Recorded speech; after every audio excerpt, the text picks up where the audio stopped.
Hello, Parser people. What's up, Parser people? This is absolutely Tuesday, right?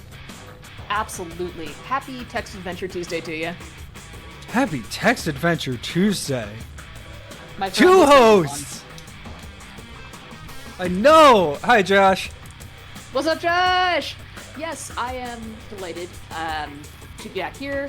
My life has been fine, but forestalled by things such as buying a house, which I don't recommend, by the way. Never buy a house. No, don't! All the benefits, all the nice parts. When the toilet's clogged, you have to deal with it. I want Daddy Landlord to come fix my... Just fix it for me. I don't want to deal with this. Dealing with things is my least favorite thing. You know this. The heat's out. Cool. Happy IFComp. What have you been playing? The one that has really... The one that comes to mind is the extremely adorable Community Kitchen Simulator, whose author's name escapes me at the moment, but it is just as lovely and crunchy and light and delicious as a Ferrero Rocher. Can't recommend enough. How about you? That is an incredible way to put that. Most of what I've been playing on stream. I really liked oh my gosh, the survival horror game that I played. That was super fun. I got a little bit into that and said, oh, this is going to demand my full attention. The more I think about it, the more I'm like, this actually was like super successful in what it set out to do. No, actually, man. I have loved every single thing they have ever put out, and from what I hear, it's not an exception. It's because the only other thing that I like dove deep on was the one that we played, Superluminal Vagrant Twin, and like that was that also did the same thing where like somehow you got the right vibe of the genre, even though like obviously it's not that you know, it's doing it in a text format, which I like. Shallow but broad, I think, is the phrase they use in the description. And yeah, Josh, I went and played Ataraxia after I found Community Kitchen Sim, and oh dear God, yeah, that's one to watch. Thank you for the author name, Lorna Donahue. Yeah, wait, the costume. Dress up? There's dress up. There's dress up. Okay, guys, I gotta go. I lost my shit when I saw that. I was so excited. I really liked one of the shorter games that I played. Was it last week? That was you're a king during a famine. I just really liked the way that it was written. It didn't do anything like wild or anything, but it was enjoyable in a way that was really nice. The other game that I played, and I'm going to be mean about this because it is literally the plot of my Great American Novel, and I'm going to be mad about this. TM, don't steal. But the one that was the back end of that stream, where you're bouncing from person to person as like a spirit to take over their body. Okay. That was interesting in a lot of ways. Interesting. But the part that is my Great American Novel is the first like third of it or so, where you have not gained enough power to jump into bodies. So it's just like, you're a rock. How do you exist as a rock? You're a banana leaf. Sure. How do you exist as a banana leaf? But it's really cool in the fact that it's like set in classical era India, I think is like really interesting just as a setting that's not very explored in like IF in general.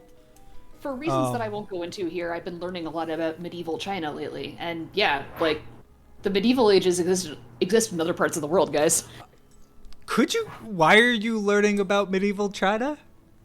Okay, we're among friends here. So, despite getting into incremental games being a 5-alarm Julia is depressed klaxon, I did find this thing called Cell to Singularity, which is an incremental clicker. I have a boring computer job. I let it run in the background while I do my stupid little spreadsheets and send my stupid little emails. And it's just exactly what it sounds like. You sort of go up the tree of life, but there are sub-modules. There's one for dinosaurs, one for space science, and then a rotating one, which last week was history of money. So you go from cowrie shells to Bitcoin, pretty much, like as you kind of like make your way up. And like the thing is, there's little facts about all these things, so you can kind of tell yourself you're learning something while you're like, ooh, number going up, brain happy. So I got really interested in the concept of Chinese flying money, which is the first kind of paper money. When, Chinese guys in the medieval ages would travel around, they didn't want to carry big-ass sacks of coins with them. That's, inconvenient. You don't want to look like a cartoon bank robber with a big yen sign on the side of your bag. So the nobility had this kind of scrip that was a currency of trust, more or less. Like, hey, I'm traveling right now. I'm not at my house, but, trust. I got stacks. And I just found this concept very interesting, so I've been doing some reading into it, and I have some ideas brewing around it that I will not go into here. Anyway, this has been learning about history through fucking browser-based clicker games with JRAM. I mean, wherever you get it. Oh, that's actually awesome. You are my friend, and I love you so much. Don't start this game. You have things to do. I will not ask you for the link right after we're done. I showed it to, I sent it to your friend and mine, J. Pat Brown, a couple of weeks ago, and just yesterday I got a text reading in all capital letters, "Fuck you." Sans context.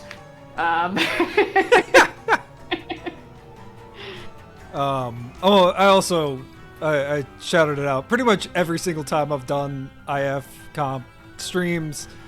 Sextuple L is also very excellent, and like it was a very, this hole is made for me. If you, for example, want to play any of these games, for those who don't know, IFComp is an annual celebration of new text-driven digital games and stories from independent creators. It is 30 years old this year, which I think is cool. Hell yeah. There are a total of 67 games. Some of them are very short. Some of them are very long. This is going to be one of the longer ones. But yeah, it's totally worth it. And in the same vein, IFTF. Of course, every stream is a charity stream. Figure the best charity to go with is the Interactive Fiction Technology Foundation, which you can see in chat the whole blurb. They put on the Narrascope conference. They put on IFComp. They have a server, Discord server. They are trying to do more and more. They're going to be potentially in Philly next year for Narrascope conference. My favorite thing in my favorite setting. Yeah. Seemed kind of fortuitous for a lot of reasons, but Hey, think we can get a press pass? Ooh. I think I would have to participate a bit, but they are looking for participants. But yeah, so definitely if you like what we do, feel free to give either directly through the link in chat or through Twitch's charity button, which also does not take fees out, which is a nice thing. Oh, thank you for the follow. Do I have a thing for that? Dude. Nope. Not on this screen. But yeah, thank you for the follow. But yeah, so what are we doing today? We are doing one of the long games. I played a bunch of 15 and 30-minute games last week. Today we're gonna do the Maze Gallery, which is let's see, right here. Let's see if there we go.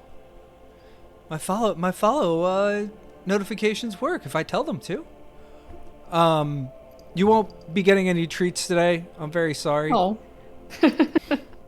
But yeah, the Maze Gallery is by the Cryptic Conservatory, which is a collective of what looks like 34 different contributors, writers, editors, artists, composers, technical designers, and playtesters. And if you go to the itch page, you can see a full list and get links to everybody's websites and see, you know, what they do that is worth seeing. So, okay. I know nothing about this game. Jerem, I think you know nothing about this game too, right? I am going into this one completely and totally blind. Cool.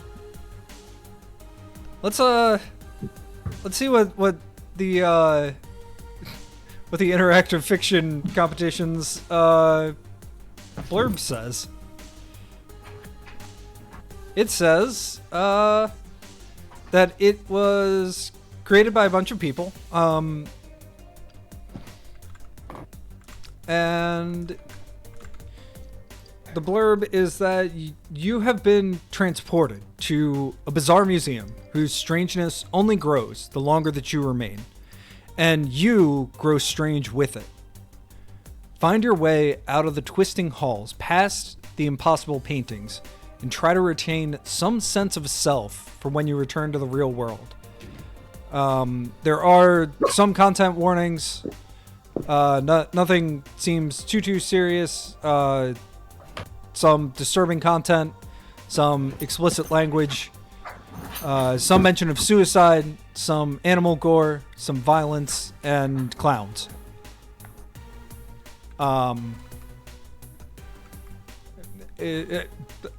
Clowns.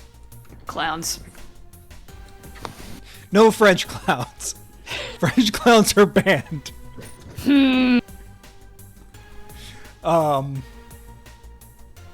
Yeah, so it's made in Ink. The Ink games have been really great to stream. I might increase the font size a little bit. We'll see. But it looks pretty solid to me right now, which is cool. Even cooler, so like one of the things that I'm excited about is that there is music involved. I think that's never necessary for an interactive fiction game. Obviously, the focus is on the fiction, but I don't know. It's a game too. Games should have music, and especially like if we look at this stuff. Oh, awesome! I'm looking forward to playing with it. Well, one of the things that Oh, nice. Welcome. I think about is that a lot of interactive fiction is hypertext by definition, and hypertext, it has this place for like broader kinds of media than just text.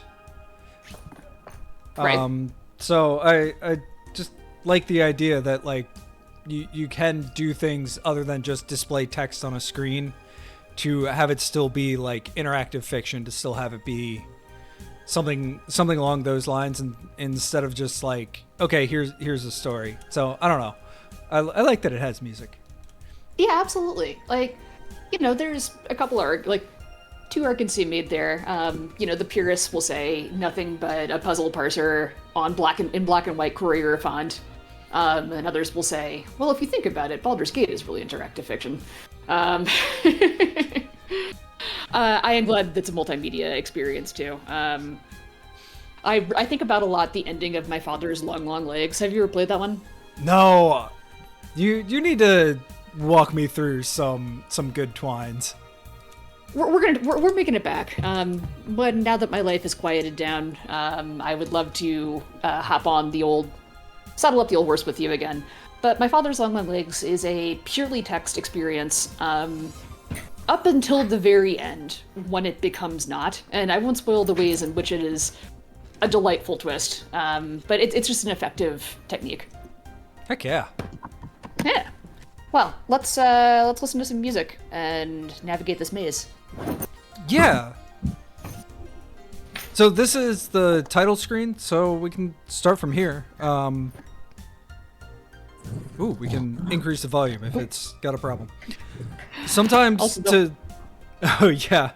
No, the I know. horrible little animal that lives in my house is acting up. I apologize to our dozens and dozens of viewers.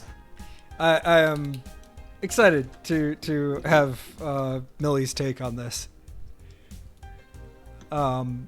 Sometimes to see a piece of art fully, you need to unfocus your eyes. Let your gaze and your mind wander. See where the art takes you. Cryptic Conservatory presents The Maze Gallery.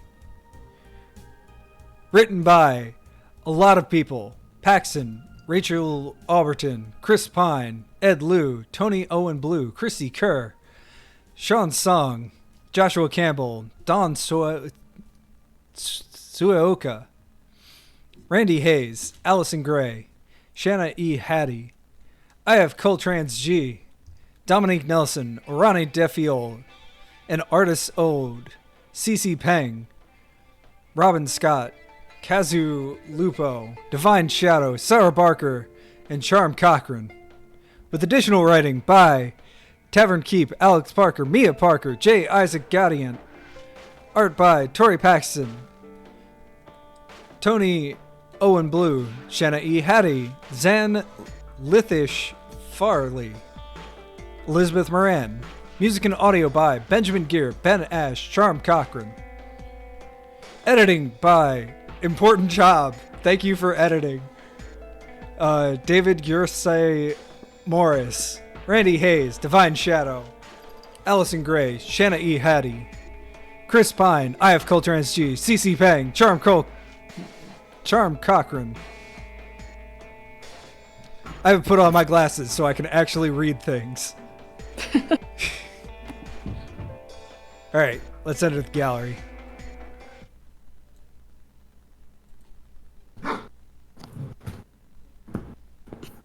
So I live life in the margins of society, and the rules of normal society don't apply to those who live on the fringe. Which is Tamara D. Lempica. There we go.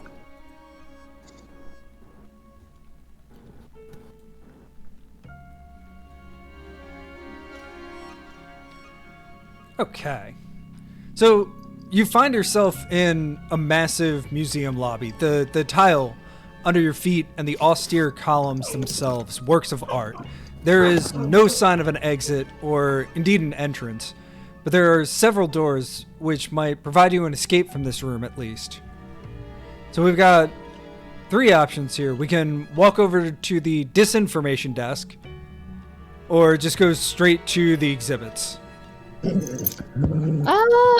So when you go to a museum, are you like, do you grab the map, or do you just kind of let your feet take you wherever?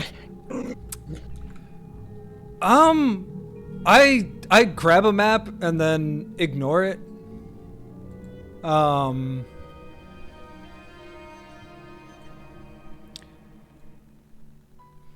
So I guess we would go to the information desk.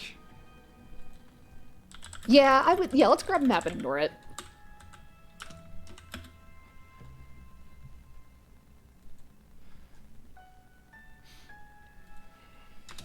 Cool.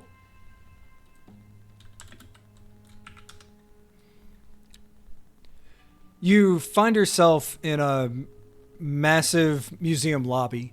The tile under your feet and the austere columns themselves works of art. That's what we just started with. As you approach the disinformation desk, a few things become apparent.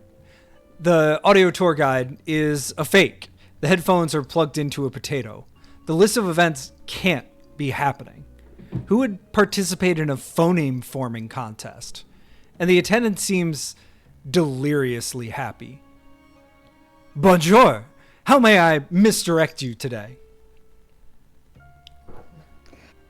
We've got 4 questions. I bet I would be great at a phoneme forming contest. I can make all kinds of weird sounds. How would you... You know what? I'm just going to put a pin in that. Let's ask him what the place is. All right. This is the Maze Gallery, a quiet, normal art museum which you are free to leave at any time. Welcome, patron. There is some back and forth as you ask again and get a slightly different but equally unuseful answer. Upon the third retelling, that you have never before heard of a maze gallery and aren't sure how you got in, she points to a stack of brochures. Well, take that brochure. You should tell a security guard. They love trespassers. The smile on the attendant's face makes you think she might not be lying about that last bit. Okay. On the front of the brochure is a glossy photo of a piece of art you've definitely seen before by an artist you could certainly name if given the time. The famous one. It reads, "Get ready to be mazed. Prepare your body for an experience unlike any other." The Maze Gallery offers the most eclectic collection of art in every sense of the word. You could wander for years in our twisty little passages without ever seeing the light of day, surrounded entirely by art that will challenge your preconceptions. That's what art does, right? Well, prepare to be challenged, really challenged. It will be so challenging, if you ever walk away, you will say to yourself, wow, that was really challenging. Maze Gallery, a challenge. Free compulsory admission on the first Thursday of every month. Oh, all right.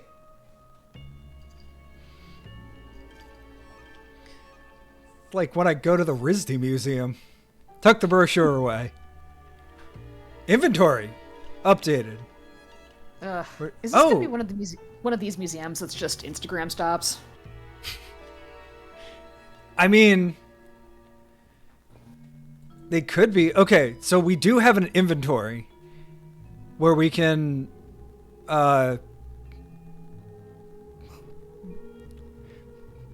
hand ourselves. You consider yourself avoiding several existential pitfalls along the way. You have in your possession a vaguely threatening brochure. Delightful. Love it. And look, the attendant chirps. On the back is a handy little map. Not at all overwhelming or confusing. Oh, and a map. Hey. Oh, this is actually like a useful map. Oh, nice. Devoid. Oh, okay, it's just text. I was like, can I take a screenshot? Do I even want to? It's a big map. Yeah. Where? Okay. Gift shop is there. That's probably where we have to leave, is the gift shop. Sure. Lobby. So, oh, okay. Cool. We're in the top left. Okay. Wait, is that not... Oh, that takes you back to the lobby on the right. Oh, and the Ice Age to the north takes you back to the bottom, I assume. No. Well, I mean, we can't leave, like... Oh, maybe not. Maybe not. Huh, okay. Oh, good. Clown Alley. That's where we go. Hell yeah. Alright. Alright, I am extremely, extremely excited to explore this. Yeah. Is there anything else I can assist you with? Audio tour. Audio tour. Yes. Okay. What were you about to say? I am a sucker for the conceit of interactive fiction as a gallery, that you're wandering around and looking at stuff. There's been a bunch of games that have used it to really great effect, and the kind of collage nature of the writing of this, plus like that structure, makes me super jazzed to run around in it. Yeah, and I'm a little, maybe I shouldn't be, but I'm a little shocked at how many rooms there are. I'm stoked. So yeah, I'd like to take an audio tour. Of course, it's our most popular offering. The attendance glee is overwhelming. You'll need one of these. Just put the 2 little cords in your mouth, and then stand by the Minotaur statues and wait for the guide's instructions.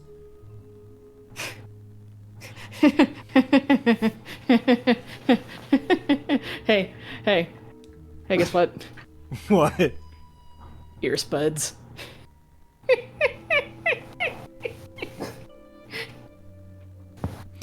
Accept the potato or reject the potato. My heritage compels me to accept. When you glance over... Oh, we have more inventory. It's a potato with headphone wires sticking out of it. When you glance over to one of the imposing Minotaur statues, you see no fewer than 4 museum patrons loitering around, waiting for their audio tour to begin. Is there anything else I can assist you with? I don't think we need to be aggro. Yeah. How do we leave? The attendant throws her head back in a cackle. After a moment, she recovers, wiping her away tears. That always gets old. You wait for a beat, but apparently that's all the answer you're going to get. Goal set. Escape the gallery. Okay, so we do need... It does tag us with goals and such. We've accomplished one goal. I love a checklist that comes with a pre-checked thing. In fucking deed. Find your way out of the Art Deco area is, I guess, the first one. Exit the gallery. No, we don't need to insult this woman. We know what she's about. She's in a service job. She gets insulted all day long anyway. Alright, step away from the desk. I hope you have a lovely day. The attendant says, not breaking eye contact. Ugh. You shuffle away awkwardly. Her gaze follows you until someone else approaches the desk asking for an audio guide. So we can poke around more before we go to the Ice Age exhibit. I think that's... Yeah. Alright. Back in the impressive... I want to check out these patrons. Oh, sorry. Oh, yeah. Alright, back in the impressive, echoing antechamber, you continue your search for a way out. Oh. Oh, okay. Fine. Well. Ice Age ring plot.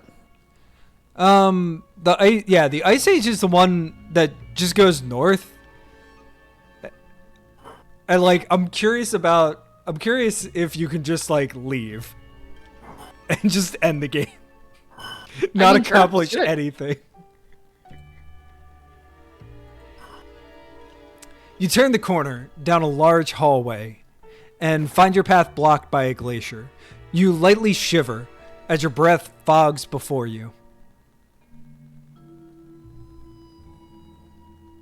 Oh, just turn back around? No other choices. Okay.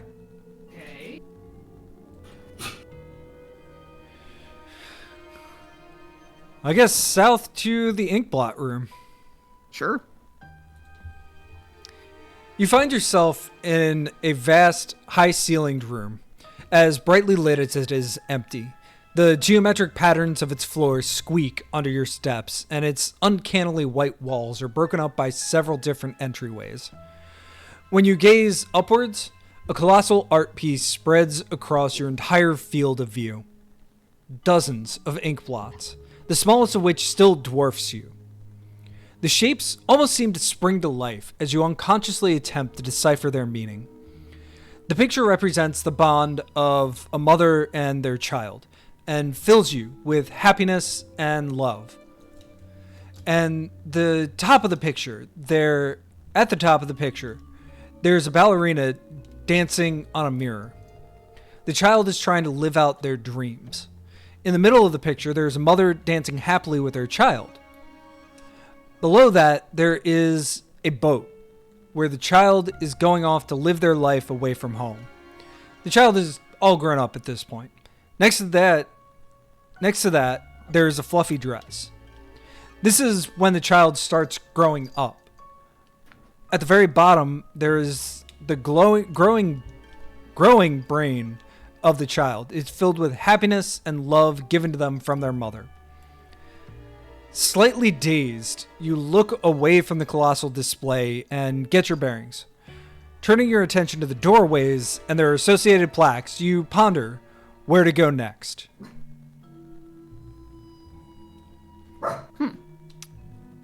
Missing art, dead presidents. There's an iron door. Where's the iron door described? Yeah, I was wondering that myself. Uncannily white walls are broken up, yeah. Oh, wait.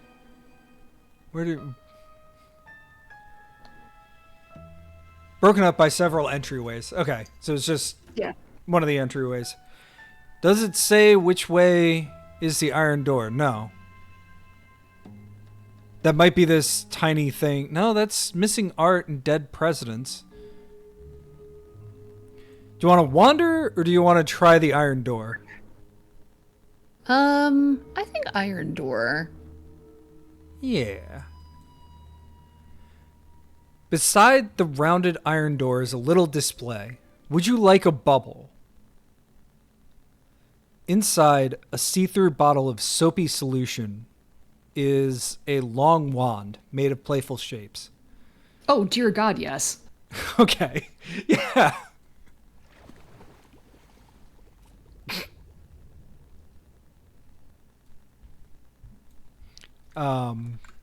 You indulge in the whimsy, blowing several cheerful bubbles and laughing at the shapes they form nearby. Rhombi, parallelipipeds, Klein bottles, even Mobius strips. The bubbles grow and grow and grow until they form one giant bubble all around you. The shimmering surface of your bubble is slick, and after a moment you lose your balance. The heavy iron door swings open, and a wave of foam sees you surfing down into the abyss. You catch a glimpse of flickering fins and scintillating swells as you float slowly down, down, down to the seabed. Pools of light lap over the ocean floor, flitting in from some distorted source. Marvelous sights surround you, evidence of a shipwreck, slopes and tunnels among the coral, and thousands of brightly colored fish dancing amongst the seagrass. There's also a plug?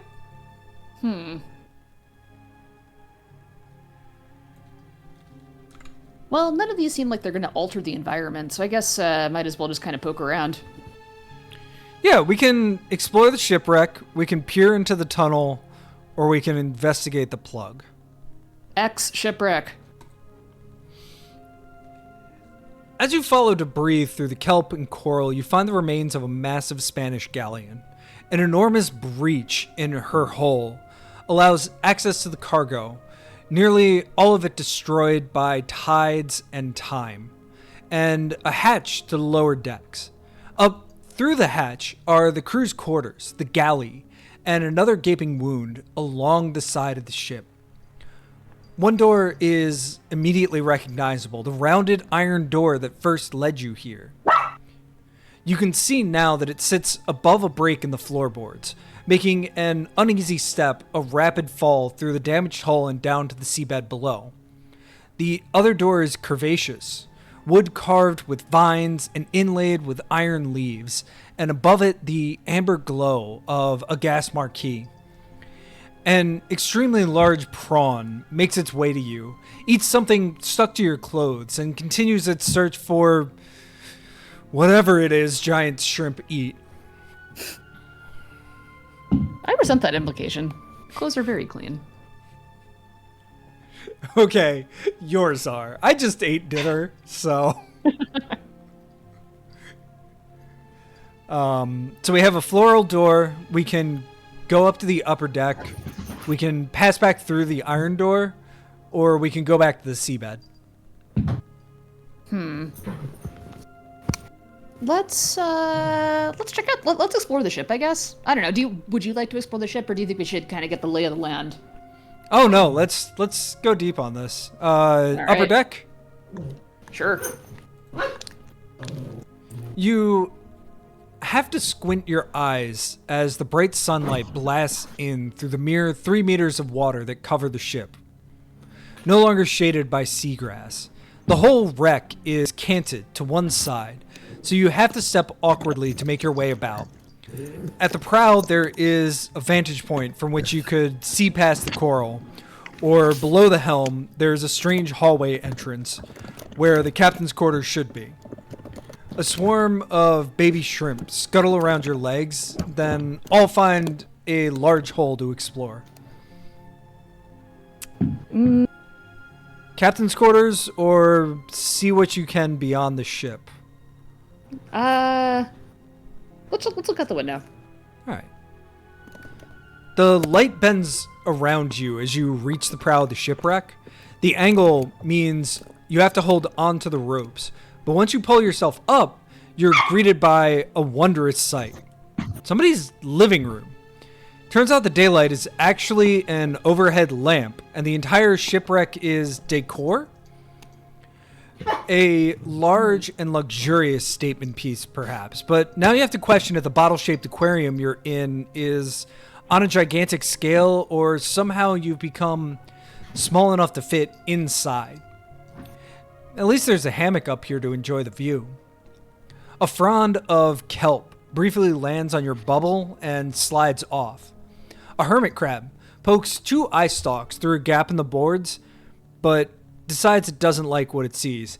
Give me that hermit crab. We can hang out?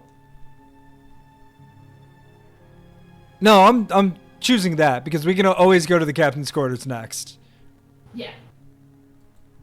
100%. You settle yourself in comfortably at the prow and enjoy yourself for a time. Outside the bottle, someone is sitting in a high-back chair with different kinds of bottles. Oh, with a different kind of bottle. They don't look like they're enjoying their time as much as you are. Beads of light twinkle along the edges of your air bubble. Flotsam and jetsam float lazily by. You settle yourself in comfortably at the prow and enjoy yourself for a time.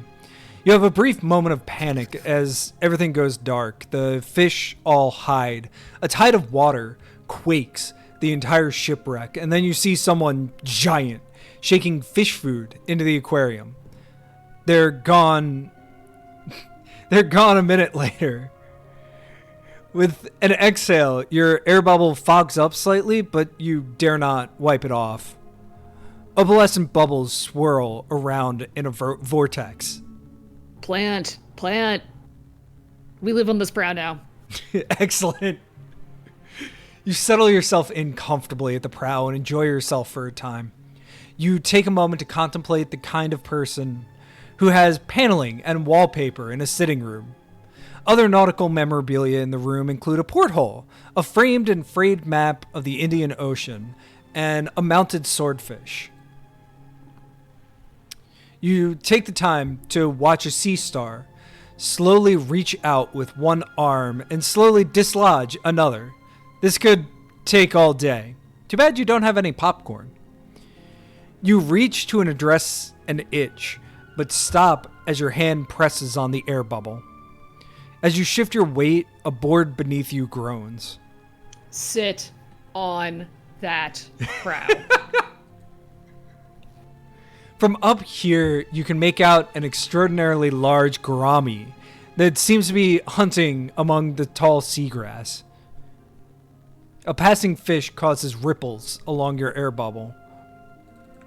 So this is a joke that, like, as far as I know, is pretty unique to IF. I mean, a joke is maybe an overstatement, but, like, if you just repeat an action, like, a billion times, usually nothing will happen, but every now and then. And my favorite ones are the ones where the game just starts kind of making fun of you. Like, your interlocutor, the narrator, is just like, what are you doing, man? That said, I am extremely lazy, so I want to sit. Let's fucking sit. For the record, for those of us who do not know fish, what have I done?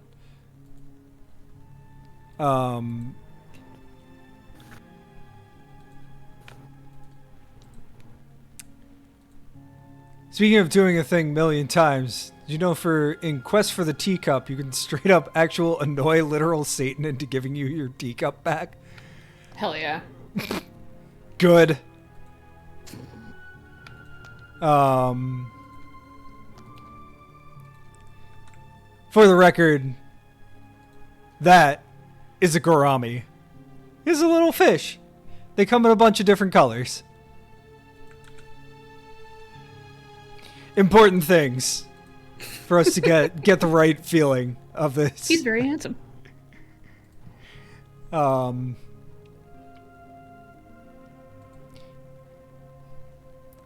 Yeah. We're just gonna sit here until it tells us to leave. Or eventually start getting repeat messages. You watch bubbles collect at the top of the bottle, slowly expanding and contracting, and eventually popping up near the cork. Your air bubble warbles softly with the tides. Big blue-green rocks shift underneath your feet. They're back! 2 hermit crabs have an epic showdown among the ship's tattered rigging. One swings away with a prized bottle cap.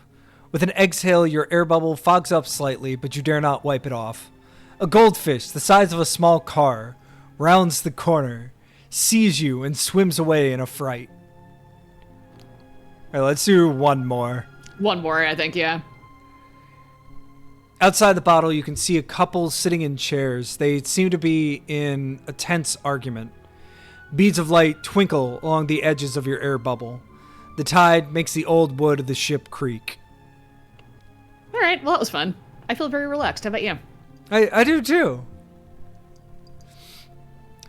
Let's go to the captain's quarters. Yeah. As you approach the area beneath the helm, you can see a shimmering barrier where the water refuses to flow any further. Beyond is a great hallway of paintings that seem to move of their own accord. Perhaps that's a trick of the light? Just next to the gallery entrance is a directory, though this one has a tiger-handled dagger stuck into it, and someone has drawn several "Here Be Monsters" creatures among the halls. Your air bubble warbles softly with the tides. 2 barrels bump back and forth like a perpetual seesaw. So yeah, I do find it interesting because like the repeated kind of random actions I don't really associate with browser games as much. Like that's a very Parser thing to me. Mm-hmm. Yeah, choice-based, you mean? Not, yeah. Well, yeah, I guess choice-based too. I was thinking of like,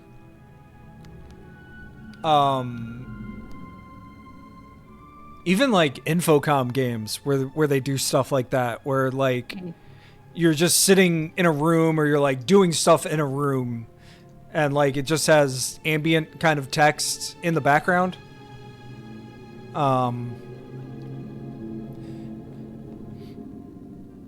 Cool. So we could go back to... Where are we? To be fair, where are we? Shipwreck. Okay. We're inside the shipwreck.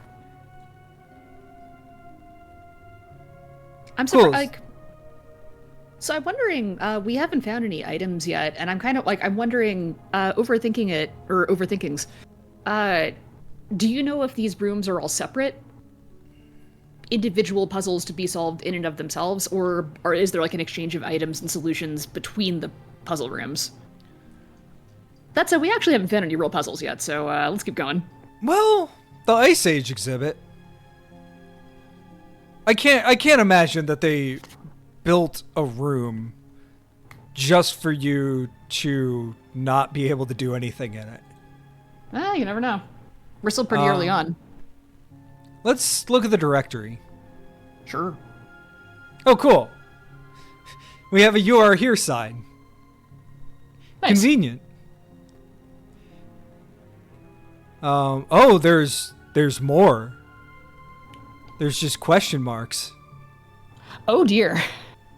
Oh, there's a mix of both. So that's... Thank you.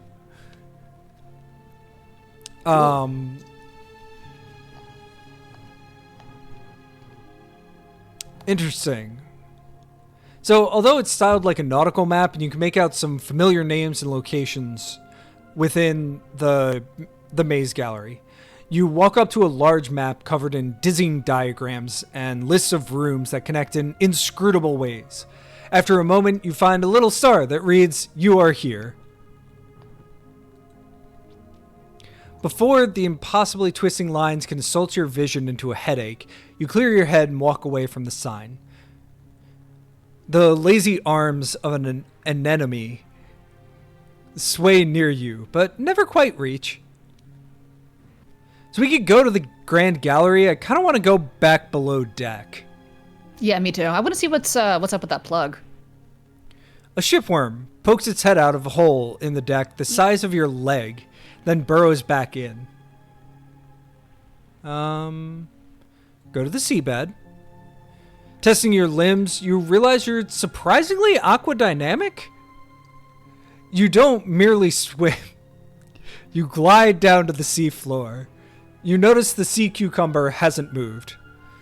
Suddenly, it hits you. The familiar tug at your bladder.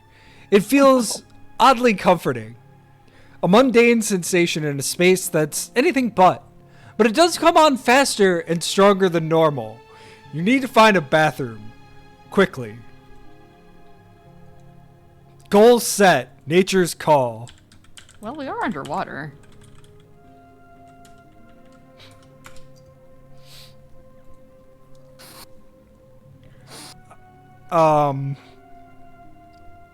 Maybe there's a bathroom in the tunnel?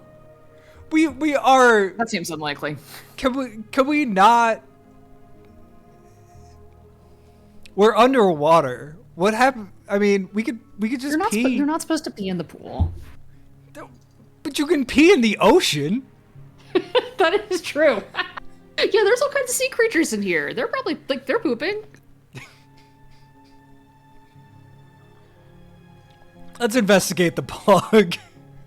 If this game gives us the option, because we're in this specific room, I will give it a 11 out of 10 on IFComp. At first, you aren't sure of what you're seeing, but as you approach, you confirm that there is a 2-meter wide cork plug with a short chain attached. A frond of kelp briefly lands on your bubble and slides off.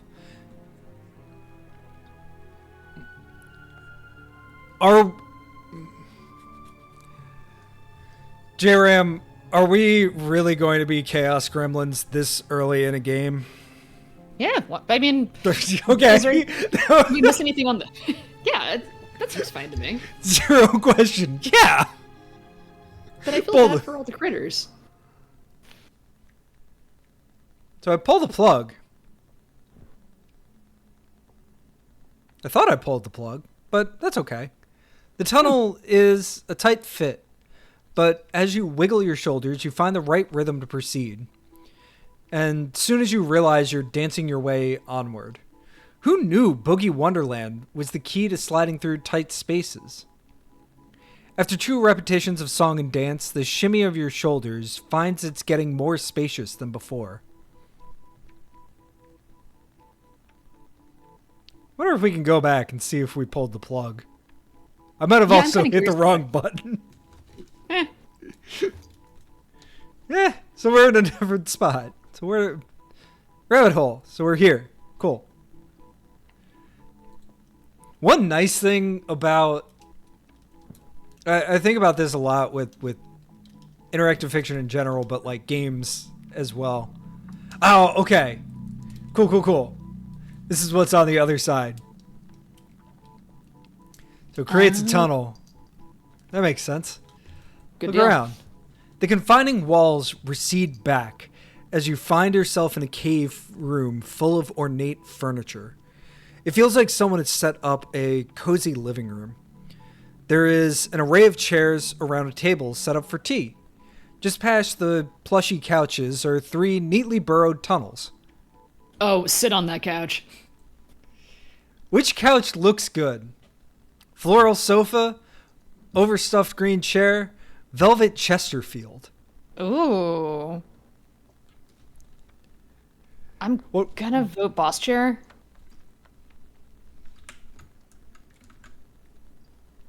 Is that the green chair? I don't know what a Chesterfield is.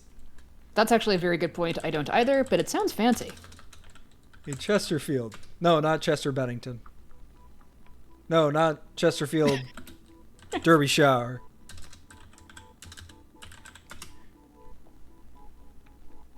Oh, it's one of those couches. Oh. That sounds ominous. It's like the kind of couch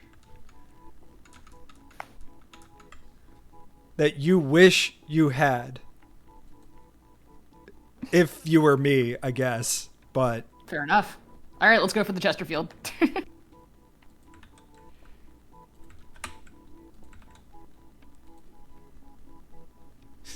Chesterfield. It's a couch. It's a leather couch. Oh, yes. Therapist couch. Hell yes. All right. Except this one is velvet. There's something elegant about laying across a plush Victorian couch. The gold coin buttons are an ornate touch. All right, I guess check out the tunnels. What neat little burrowed tunnels. One passage seems to have growing things and trees. Another has a smoldering feel to it. And the next one has a cool feel, like a fresh spring bubbling water down the walls. As you look at them, they almost seem to shift places. All of the tunnels seem to beckon to you. Which way should you go? Bubbling water? Back to water? See, why not? All right, back to water. Bubbling water it is. Bubbling, wobbling water it is. The next cavernous room looks like someone has a taste for sweets. Tables are set with little enticing morsels that are just begging you to eat them. Eat a sweet. Yeah, no come one's on. looking. It's the perfect time for a snack. You select a white chocolate and take a bite. It tastes like fresh air and sunshine. Oh no, that was deeply symbolic of the author's dead lover. Curiosity draws you on. Before you know it, the path diverges again up ahead.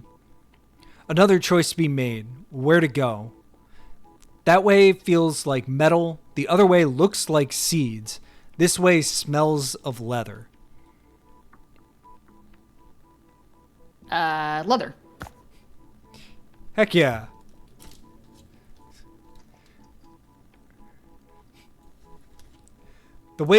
The walls of this way press in tightly, like a warm hug.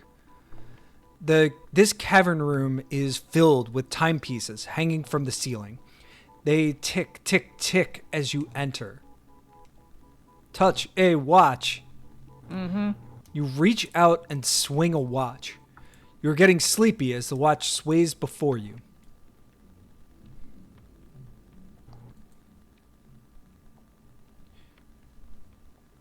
Okay. So we still need to find a bathroom. I see. This is starting to feel like a trap. I see these goals. Each goal. Okay. So it's not like there were 6 or I can count 7 goals to begin with. Yes. They're sub-steps. Yeah. Okay.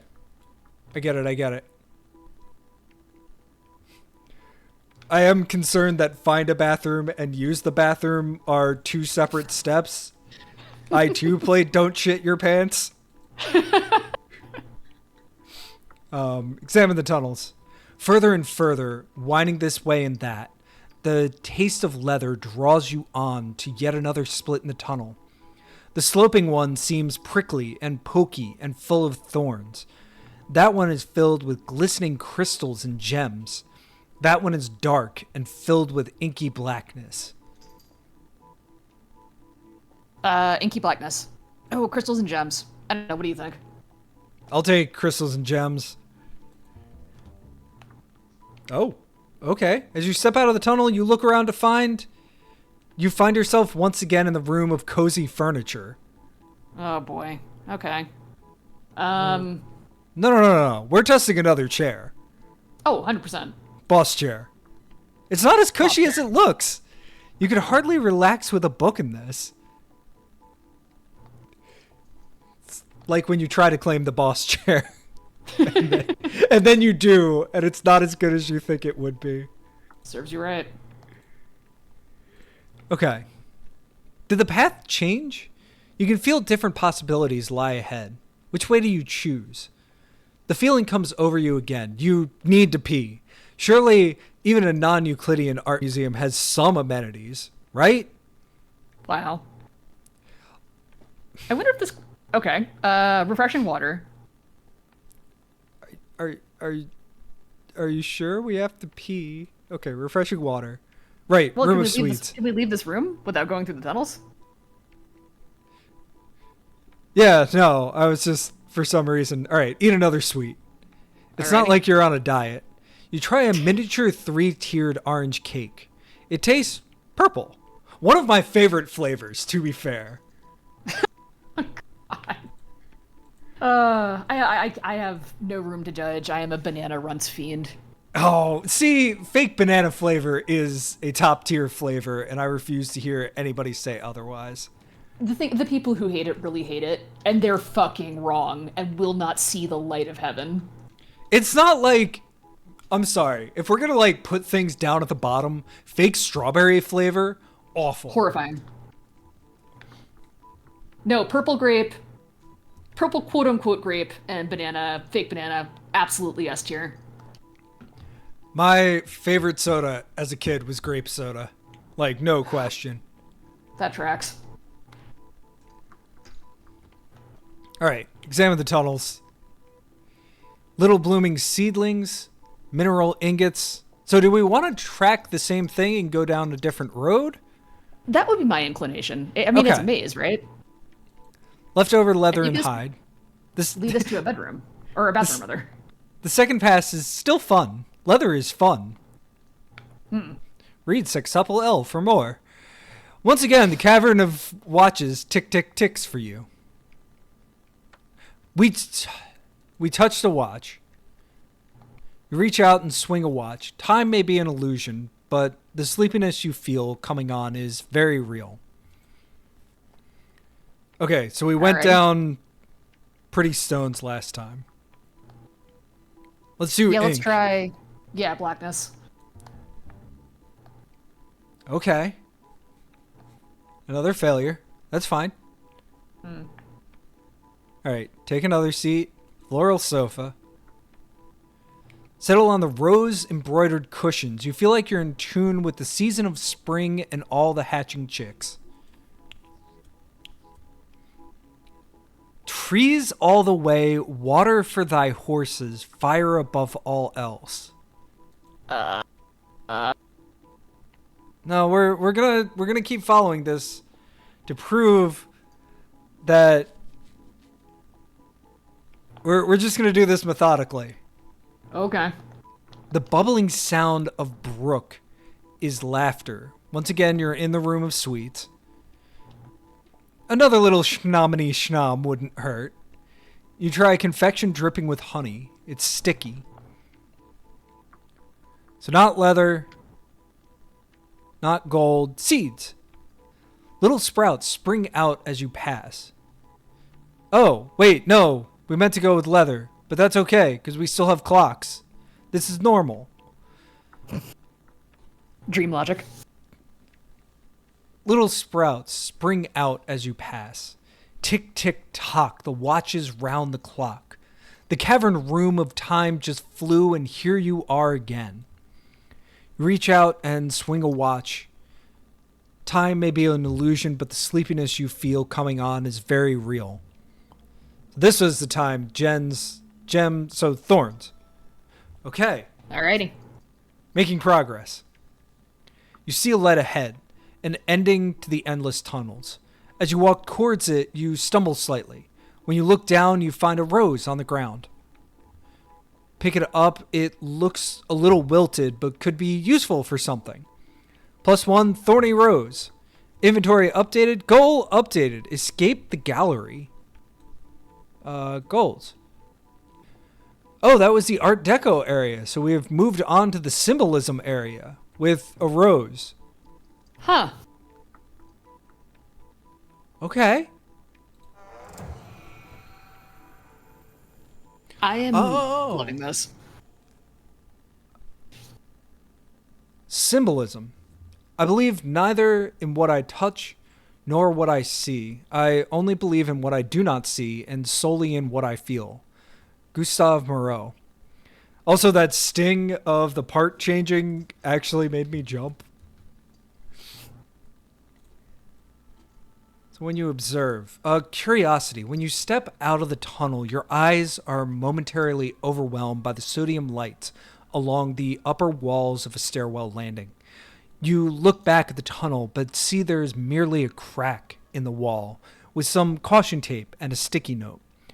On the wall is a giant chew, painted in traffic cone orange. There's only one door, with nothing to indicate where it goes to exit this level. There are stairs up or down to other levels within the stairwell.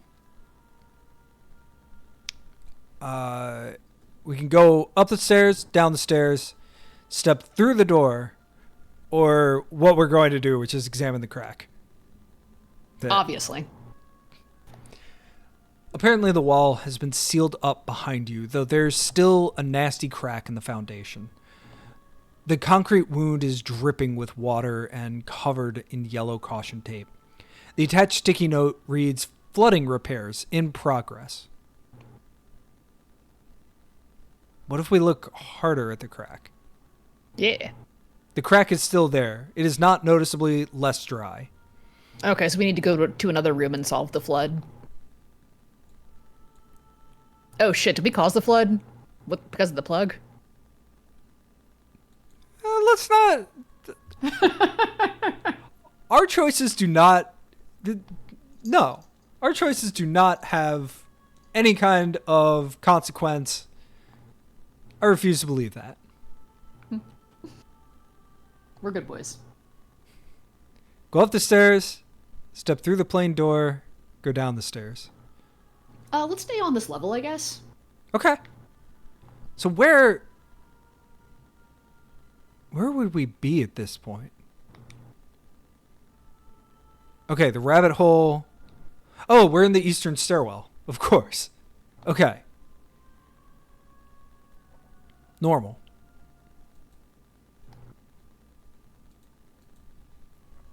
Stay on this level. Step through the plain door. It's so dark that, for a moment, it feels like the room goes on forever. Then a dangling chain brushes your face. When you pull it, the hum of an ancient yellow bulb reveals the room to be a broom closet. You turn to go, but a small plaque on the back of the door greets you at exactly eye level. Squint to read the engraving. Up close, you can just make out the small lettering. Collection of incredibly tiny art, generously donated by Angerbotha Scheuberg. You take a second look at the shelves, inches away. Sure enough, there are grains of rice whose colorful smudges may contain beautiful paintings, postage stamp-sized canvases depicting still lifes, and arrays of sculptures that make one wonder at how such a delicate arrangement was crafted. It's a good thing that light chain stopped you from knocking into the shelves. That could have ended badly. 3 pieces of art in particular catch your attention as it's not immediately apparent what they are. You feel pressured to find a bathroom. Is it peer pressure if it's your own body? I'm not sure, but it sure is peer pressure. Hey! Boo.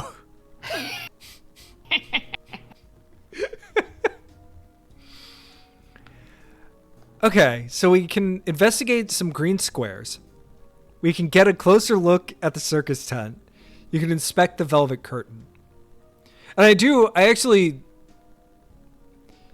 love, like, it's very silly, and I love this you have to pee mechanic. Mm-hmm. Not just because it's silly and easy to joke about, but also because it's silly and easy to joke about. Oh, absolutely. So something that, like,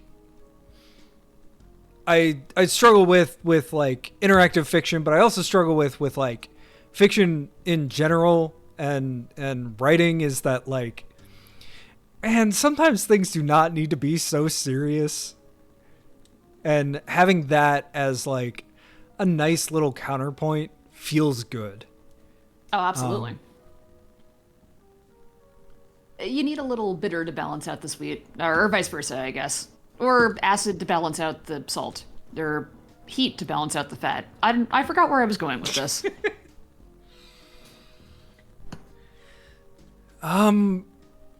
Dare I say, look at the circus tent? Naturally.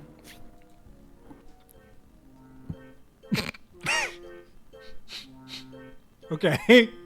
In order to see properly, you have to bring your head in close to the shelf, tilting in at an awkward angle. Mere centimeters away from your nose, you can see a brass placard on the wall behind the circus tent.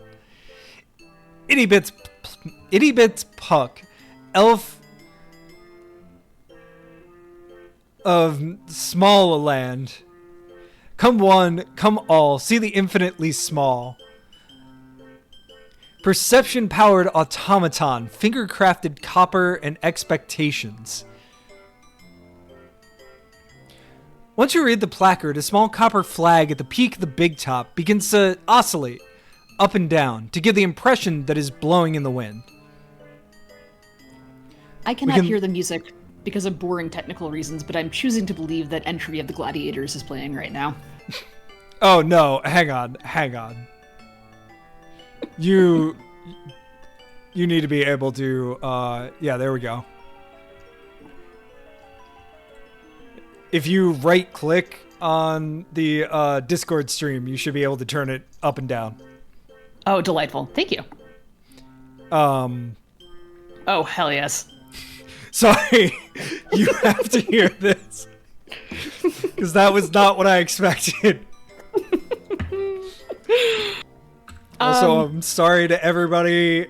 I don't know how to pronounce Blahaj right. I'm terrible. Let's peek through that flap. Yeah, look through the tent flap.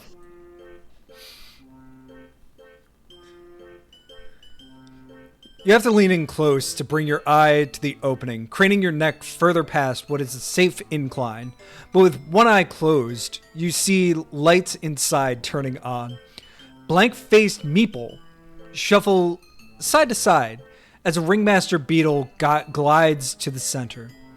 The ringmaster's arm swivels on a ball joint in time with more lights to point out the performers. A ladybug juggling a hoop of rice, 2 fleas tossing a third on a magnetic trapeze, a copper ant holding a chair and whip against an antlion. The level of detail is outrageous. So many mechanical joints and tracks manipulated by tiny gears. So we can wait for the train or pull away from the shelf. Is there any particular reason we wouldn't wait for the train? There are 2 other pieces of art. Yeah, I guess we should look at the art. Okay. That's one of the things that I've been impressed by this is that, like, every choice is genuinely interesting and something I find, at least personally, with a lot of choice-based stuff, is that you don't have that. You have the interesting option and the not interesting option. And it's like, no, you can wait for the train. Like, what does that mean? But there's also other stuff. All right, let's trust. With a heavy sigh, we can always go back to the circus tent. Yeah, no, I'm laughing because that is very much me at actual museums. I want to be a map planner desperately, but I walk in, my eyes pop out of my head, and I kind of take off for a dead sprint. And then realize 3 hours later that it's closing, and I missed the ocean room. God damn it! I was looking at somewhere to take a vacation when I can. Yes, I believe it is Blowhigh.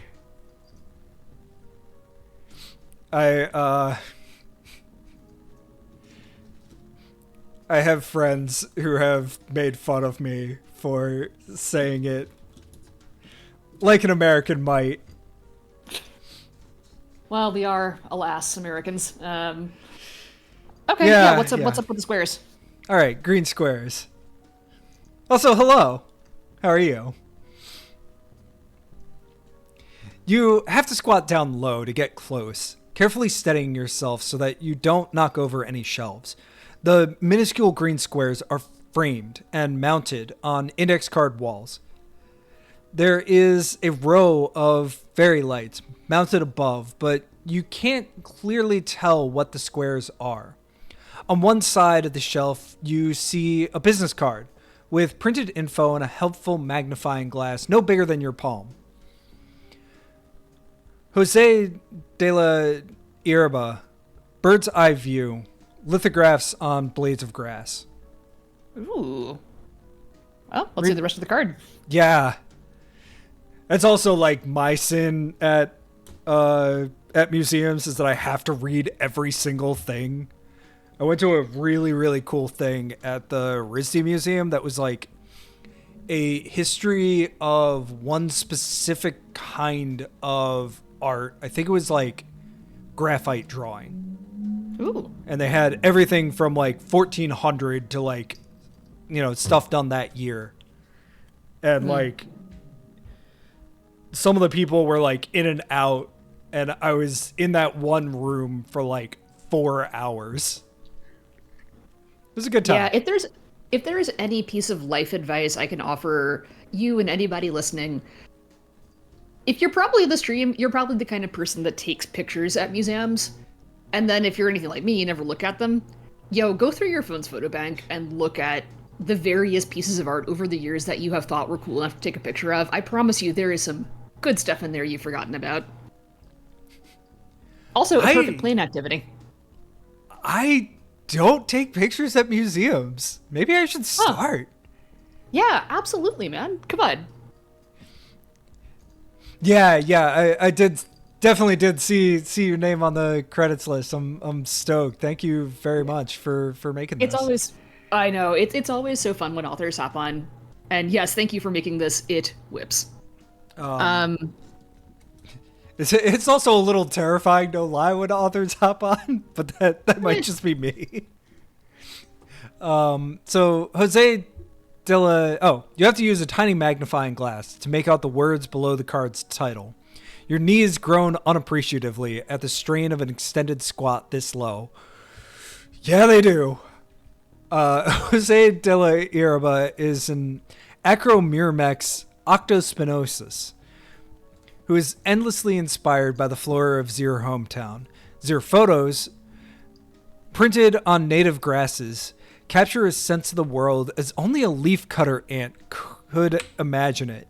Towering, dangerous, gorgeous.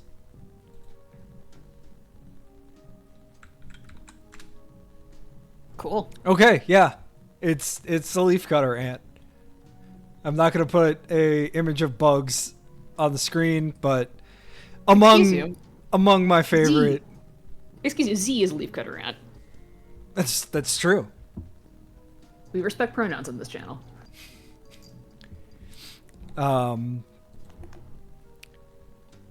So yeah, let's look at the photographs.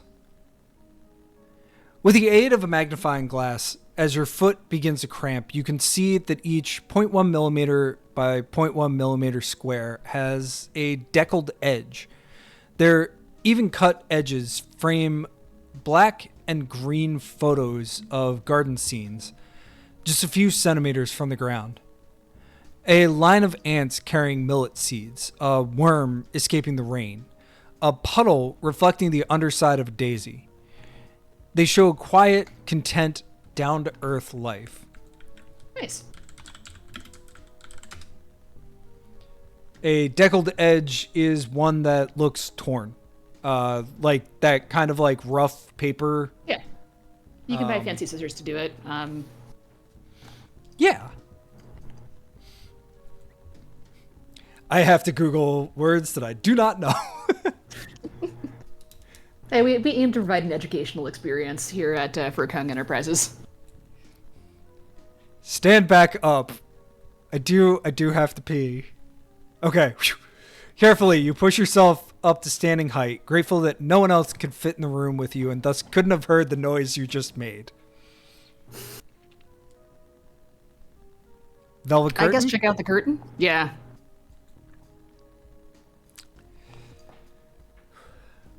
On the tips of your toes, you can't quite get high enough to see, but thankfully there's a creaky step stool. Cautiously, you balance with your nose rubbing up against a dusty shelf. On the curtain is a safety pinned note, which reads, "Please turn light off when finished." With one finger, you brush the velvet to the side to reveal a pair of beetles. They're at the exhibit, they're just enjoying the art. And each other. At the sudden intrusion of light, they each give you a withering look and stomp off to another exhibit. Behind the velvet curtain rests a delicate structure no bigger than a robin's egg. It's still partially in shadow, but you can see intricate lines of symmetry and color. There is a small switch just beneath, and an embossed card off to the side. Read the card first or switch on the light first? Doesn't matter. Oh, yeah. I don't know. Which one do you think? Let's switch on the light. Carefully, you maneuver your hand around the egg itself, contorting your wrist to an extreme angle in order to reach the switch. You flip the switch and the light below the egg turns on. The structure of the egg itself causes the light to refract around the space, sending beautiful multicolored rays in all directions. You have to squint hard and tilt your head at an unnatural angle in order to read the writing. The letters melt together in the swirl of color. Catherine the Minuscule, Fabergé lamp.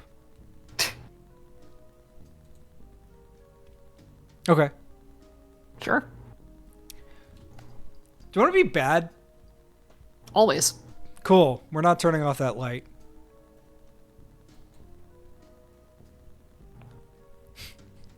Doing your best to keep your balance, you slowly and carefully climb off of the step stool. your downstairs continues to remind you that you need to find a bathroom. I want to investigate the grass photos again. Sure. And the reason why is because I think the light... I want to say that the light has to do something. Not necessarily in this room. Yeah, no. Okay. I'm game. Same thing. That's fine. Cool. Circus tent. Wait for the train. Absolutely.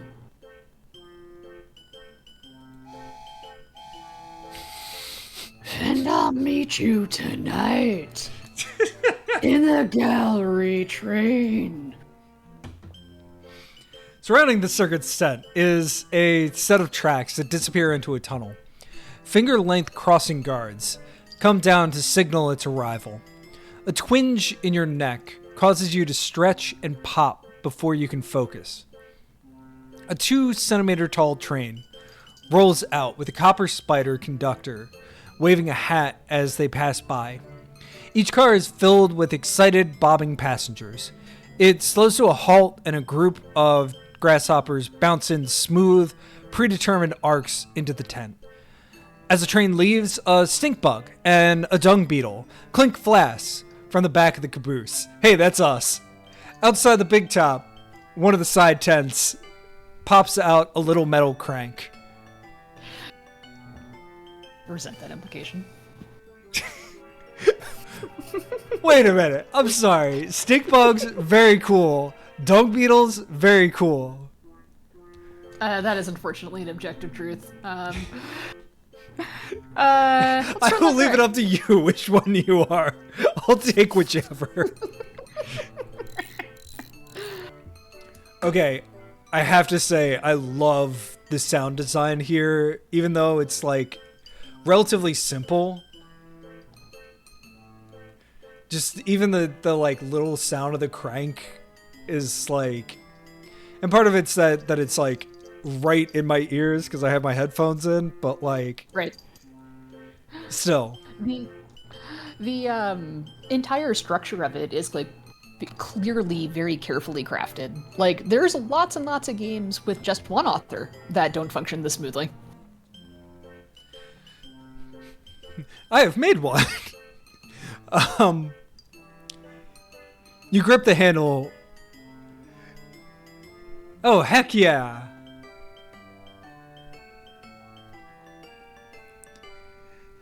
You grip the handle between thumb and forefinger. As you crank, the side tent opens to reveal a figure of a human, 1/32nd scale, who is staring at an even smaller tent. The figure turns a delicate crank, and their tent opens up to reveal a figure so small you can barely make out what it's doing. The crumb-sized figure is turning a little crank, and then it stops. The smallest figure turns its head to look at the 1/32nd one. In turn, the 1/32nd figure stops cranking. It turns its head to look up to you. You stop cranking. You feel compelled to turn your head to see if on some cosmic scale, there is another figure propelling you into motion. Some grand contraption which ordains the path of all things. Of course there isn't. There's nothing there. Nothing you can see. You're just in a little room, looking at little art of your own free will. With a heavy sigh, you roll your neck as you back away. Another thing, and I'm going to nerd out about the music because it's one of those things, but like, they're really short loops, but even though, like, if you were reading this, and this is something that I've talked about before, is that like there's a very different vibe reading interactive fiction out loud than there is just like playing it, because it just takes longer, and you're looking at every single word. But like at least I haven't gotten like, even though they're like, you know, maybe 10-second or 15-second loops, like it doesn't feel like it's too repetitive. Which I think is like really challenging with especially video game music in general. Like when you're in an area and even longer tracks, you'll find this. Like on the playlist I have the Hollow Knight soundtrack, and like it gets you after a while. Even good music. So that's the like the one thing the sound designer does not want to happen. And yeah, when but hey, it's challenging. No, and this doesn't do it, even though it's like relatively short loops. Hell yeah.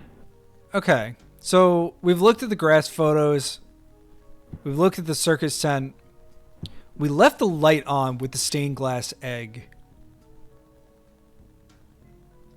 I just want to test to see if it's still there. Yeah, it is. Okay. Climb down. Interesting. Yeah, this feels like the kind of puzzle that we're probably gonna get something in a few rooms that we might need to come back to this. Steel egg.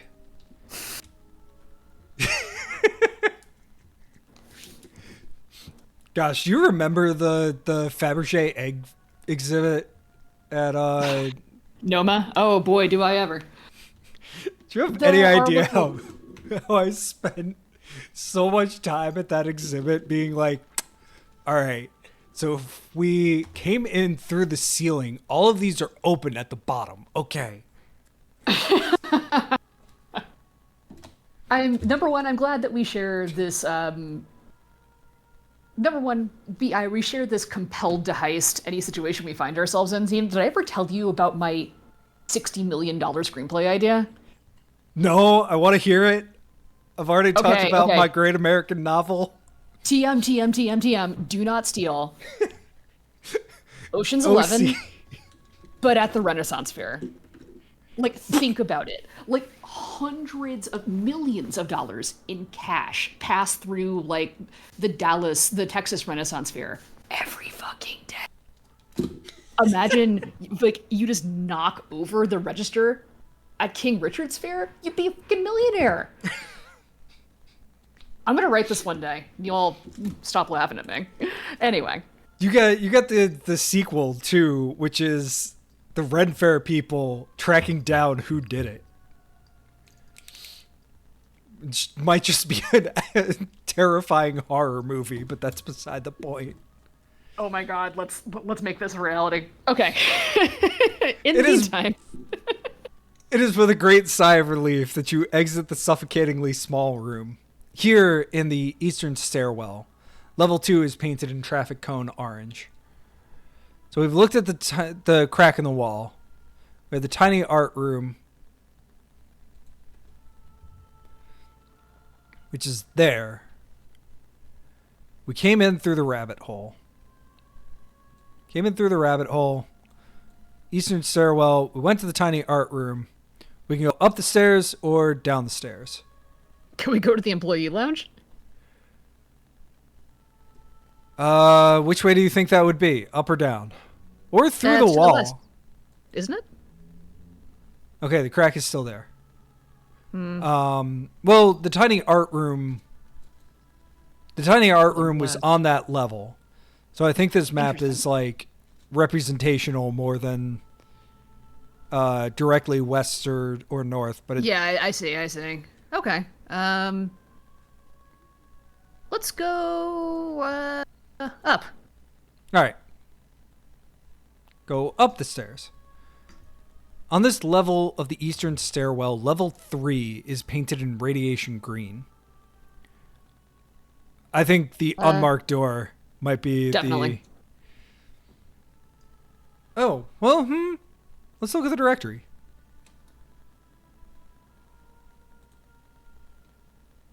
Okay. Nothing new, but I'll take it. Foundation. Okay, whatever. Step away from the directory. Actually play the game. Don't think about what the game might contain. Unmarked door. A blast of hot air whips past you. As you open your eyes, you struggle to comprehend exactly what you're seeing. A churning miasma of colors seems to go on forever, dotted by creatures both incredibly distant and impossibly vast, flying and crawling and undulating on uncountable limbs. As you take it all in, one creature so enormous it blocks your view, lifts its W-shaped eye to eclipse the doorway. You can feel its voice shake your bones. "You can't be in here. This is the employee lounge." They gently shut the door, and you hear it lock from the other side. Hell yes. What? That was better than I could have asked for. No. This is when my like, one of the things that I find interesting about like all games is that roleplay aspect of like, am I embodying this character, and like to what level one does, and like what level like the game is designed to do that. But like you have run role-playing games with me. Do I ever take no for an answer? You sure fucking don't.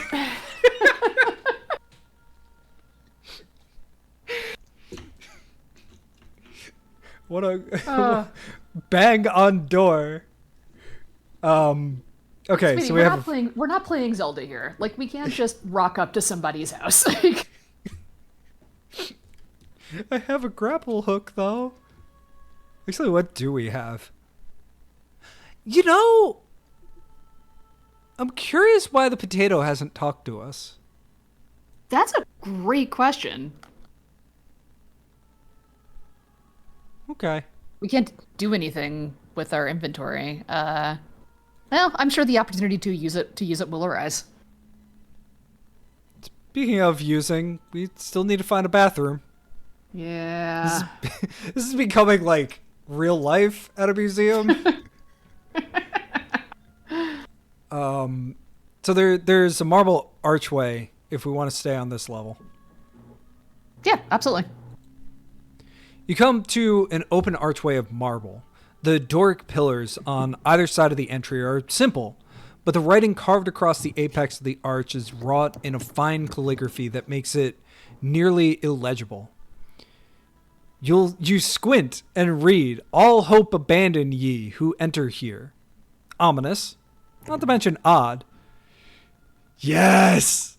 A smaller inscription underneath expands on the warning. "Humperdinck wing of bad art." Oh, sweetie, they built a whole wing just for you. I know! I'm gonna submit all my art. I have a Sonic OC and don't have a Sonic OC. I wish I did. You peer through the arch, but the wing beyond looks perfectly ordinary. Plain walls allow the framed art to stand against a distractionless backdrop. People mill about, looking intently at the works and stopping to discuss them in indistinct voices. Enter the wing. Obviously.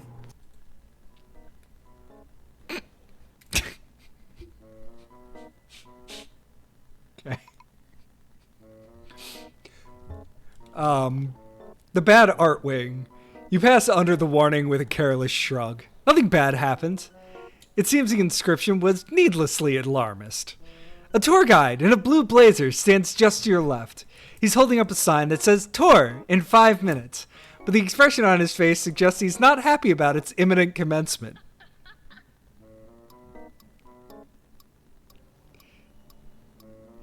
Approach the tour guide.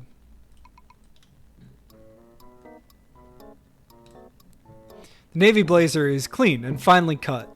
with a shining silver name tag that announces, "I'm Ernest. Please ask me about the exhibits." But apart from these professional touches, Ernest looks rather scruffy. His wiry gray hair is uncombed and his chin is covered with a week of stubble.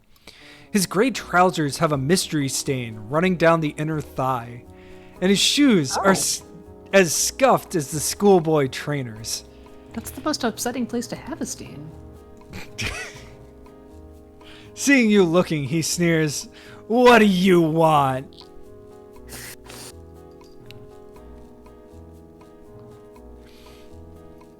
I mean, it's got to be option 3, right? Yeah, I mean...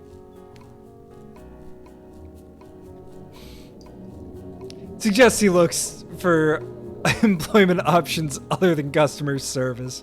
Ernest shakes his head as if you're a precocious 2-year-old who doesn't understand big adult problems. Yeah, that's why I became a tour guide in an art gallery. The people.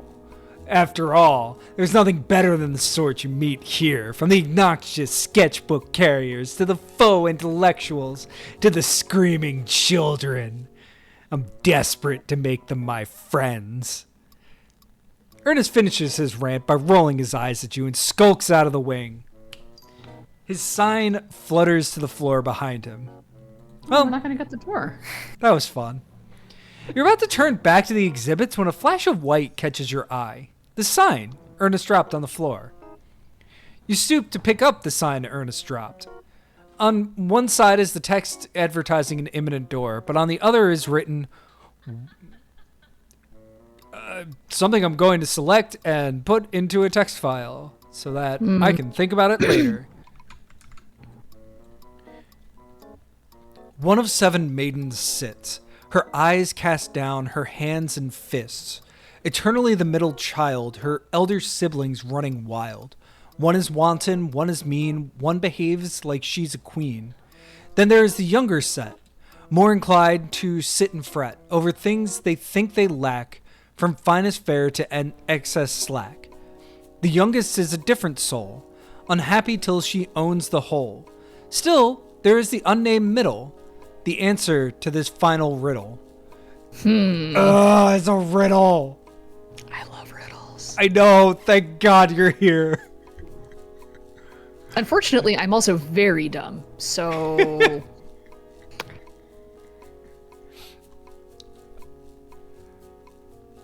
Okay.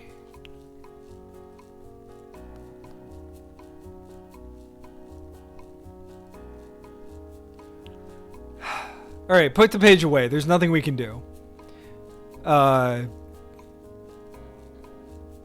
feel like this is going to haunt us later. Mm-hmm. So we got a puzzling diary page. Diary page with a riddle in it. Time to look at the exhibits. You wander down the wing, your eyes searching for a piece that intrigues you. You stop for a moment to take a complaint from your bladder. Oh my, okay. The realistic sculpture of the decapitated pig. The Italian Renaissance style painting of a crowd bowing before their king. The all-black canvas, the exhibit of regret. Or we can follow the crowd, or we can go back to the eastern stairwell. Let's follow the crowd. Okay.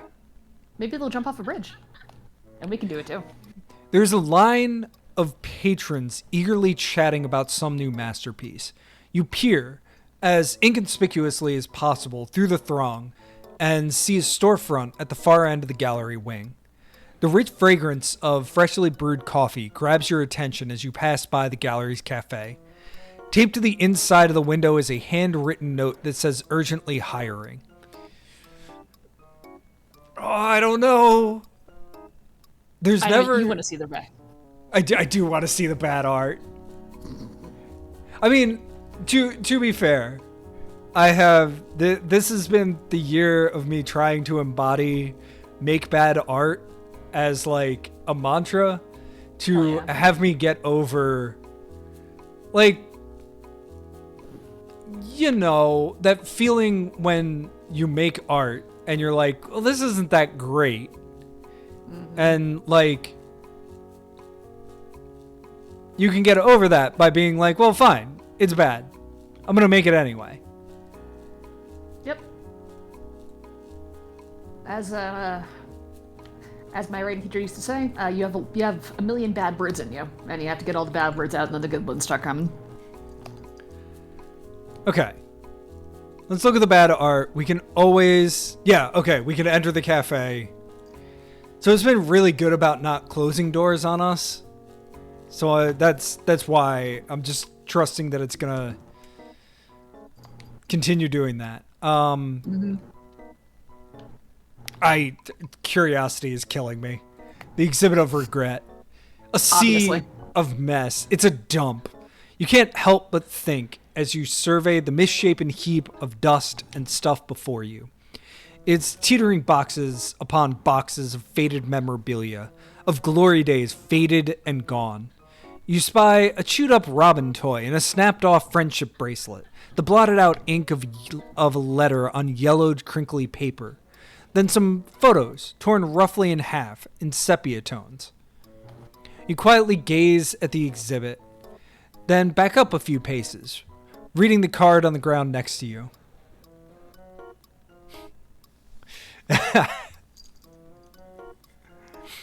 I mean, there's that too. And that's by Rene Deprivé. It's Le Mont de la Perte, which is multimedia. The Lament of Neil Peart? Why can't I hold all these symbols? The mountain of shit, basically. Or like trash, maybe. I don't know what Pert means. I'm just assuming. I'm assuming that it's like connected with like perdition or something. You swallow and you tread away, your steps feeling a bit heavier than they were a few moments ago. You wander down the wing, your eyes roaming for a piece that interests you. Your choice, Jerem. It's decapitated pig. You approach the sculpture of the pig, doing your best to ignore the hovering artist for the moment. The sculpture really is phenomenally realistic. The thick folds of the fleshy hide, the depth in which the creature's glassy gaze, the follicles from which its thick whiskers sprout, the viscous fluids, red, brown, and gray, dripping rhythmically off the wooden block on which it stands. No, it's not realistic, it's real. The smell is enough to convince you as much. A paper sign taped to the wooden block declares the piece to be Dead Pig by Mincent. Is it disgusting or interesting? I mean, sock it in a tank full of formaldehyde, and we'll talk. I have to admit that I do think it's kind of interesting. I am the worst kind of art fan. There's no question. That's interesting. You remain impassive. Circling the exhibit, you try to find the meaning in the art. There are no marks on the pig, no additional props. Nothing to mark it as anything but an ordinary pig.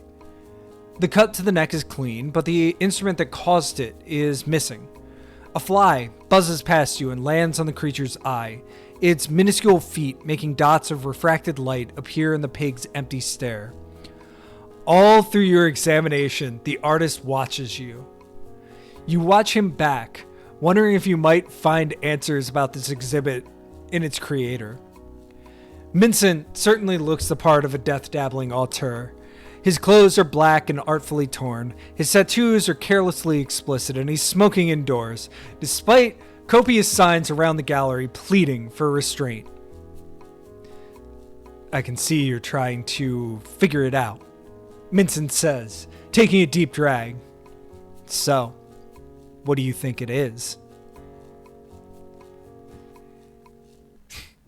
It's a commentary on... those are all the options. It's a commentary on capitalism.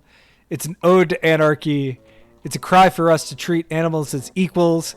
It's in the bad art wing. So I suppose that's what it is? Well, it's definitely not the first two. 3 feels obvious.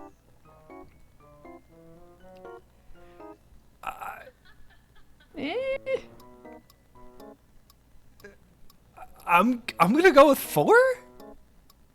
Yeah, I mean, it's art. There are no right answers. That's not true. There are... I will save the lecture, but it is possible for a work of art to be objectively good, and for a craft, it's a thing. Rant over. All right, but it is in the bad order. We are literally in... We're literally playing games in an art competition.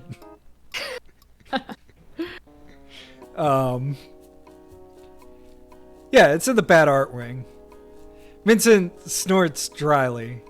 And there I was, thinking I was in the Met. He stubs his cigarette out on the pig, looking annoyed. What do you want? A cookie? Well done, you figured it out. Now get out of here before you ruin it for everyone else. You don't need to be told twice. You wander down the wing, your eyes looking for a piece that calls to you. Wow, it's not letting us go back. Guess we really got him mad, huh? Just said, oh, it's done such a great job of not cutting us off from things. I want to annoy Vincent more. Yeah. Let's go repeat some actions at him. Alright, do you want to check out the Renaissance painting or the black canvas, or do you want to go try to get a goddamn job like the shiftless artists that we are? I could go for some coffee, but I do want to know why. So the exhibit of regret, I get. The, like, Duchampian kind of deal, I get. Sure. Italian Renaissance painting, I'm curious why. I mean, fuck the monarchy. Aren't you goddamn American? No. Yes. I just don't know how to say words. Or geography. That could be anyone. You approach the painting slowly, so as to take it all in. The king's stature is proud, his crimson robe rich, his seat a stupendous throne of gold. His drab supplicants prostrate themselves before him, pressing their faces to the floor. The painting is huge, Raphaelite-esque, rich in color, perfectly proportioned. You can't imagine what it's doing in the bad art wing. A golden plaque at the bottom gives the piece its name. Clive Stout, in their rightful place. Oil on canvas, 78 inches by 174 inches. Do you like it? The artist appears behind you, like a mole popping up from the ground. The mole comparison is not merely due to his style of entrance. He's small of stature, round-shouldered, with black hair and small eyes that peer up at you. You give the artist a well-deserved compliment on the technical quality of his work, although you wonder why he's been relegated to a wing for bad art. Clive narrows his already pinprick-like eyes. It's a travesty, I tell you. An affront to my freedom of speech. They don't like what my art says, so they label it bad. They don't want the name of the gallery associated with my work, or they think it'll shame me, make me too afraid to display my paintings, to shout my message to the world. Clive proudly draws himself up to his rather unimpressive height. Well, it won't work. It won't work, I tell you. What is the message exactly? Make the maze gallery short again. I mean, what's with all the tall people towering over anyone? Not heightist, I mean my uncle by marriage is 6'2". I'm just saying that there are a lot of tall people in good positions here, and what are their qualifications? You know the dinosaur janitor? You think she got her job because she's great at floor polishing? She can barely hold a mop with those stumpy arms. Oh boy, height cell alert. Look, alright, I'm not even short. Tall people are scary. There, I said it. We haven't met the dinosaur janitor, and I'm sure she is delightful. Just ignore it. There is something off about a dinosaur janitor. I'm sorry. It is awfully fishy. How is a dinosaur supposed to open a bottle? Oh, she's a dinosaur. She's not a janitor of dinosaurs. I see.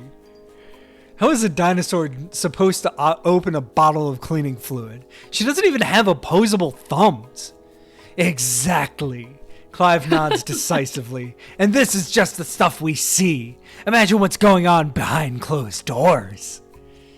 You can't help but agree that the maze gallery and its staffing policies are rather questionable. You walk away from the exhibit with a new perspective. Ugh. You wander down the wing, your eyes searching for a piece that interests you. Your downstairs continues to remind you that you need to find a bathroom. You know where there's got to be a bathroom according to building codes? Mm-hmm. Do you want to go to the cafe? Let's try to use the loo before we get hired. I'm pretty sure we don't get union breaks.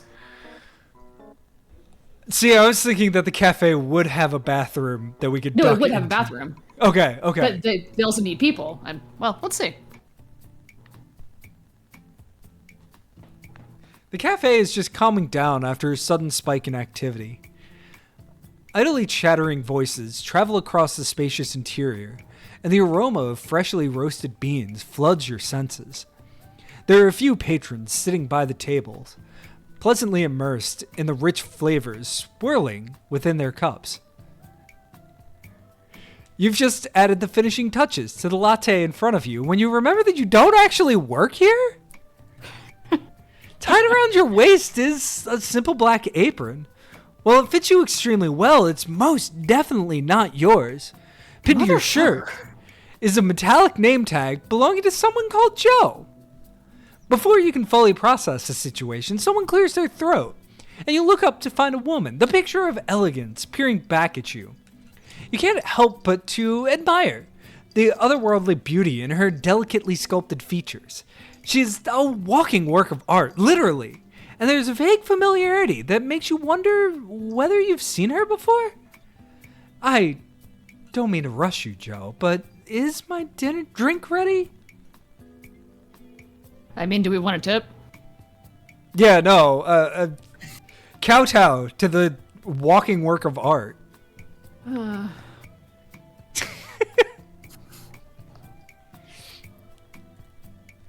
Thank you.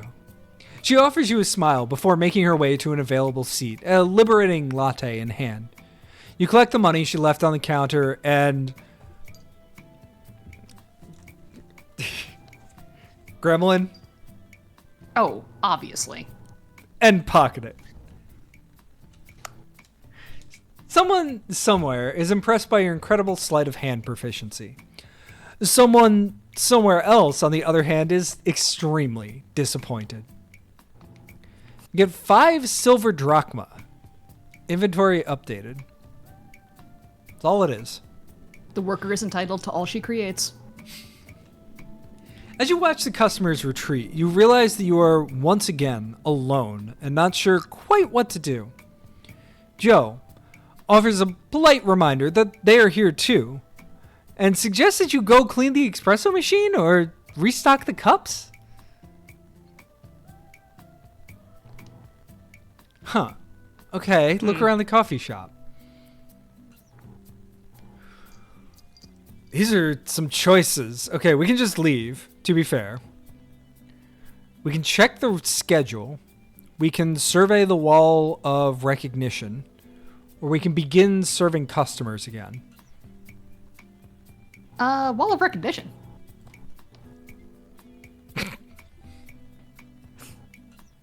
The Wall of Recognition hosts a series of painted portraits for award-winning employees.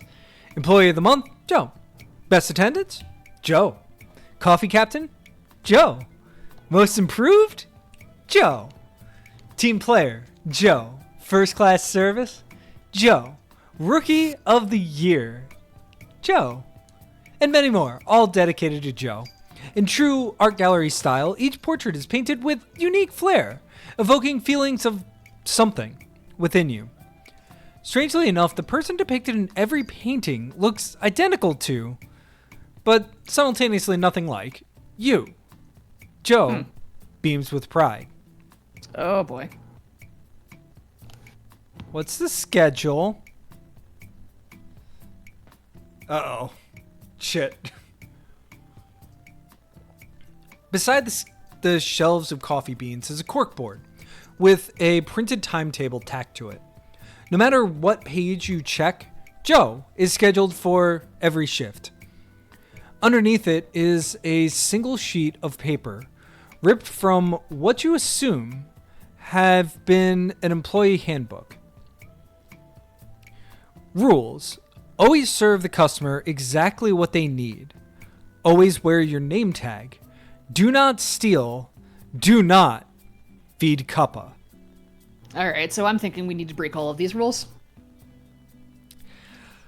I mean, we've already broken one rule here, and we did turn on the light and not turn it back off. We're bad girls. Yeah, let's take our name tag off and then serve the customer a terrible latte. Well, what if that's what they need? Anyway, take the name tag off. Oh, okay, wait a minute. Okay, rules schmools. It's not like there's anyone here to stop you. You unpin the name tag and slip it into the front pocket of your apron. It slides down the fabric with an audible scream. Joe's grip on you loosens ever so slightly. God, this is like leaving work at the end of the day. Anyway. Begin serving customers? You've been ignoring them for a while, but there's a small line of people waiting up by the counter. Are you ready to begin serving them? Oh, wait a minute.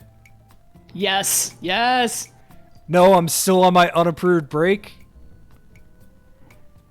Yeah. Okay, we got more bad noises. Okay. Joe, thoroughly annoyed by your determination to continue loafing, forcefully steers you back to the counter where the customers are waiting.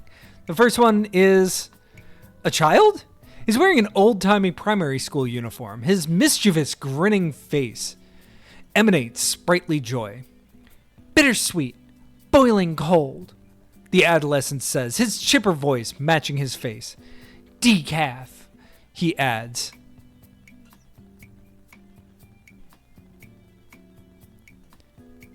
So you want to break the rules, make a doppio? I mean, what is a doppio? Yes, absolutely. A doppio is, I believe, 2 shots of espresso. Nice. Hang on. Double shot, extracted using double the amount of ground coffee in a larger size portafilter basket, resulting in 60 milliliters, 2 fluid ounces of drink, double the amount of a single shot espresso.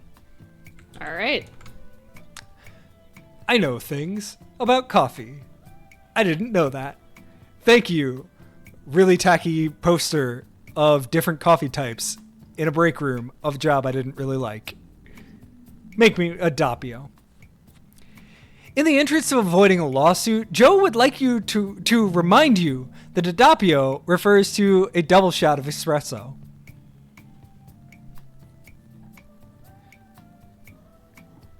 That's right. Send that little fucker to the moon. I live in New England. A quadruple shot, kid's fine. Hopefully this doesn't come back to bite you. Consequences be damned. You begin concocting a quad shot espresso for the child. As you transfer the drink into a to-go cup, Joe's incessant pleading does absolutely nothing to deter you. Their control over you shatters completely. You pass a potential lawsuit to the youth and watch as he tosses the cup back, the dark, steaming liquid pouring straight down his probably scalded gullet. realize you forgot to add the ice cubes. The sound of his softly thrumming heartbeat begins echoing throughout the cafe. It gets louder and louder and louder. So loud, in fact, that you soon have the attention of every guest in the cafe. Oh boy. I didn't want to commit infanticide here. You watch as his bones stretch, his shoulders broaden, and he begins to grow in height. He first takes the form of a teenager, and then an adult. Over the course of a few seconds, his hair begins to gray and thin, and his posture worsens as his spine curls. His skin becomes blotchy and wrinkled, and you watch as the gleam in his eye inevitably dies out.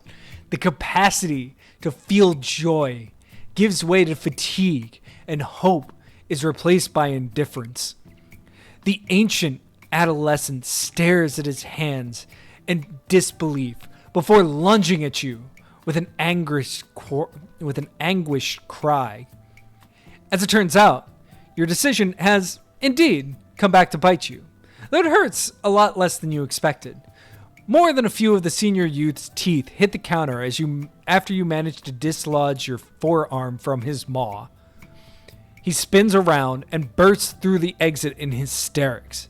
The rest of the patrons are momentarily stunned before abandoning their seats and fleeing the cafe in a similar manner. Put the teeth in your pocket. Absolutely. Plus 6 molars. Inventory updated. All right. Before you can react. Redacted. Redacted. Oh boy. Joe, redacted. It does our inventory. 6 youthfully aged molars. Okay. You come to your senses. Yeah, no. We're keeping those teeth. You come to your senses on the floor just outside the cafe. Your head is pounding and the feeling of disorientation you thought you'd grown used to is now overwhelming. There's a sheet of paper stuck to your chest. Dear Fired, this letter is to inform you that your employment at Joe's Cafe is terminated, effective as of immediately. Don't come back. Sincerely, Joe. +1 notice of termination, inventory updated, goal updated, escape the gallery, exit the cafe. Notice of termination from Joe's Cafe. Heck yeah. We found our way out of the symbolism area. And we have solved the problem of pesky employment. Something that torments me every day.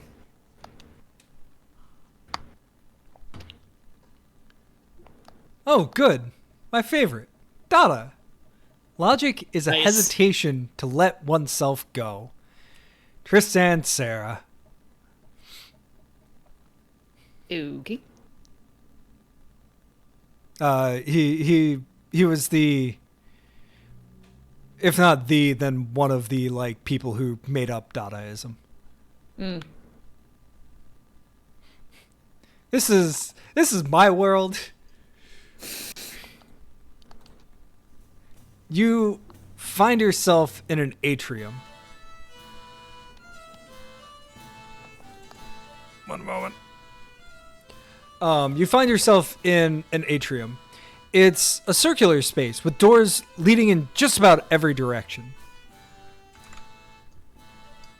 Between them, huge gilded columns line the walls, drawing your eye upwards to a detailed Baroque dome, depicting a scene that might be biblical or might just be fantastical, interrupted in its center by a skylight. In the center of the space stands an oversized statue of a young man, its pedestal surrounded by brightly colored couches and love seats. We can observe the dome, no. approach the sculpture, sit down, or go somewhere else. Sit and run. Nope, we sit in here, baby. That was my You played a little bit of Phantasmagoria with me, right? I did. One of the ones. I think the first time I played it, my entire goal was just to find everything that you could sit in, and sit in it. And there was one time where it paid off, and the cat got in my lap. Nice. But after that, how are you not supposed to just sit on everything that you see? You're like a dog that found a sandwich in a bush. Like, what are you gonna do? Not look? Like, and you could sit on everything. That's also the game that fundamentally created Ferkung's law of toilets, which is that if you put a toilet in your game, it must flush. Yes. With the asterisk that if there is a very good reason why it should not flush, that's fine, I guess. Like, if you're in some post-apocalyptic world. Retro Homebrew! Hello! Thank you for the raid! Ahoy! Ahoy! We're playing IFComp games.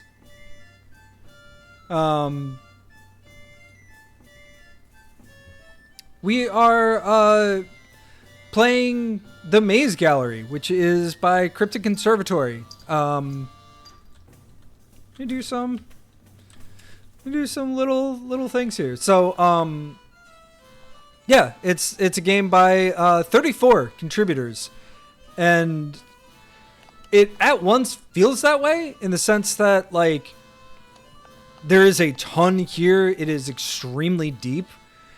And on the other hand, it feels nothing like that in that there's a ton of interest, I feel, and a ton of like cohesiveness. A ton of care. A lot of care was put into the creation of this. And... Yeah. But yeah, thanks for stopping by. Happy Tuesday. Happy Text Adventure Tuesday. All of the furniture that we just sat on is very rococo, with faux gilded frames and plush cushioning in all shades of teal and green and rose. You perch yourself on an unoccupied love seat and let yourself sink back into the soft cushioning. We don't have to stand up to observe things. Absolutely. You said the sculpture. Yarr. It appears to be a replica of the statue of David, Bernini's, not Michelangelo's, blown up to double life-sized, standing more than 10 feet tall. The details of his face, body, and clothing are quite impressive.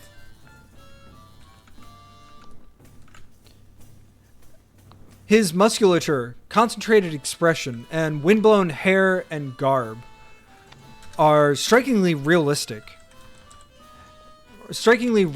rendered in gleaming white marble. Somewhat softening the effect is the brightly colored conical birthday party hat secured to his head by a straining elastic band. Do you know David Bernini's by name? I cannot say. I know Michelangelo's. I cannot say that I know Bernini's. Okay. So this is David as in David and Goliath. Not, is that what Michelangelo's David is too? I guess. Yeah. Yeah, he's fair. got sling. This tells you how much I know. All right, let's read that placard. Yeah, read the sculpture's placard. Avery Squat Pump, David, if he listened to techno music. Sun-bleached marble, oversized party hat. So, if you wanted to know... Okay. That, but, with a party hat on. He looks pissed. I mean, he's slinging. He's slinging. Let's check out the dome. Okay. Gilded columns are spaced at regular intervals around the walls, supporting the massive domed ceiling. The dome itself is painted to look like a clear sky, crowded with angelic figures. They range in stature from giant to cherub, and in attitude from vengeful to jubilant. No clear tableau emerges from the chaos, as if the artist picked characteristics out of a hat for each individual figure.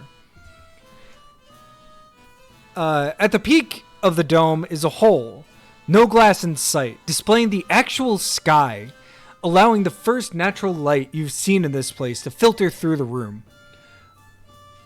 I don't know, J-Ram, are you enjoying this game as much as I am? I am so fucking delighted right now.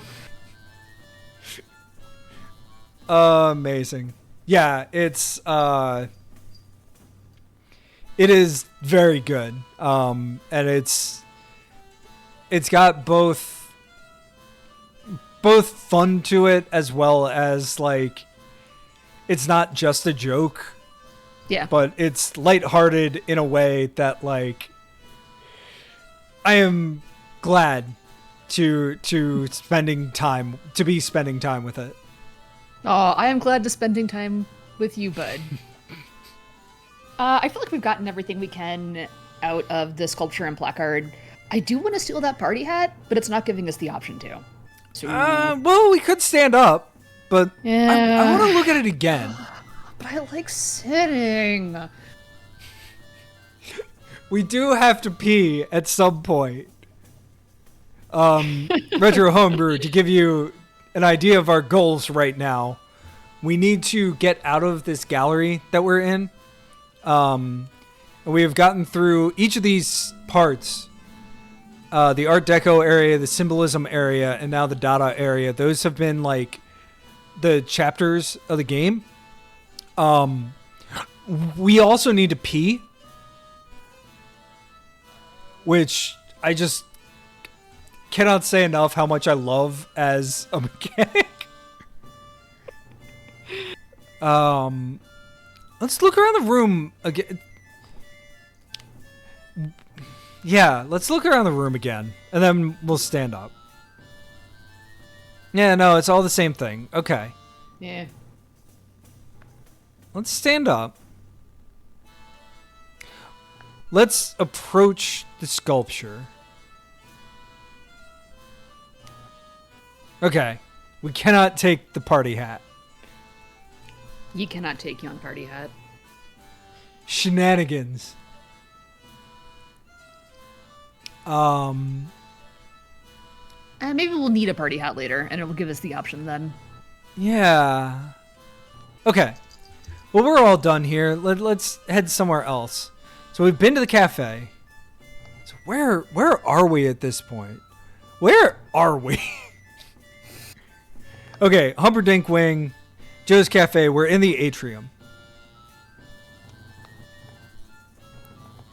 This map is really well designed. Mm-hmm. Okay, so we're in the atrium. We have the gift shop, Modern Arcana sand collection, body parts room, all sorts of stuff. All the things that it says. So, cool. Gift shop, sword-shaped door, body parts room, sand collection, Cuniculus Murium. Check the directory. Also, like, I love that every time that I've looked at the map, it's been at the exact same time that there's a directory.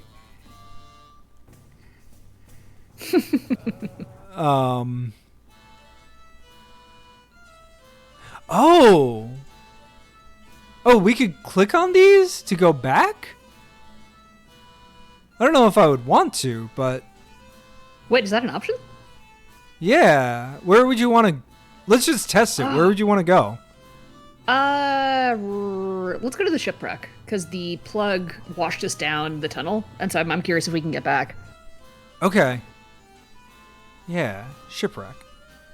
Should you find... Okay, yeah, you can. Oh, that is such a nice QOL touch. Y'all. Alright. Well, okay. Not right now. I'm sure that we will have at least one more before it's, like, game over. Step away from the directory. Yeah, we have a lot of options here. Body parts? Swords? That is beyond my understanding of Latin. Mm-hmm. Gift shop? Gift shop? Gift shop. Instead of a door, there's a handwritten cardboard sign taped to the side of the hallway. Gift shop. This way. With an arrow directing you towards the nearby corridor. As you round the corner, you're greeted by the smell of turpentine. An unsettling neon green light spills over an individual in a heavy coat. You can't make out any facial features under their broad hat, but you can hear their lips part in a smile as they step forward. Some art?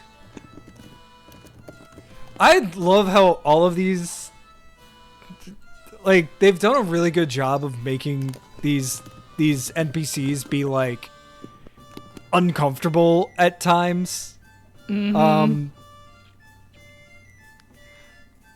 That said, yes? I mean, what do we have?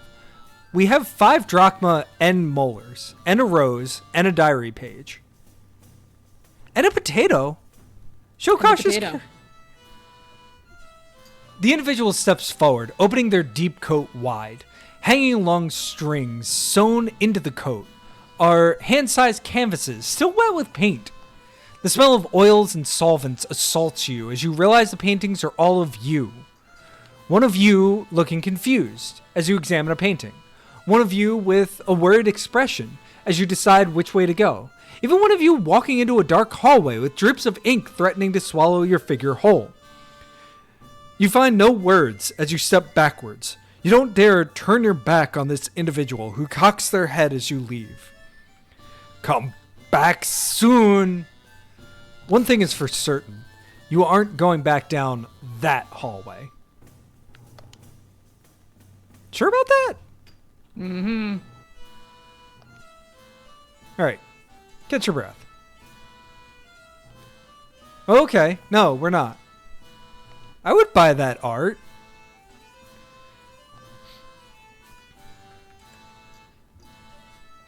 Benadryl man can't hurt me. I gotta vote for the body parts room. Or perhaps the cafe? I mean, is this cafe going to force us into indentured servitude as well? I think it's the same cafe, but actually, I do kind of want to test that. Yeah. Uh-oh. Oh, wait. The cafe is abuzz with casual conversation and discussions on the exhibits outside. The rich aroma of freshly brewed coffee floods your senses. Goal updated. Nature's call. We have found a bathroom.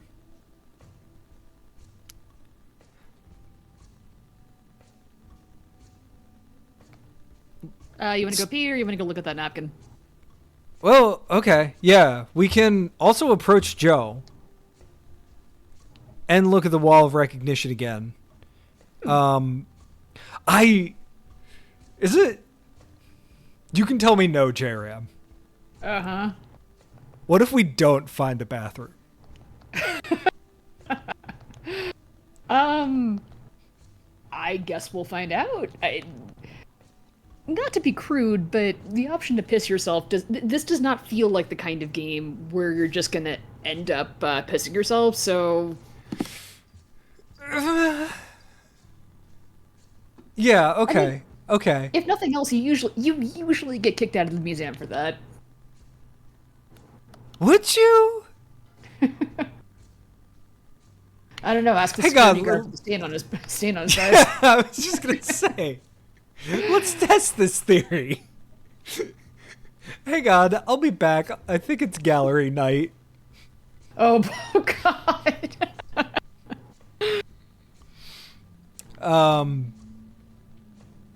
Yeah, let's start with the napkin.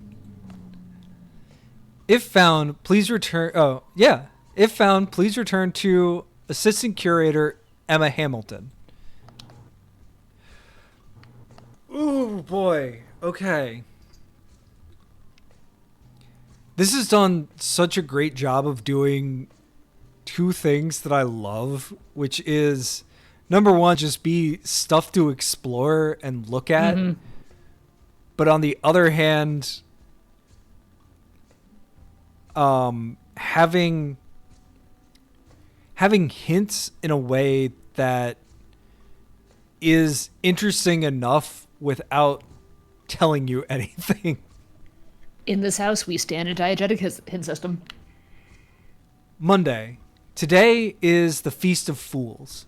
To do, check guest list, fix leak in unstable cubist exhibit. Came to work early, thinking I'd avoid the crowds on Monrose Avenue. But mostly to avoid Mum. I just can't with the arguing. Nothing I do is good enough. Ran into Peter at the pharmacy and made a tit of myself. Ludicrous man. Who wears a velvet cravat? Tried to duck behind a milk cart to avoid him and tripped over a dog. Fell flat on my face. Both knees cut to ribbons. Peter was so nice. And, oh no, darling. And goodness, let's get you cleaned up. Like someone out of Bloody Mary Poppins. Excruciating. Ended up walking the rest of the blocks to work with him and having to listen to all of his advice. I wonder if he does this to all the new hires, pouncing on them whilst they're trying to buy cough syrup. We'll spend today trying to hide from him. Later, insane thing happened. A couple in the ink room asked me at the pictures, what a way to describe them. Were changing their shapes for a reason. I told them they needed to get their eyes checked. Peter got mad, said I shouldn't talk to patrons like that. Is everyone here high? Must order new tights. Okay. Several things. Thing one, actually the only thing. As the resident Anne Rice fan, what the fuck else is a cravat supposed to be made of other than velvet? Linen? Pedestrian. Sorry, my tacks are they're so thin. They're short. They can't go through so many layers. This is why you need to follow the menswear guy.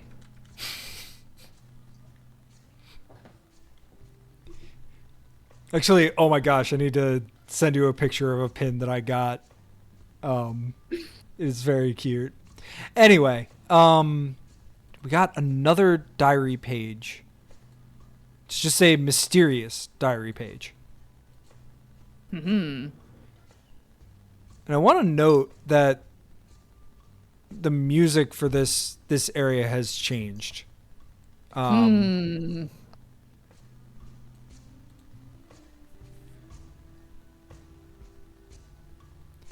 So the cafe is a buzz. We got the napkin. Ooh, let's drink a bunch of coffee when we already have the tea. That's gonna work out awesome. Okay, great. Approach Joe. There's some... Oh, okay. There's a mannequin at the counter wearing Joe's name tag. It's clumsily making drinks for the steadily growing line of people with jerky and imprecise movements. Joe's frustration at the situation, and you, is palpable, but they don't seem to have noticed you yet. You get the feeling that they'd wring your neck and toss you inside their apron if you could. You'd best keep your distance for now. The cafe is abuzz with casual conversation and arguments regarding certain exhibits. The rich aroma of freshly brewed coffee floods your senses.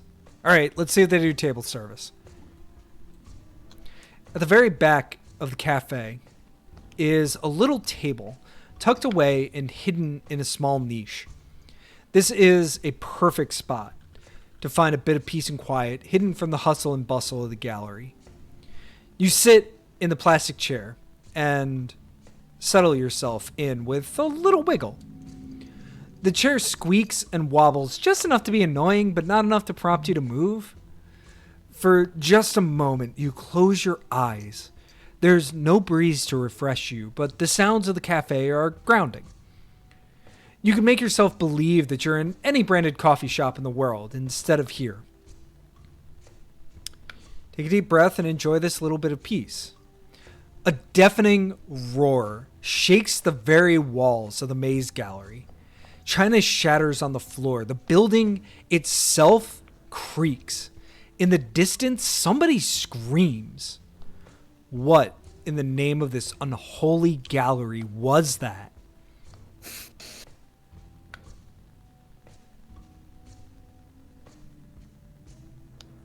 So, are we fight or are we flight?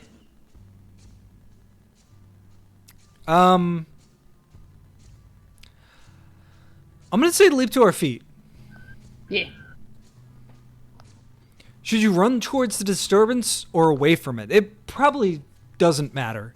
Knowing the twisted rules of this gallery, if you run in the opposite direction, you'll probably just end up behind what you were running from. But one thing's for sure.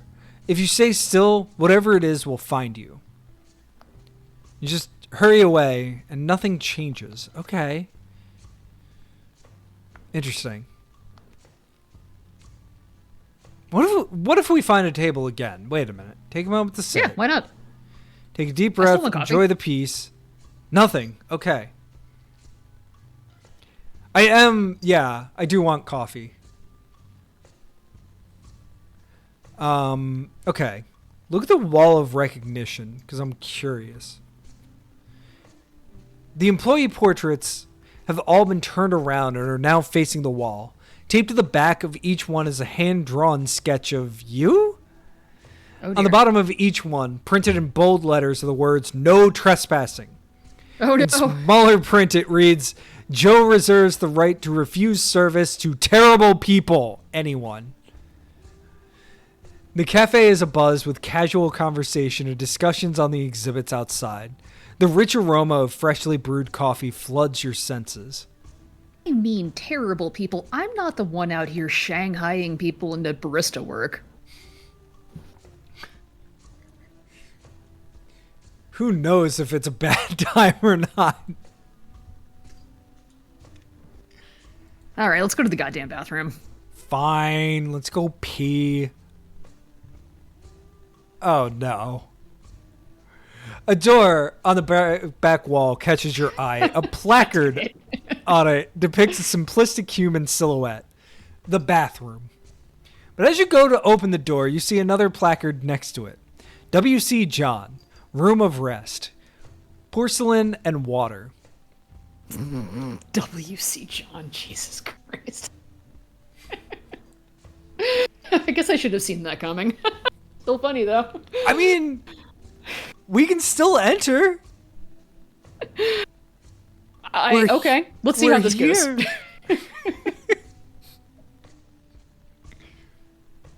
Enter. Okay. So you open the door to find a single sink and a toilet in a small room. There's a roll of toilet paper attached to the wall next to the toilet and a drain in the middle of the floor, in the middle of the room. Let's examine the sink. It's on a single pedestal with a bowl on the top.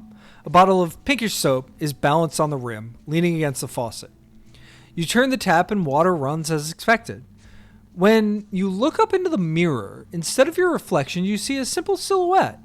The same one on the bathroom door outside. You lift your arm, and the figure lifts its rounded, fingerless arm in tandem. I have a question for you, J-Ram. Oh boy. You know the industrial pink soap? Yes. Does that smell good? Oh, yeah, extremely, unfortunately. Okay. Yeah, it's the inside of rubber Halloween masks and old air conditioners and that disgusting industrial pink soap. Everybody has weird smells, man. I'm not gonna yuck anybody's yum. Like, there's a reason why we're friends. Okay. Let's do a very normal thing and examine the toilet. I always toilet before when I enter a new environment. Look at the toilet. You look the toilet over carefully. It certainly seems like a functional toilet. You softly nudge the toilet's exterior with the tip of your shoe, and it remains firmly rooted in place. I mean, it's do or die time. I'm leaving it up to you. No, I think we should go for it. Why not? Okay.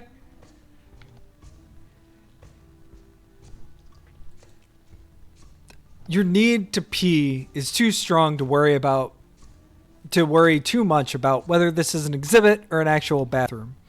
You flush and breathe a sign of relief as the water washes away any sign of your possible transgression. Goal completed!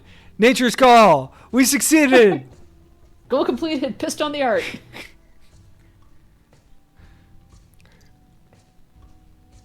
How much of a goblin should we be?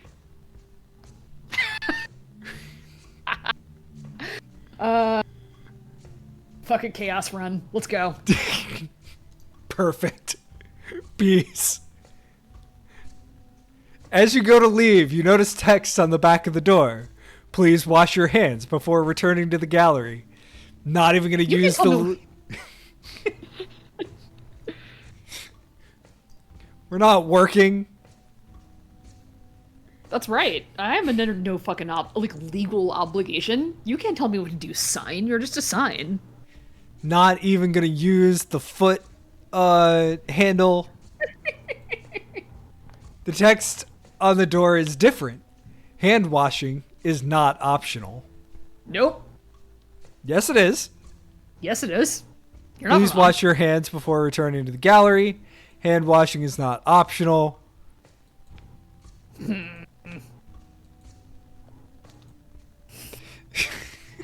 All right, well, we tried.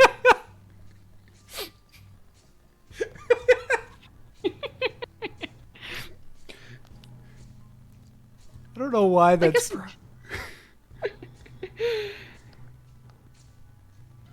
In a larger sense, I guess the pro-hygiene message is appreciated, but, Alright, let's wash our fucking hands, come on. Fine. You wash your hands thoroughly with the pinkish soap. I don't do it thoroughly. I only sing half of Happy Birthday. The text on the door is different. Thank you for participating in this interactive exhibit. It's donors like you who make our gallery first class. Oh, I don't love that.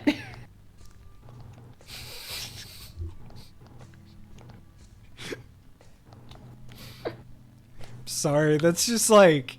I actually want that now in every art gallery. Like... I'm like mad that this game came up with this idea.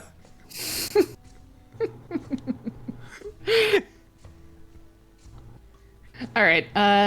We approached Joe. We looked at the portrait wall. We sat at a table. Is there anything else that we can do here? No. All right. Let's go. Yeah, it is only 2 lines. I don't know how much of a gremlin they expected people to be. I guess you have to assume everyone's a gremlin. Yeah, if you're gonna give me the option, come on.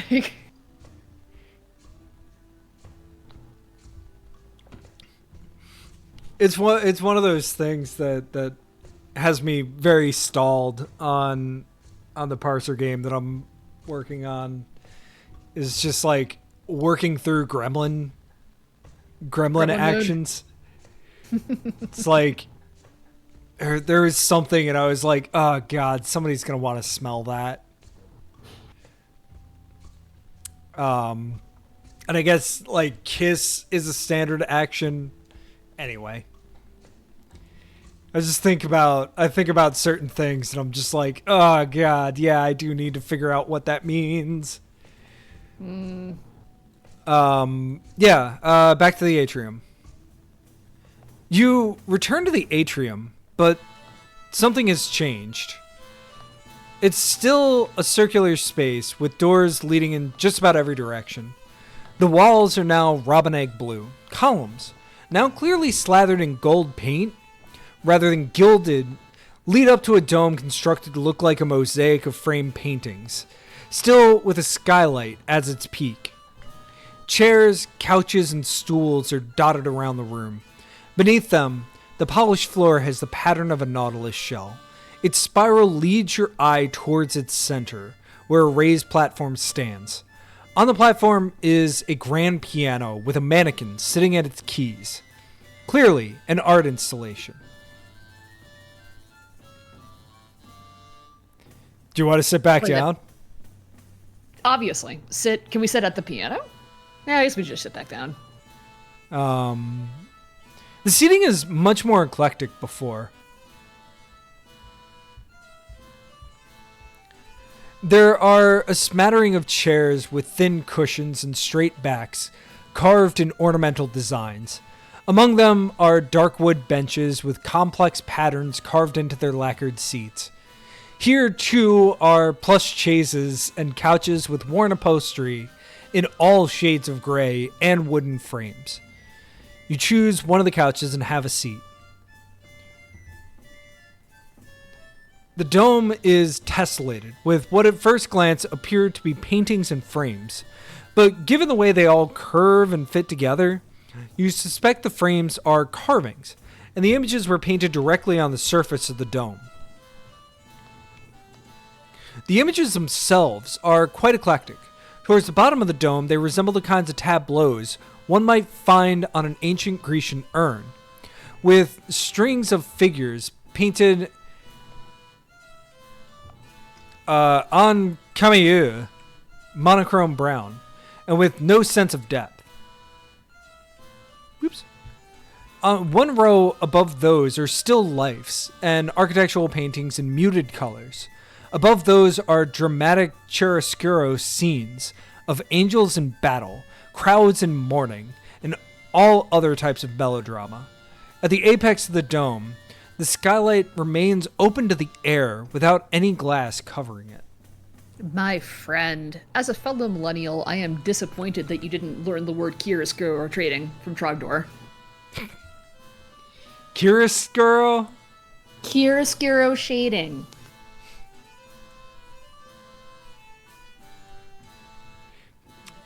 Okay. I know what it is, more or less. Please don't ask me to define it. But I know what it is. On camaïeu, I guess. I'm gonna just butcher everything. It's fine. Is this.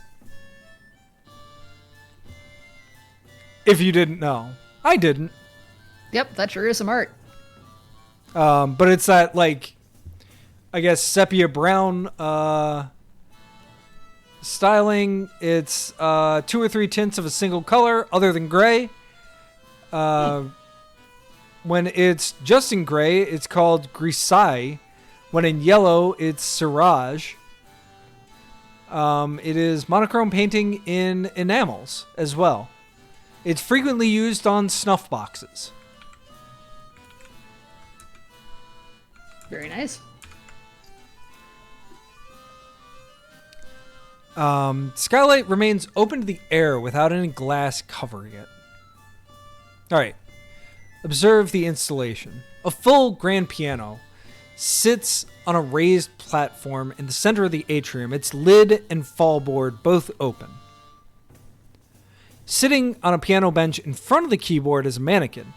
Taped to the front of its blank head is a printed out picture of Keanu Reeves' face, and an old-fashioned powdered wig is perched atop it. Sitting on the piano's music stand is a half-finished, half-written transcription of the first movement of Mozart's Piano Sonata 14 in C minor. A purple mechanical pencil lies beside it. I want that pencil. A placard affixed to the side of the platform reads as follows: Avery Squat Pump, Neo, Classical, Mixed Media Sculpture. More like Keanu. Am I right? I'm right, though, right? Kind of? Am I right? Maybe? Oh, wait a minute. No, you're onto something. Reread that title. Yep. Whoa.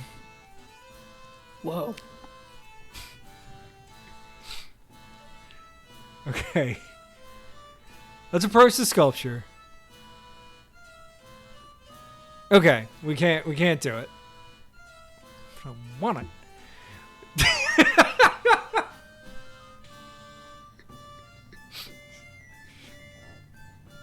Not sorry.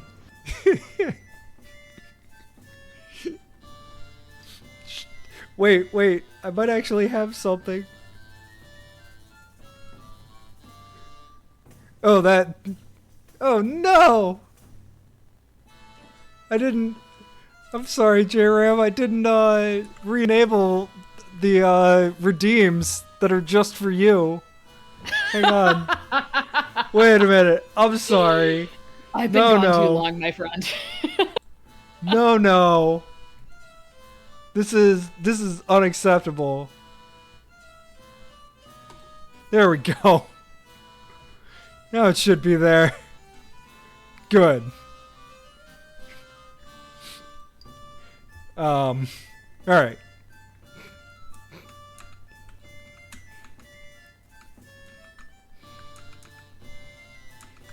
There are precious few things I have enabled for Twitch. Just as a thing, please don't subscribe. Please don't use bits. Use whatever money to donate to our charity that we're raising for, or whatever charity you care about. But I do have channel point redeems. Trimmer, please. Thank you. I will save. Save state made.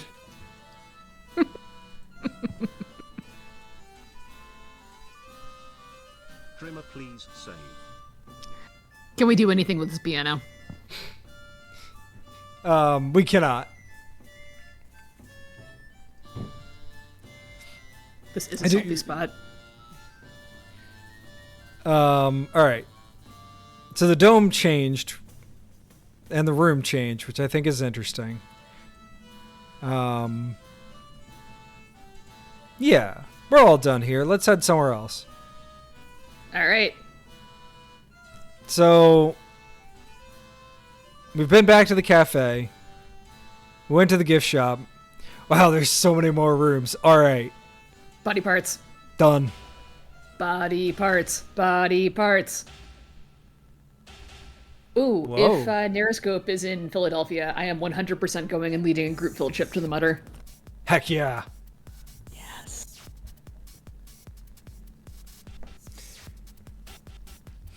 Oh, wait, sorry. I'm just like vibing up. Alright. Body parts room.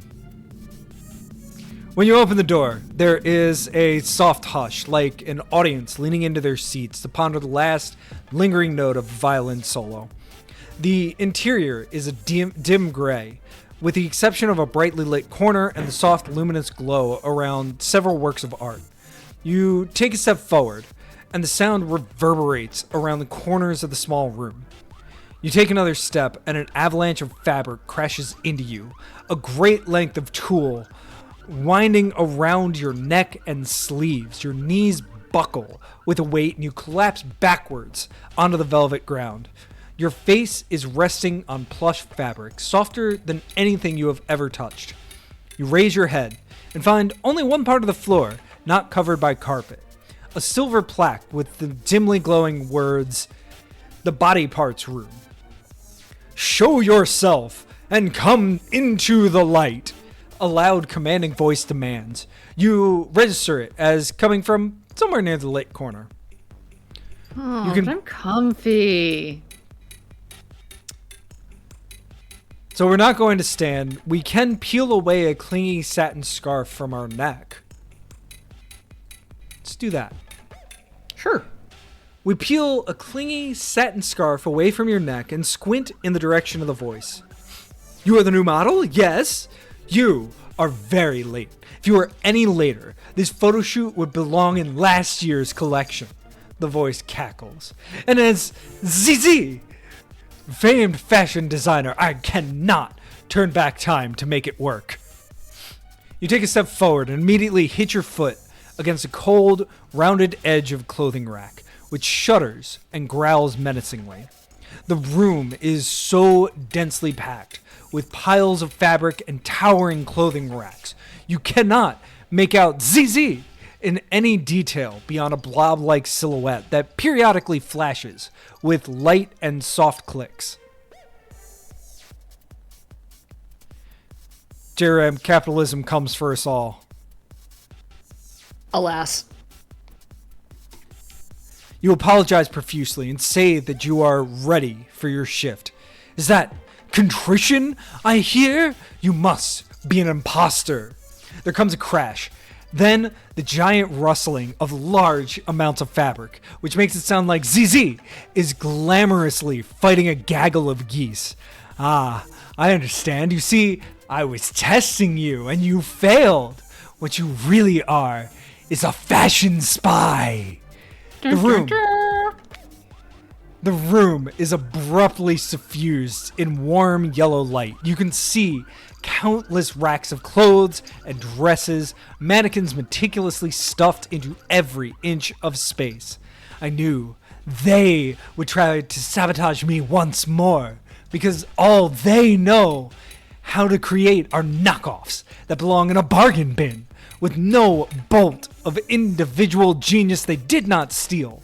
And to think, I went to all the trouble of creating this collection and photo shoot all by myself for secrecy. ZZ steps forward into the spotlight, away from their waiting camera, and looms over you. Wow. Their head is almost entirely obscured by a wide-brimmed, dark lace hat that obscures their face, save for their pursed violet lips. Dangling from their ears are dramatically large, pearl-studded eye earrings with gold-tipped lashes, which eerily blink with a fraction of a second. Right after you blink, their lashes scattering golden dust into the air. ZZ is wearing a black suit that flares at the waist into a generous long skirt made of antimatter-like fabric so dark it absorbs all light. Stitched into the pleats are golden eyes that match the earrings, encrusted with diamond dust and casting a faint white nebulous glow around ZZ's form. They also wear a few golden sculptural, hopefully faux, body parts as pins and jewels. Earrings or coat?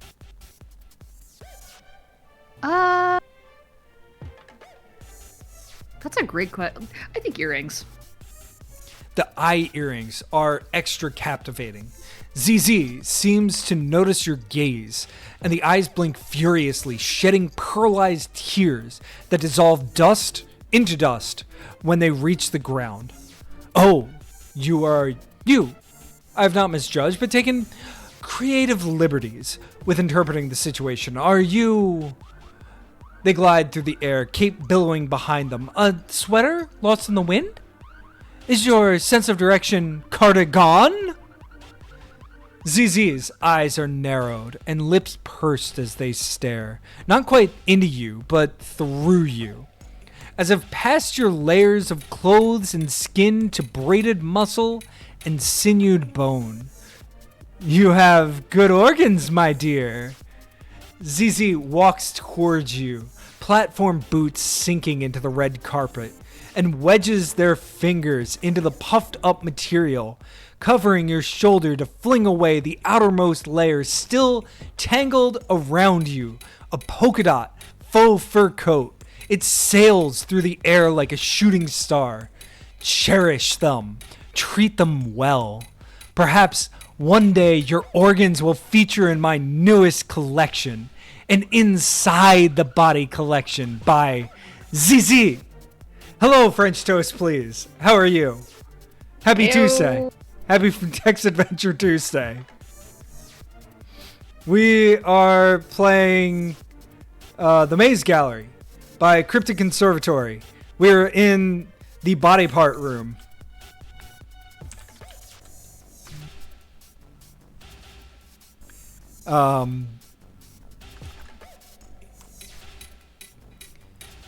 Maze Gallery is a very cool game by 34 contributors, released for IFComp. Don't worry about it. Don't worry about it. It's gonna go great. It's gonna go great. Great. Totally good. Are we gonna interpret ZZ's words with genuine concern or with boldness? With gusto. Hell yeah.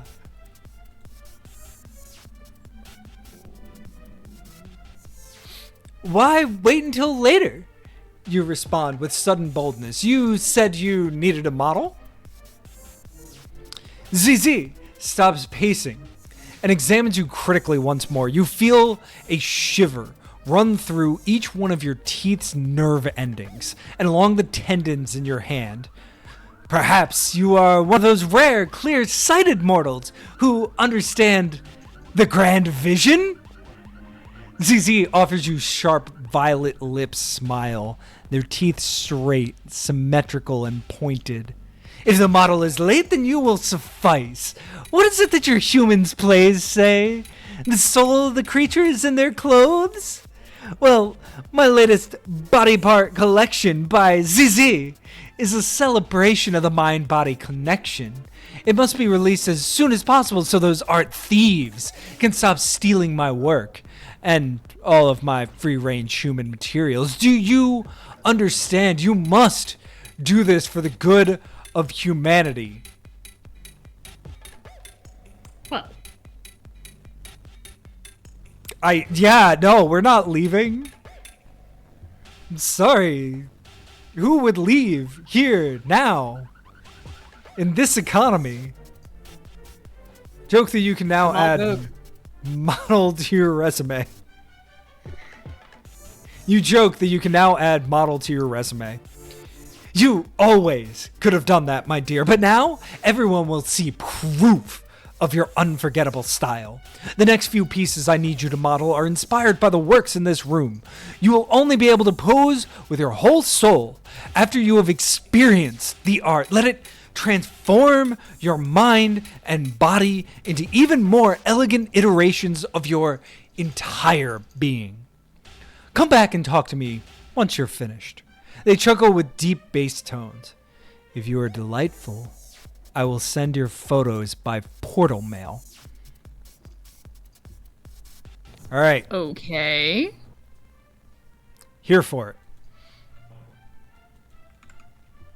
Dress up, dress up, dress up, dress up.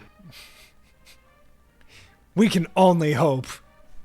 The body parts room is painted in ombre, mixture of colors from inside the human body. Waves of dark red to pink, ochre brown, and pale white.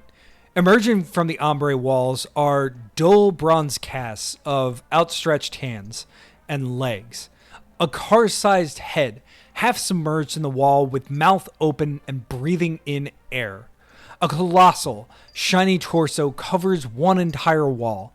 In the light, you notice deep wrinkles on the sculptures, so detailed that you can see scatterings of freckles and pronounced pores. One of the hands even has a diamond ring. Hidden speakers play muted recordings of voices, laughter, and other human sounds. Hanging from the ceiling are mobiles of drooping neon-colored ears adorned with intricate piercings. One green ear has a yellow rubber duck stud. Off to the corner, fashion designer ZZ adjusts the settings of the camera stand, which casts searingly bright rainbow strobe beams. Going back to the music. The text says that it's muted. The music becomes muted. Anyway. We have a distorted mirror. We have the Hands of God sculpture. We have a teeth diagram. We have the metaphorical taxidermy alcove. Oh, I like all of these options.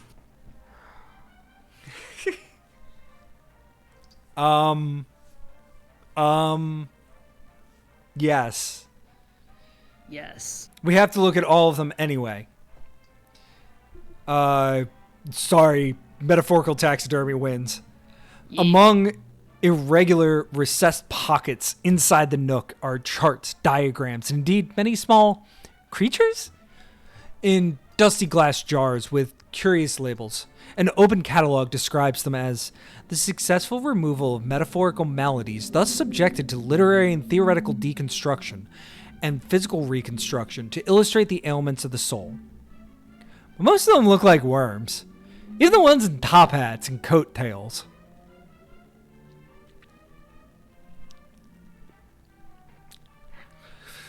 Okay, we have the Capa Tornatores, the Reptans Carnes, the Instabili, and the Vox Furum. Furum? I'm not sure I want to hear the voice of the forums.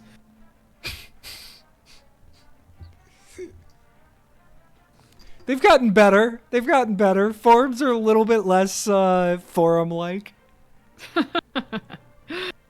Let's do instability. All right. Wow. Such colors on some of these. They're pinned to display soft wings, and a few of them are framed to look like they would in a human stomach. And yours royals at the thought. Then you catch the ones that are only in your pants, and you feel the need to move on. Reptans Carnis. Wait. Sorry, I'm rereading that. You catch the ones that are only in your pants. Like you have ants in your pants? Or worms, I guess. Yeah, maybe. Okay. Everybody dance like there's ass in your pants. Right. Reptans, Carnes. Now, these little things are actually kind of cute in the way they all seem to be marching together. A quick scan of the entry in the catalog changes that opinion quickly with its talk of puckering epidermis and loss of circulation. Looking at them again gives you goosebumps, and you have to wonder if any of these displays might be, well, active. Okay. The Capa Tornatores, why does it look like the worms are doing a line dance? A quick glance at the unreasonably long information card gives you a clue. In various types of obsession, though each species is specialized to just one, the phrase "bee in your bonnet" results in these determined buzzing pollinators that hive around a certain idea and are easily spread from one individual to another. Earworms. Got it. Cute. Could these diagrams spare a few more details? The Vox Furum. A whole tadpole to adult life cycle. A whole tadpole to adult life cycle. And that's what they do to tongues. The display has a fun fact about how the origins of the English cat got your tongue and the French donner selon a chat diverge, but these things are not cats. Not even with the little collars. Nope.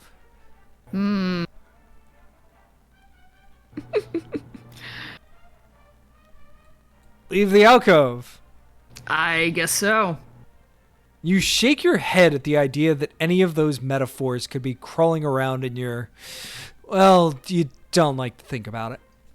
A few loud booms echo from ZZ's corner, and a swarm of metallic silvery bees rushes towards you, blocking out all light. Just as you try to find an appropriate metaphor for what you feel, they vanish.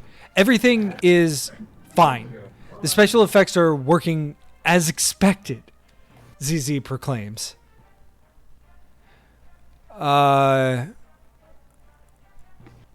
We have the things that we did before. And then, we could look over various rolls of fabric and unspecified materials to see what ZZ's up to. I think we should follow instructions. Yeah.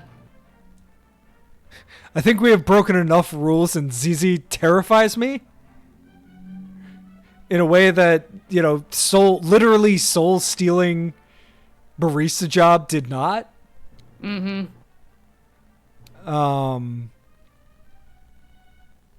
Teeth diagram? Fresh hot teeth? Before you is a medical illustration of human teeth. The top half depicts the individual teeth lined up like little soldiers, divorced from their gums. Molars, bicuspids, canine, incisors, and back again. Below it is a diagram of the teeth in their proper positions in the gums, complete with a pinkish hard palate between them. It creeps you out. It's fascinating. You already know all this, of course, because you're a dentist. Oh, obviously we're a dentist. Come on. It explains our ability to go to a gallery in the middle of a goddamn weekday. Gay Ram, tell us a joke. I see that, French toast. I will see that in a minute. Hey guys, y'all, hey. You ever heard the one about Beethoven's Gay favorite Ram, fruit? Tell us a joke. Banana.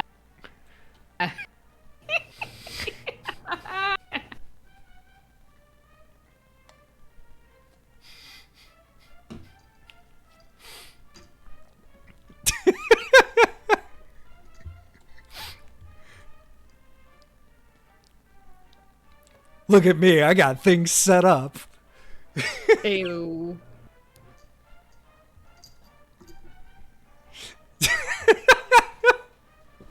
So are we a dentist or? Oh, we're a dentist. Oh no! Jerry!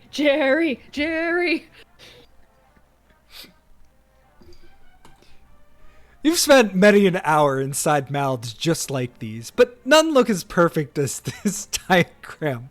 This is it. The perfect specimen. Untouched by sugar or plaque. The platonic ideal of a mouth. Are you a dentist? Or just feeling extra toothy?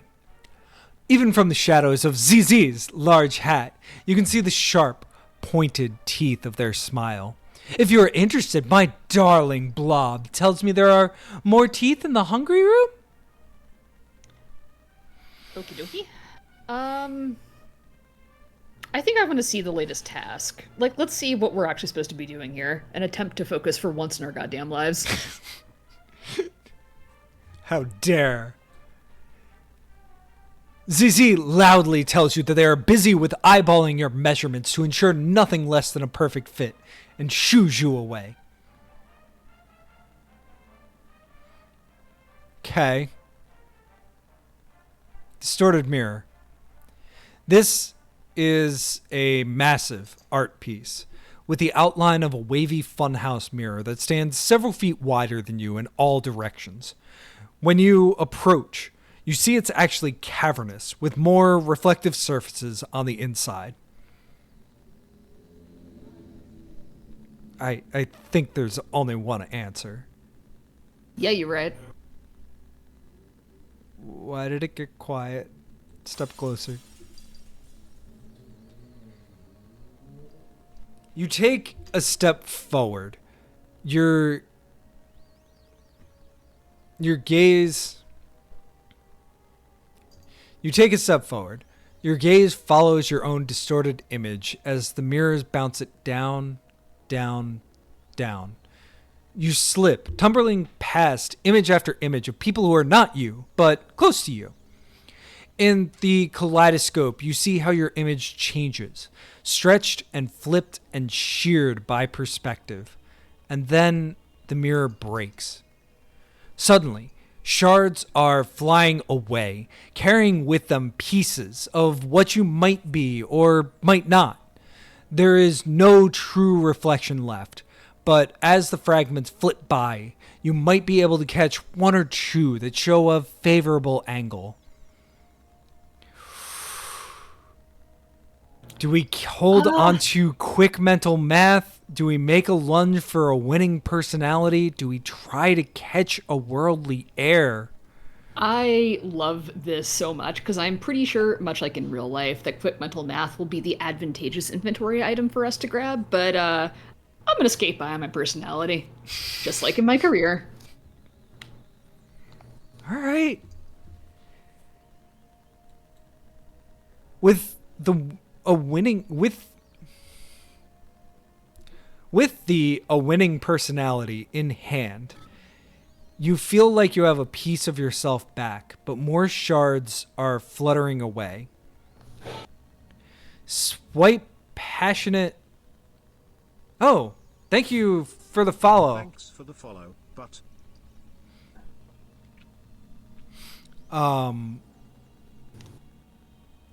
Swipe passionate opinions about pineapple on pizza. Snatch the loss of childhood, or grab a sleep disorder. I feel much about pineapple on pizza like your friend and mine, David Franson, feels about the Beatles. They're good. Get over it. But just don't make a big stink about it, okay? It's good. Like... So does that count as a passionate opinion? No, it's the opposite of a bash. It is the correct opinion. Like... Okay, good. So do we snatch the loss of childhood? Let's do sleep disorder. Okay. Actually, wait, well, pineapple on pizza could provoke some, like, pretty funny flavor text, though.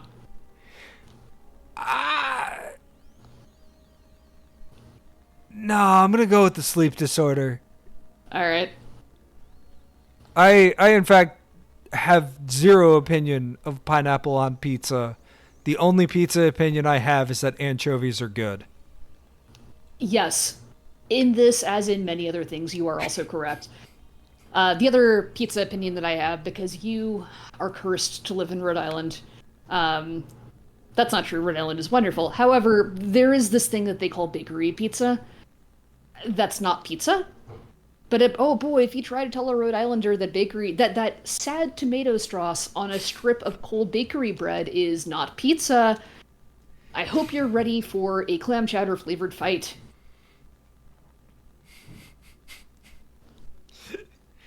Yeah, no, I get bakery pizza though. Like, I understand it. It's the whatever.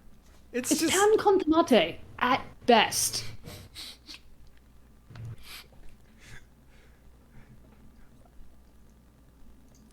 I don't ever get it, but I understand it. No, a sleep disorder can't be right. You discard it at the last moment and instead grab an unknown bias against redacted. More and more fold away. You can't possibly hold on to all of yourself, and so you tear your eyes away from the mirror. You glance at the two shards of mirror that cut into your hands, reflecting an unknown bias against redacted and a winning personality, and wonder if they are even pieces of yourself or merely distorted reflections. You try not to think about how much more is already gone. So we got two dubious attributes: recognizability lessened, self and inventory updated. I'm sorry? Self. Wait a minute. Hang on. That's the goals. The self are the goals right now. Interesting. Okay. That's fine. Step away from the now broken mirror. Uh-oh.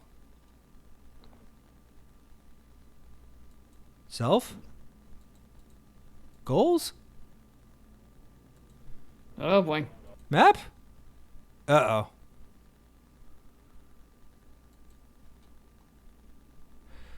You know, there are times... Now I'm regretting not putting a save point. I am not regretting hitting save. I'm going to hit load. Okay. And hopefully...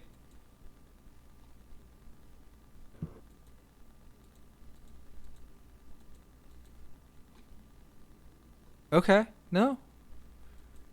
Oh, man. We have no fear. There we go. Okay, you can reload the page, and that hopefully fixes it. Save point. We're good. We're good. Woo! Thank you, Sunfire Wings. Also, hello. How are you tonight? Happy Tuesday. Sitting on a park bench. Okay, cool. You're all done here. Enter the body part room. We're just going to speed run this. I'm going to follow the same choices that we made. Apologize profusely. It says sick music, though. What do we say? The earrings? I think so. Interpret with boldness. Joke that you can add model. I'm going to hit save while I'm thinking of it. Go explore the rest of the body room. Metaphorical taxidermy.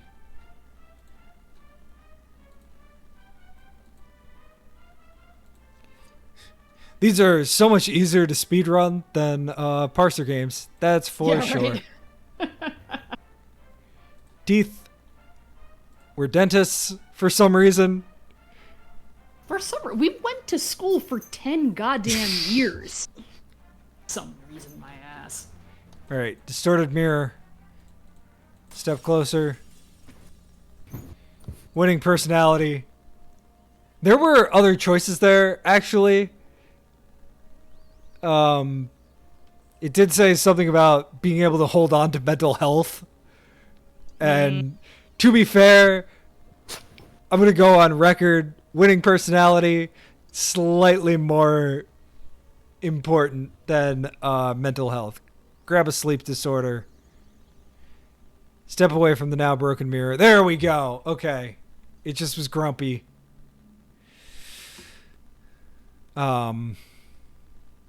Save. Hands of God.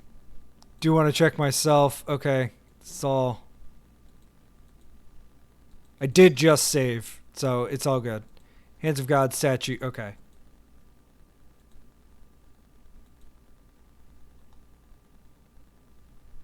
I am not going to click self. ZZ looks up, narrowing their eyes at you. You are still you, yes? Beyond the physical exterior and inner organs, do not let one drop of soul escape your flesh vessel into that distorted mirror. Oh, well, screw you. Let's go look at that mirror. Oh, back to the mirror? Maybe I have a problem with authority. But if this person is telling me to do some shit, my automatic response is going to be like, make me. All right. No, not that one again. You've lost enough already. Okay, it made us. Fair enough. Examine the Hands of God sculpture. A towering sculpture rests upon a white marble podium, illuminated by a spotlight above. Adjacent to the sculpture lies a carved stone tablet, atop a wooden podium. The carvings read, Hands of God, by John the Odd. Note from the artist, we are quite the extraordinary.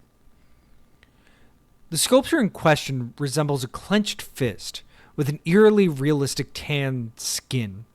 It adjusts its grip to lightly undulate its individual fingers, like a sea anemone with its tendrils gently swaying into the ocean's current. Reach out and touch God.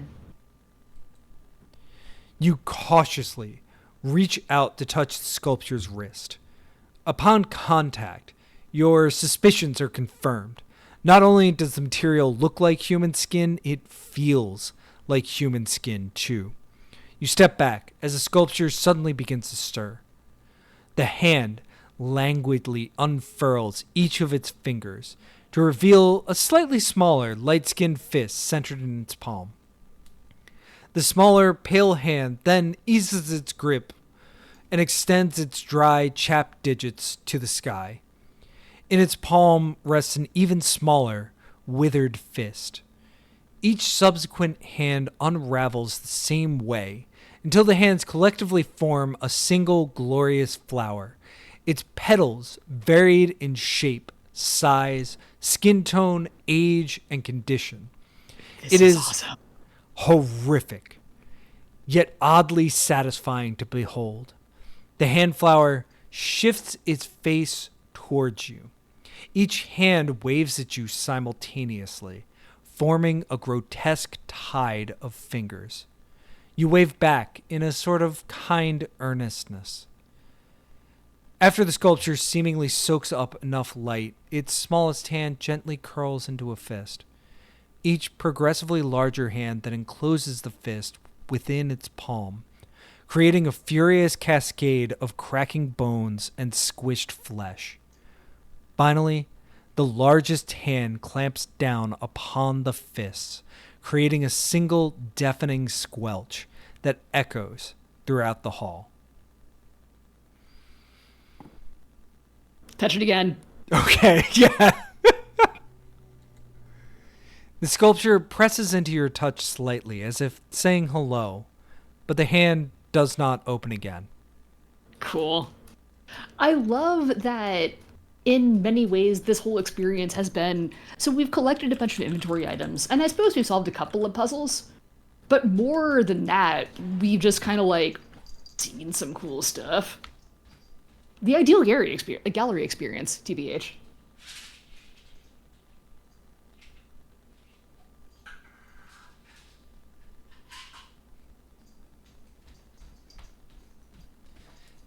Had to step away in reality for a sec. Yeah, absolutely. Yeah, that's kind of,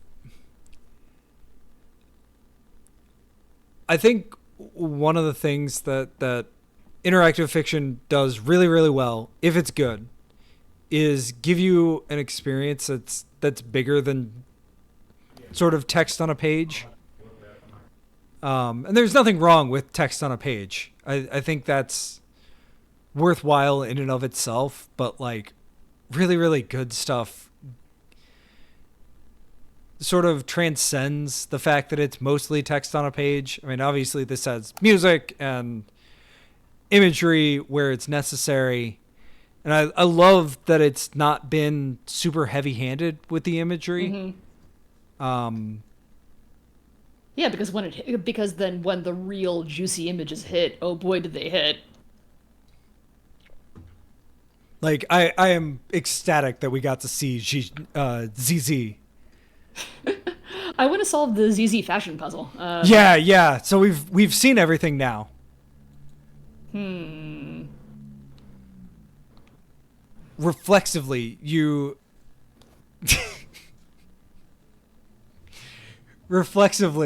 clench and unclench your fists. Then do it again. ZZ curses, interrupting your reverie. Do not worry, I uncharacteristically stabbed my finger on. ZZ continues speaking, but the noises they're making don't coalesce into any form of meaning for you. And trying to understand them makes your vision go fuzzy. The monstrous sewing machine glows with unholy gray light, but you simply nod and keep moving. Who would win between the hands of God and a demonic sewing machine? I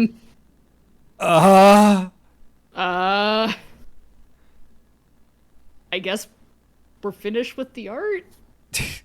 We looked at everything. You have returned? Are you ready? Once we begin a photo shoot, we cannot pause without sacrificing creative integrity.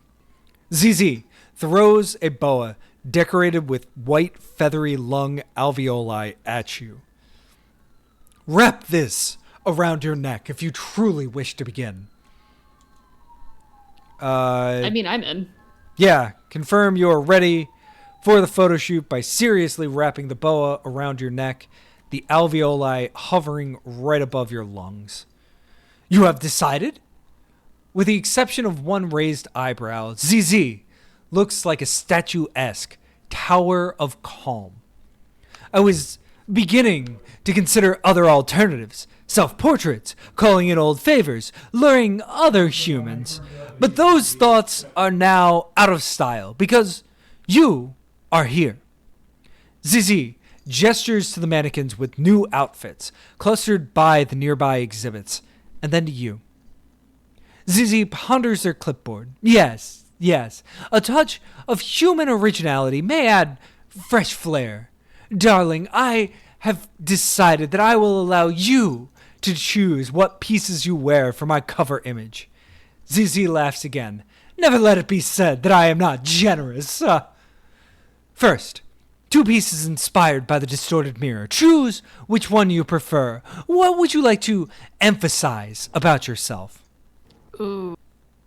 A red-fitted tunic with fire-tinted mirrors, or the green asymmetric top with one sleeve composed entirely of a rotating spiral mirror. Classic glam or avant-garde? I would say avant-garde. Same. We can pull back other places. Sure.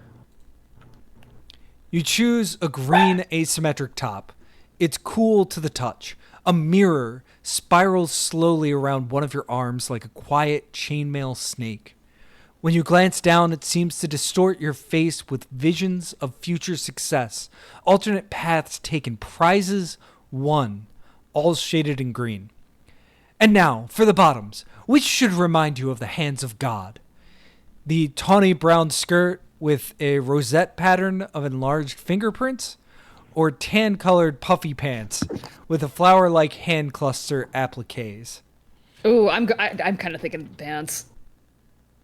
Fair.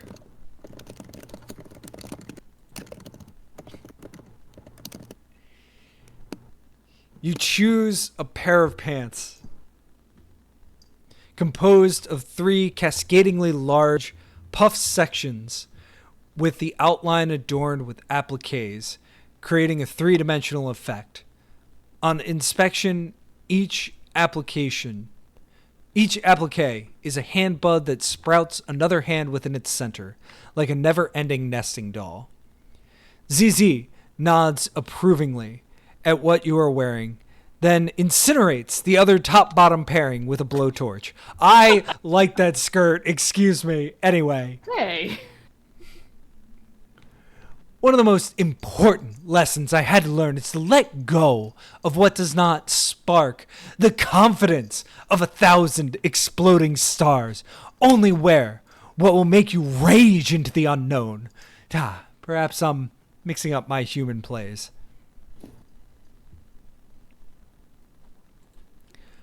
Anyway, time for accessories. These, please do not burn. Accessories are timeless, like inner beauty. The massively large mouth-shaped handbag with gold-encrusted teeth, or the petite clutch with fang-worthy detailing. Mouth bag. Just keep this teeth theme going on. What a theme? Come on. You choose a structured handbag with a metal frame shaped like an open mouth, with detailed sculpted teeth along the top and bottom edges. The teeth are covered in gold, but the bag is tinted black, with a purple tongue rolling within the frame. And finally, some mobile extra accessories for a cover-worthy statement. ZZ offers you a silver pin, the latest in holographic materialization technologies. Add this to the back of the bag, but do not drop it. Only caress it gently. The cutting edge is quite cutting and painful. and bloody. Just like the fashion industry, but my darling Blob is always a critic. Which version would you like? This one serves butterflies in your stomach to bees in your bonnet. That one is giving frog in your throat. Hmm.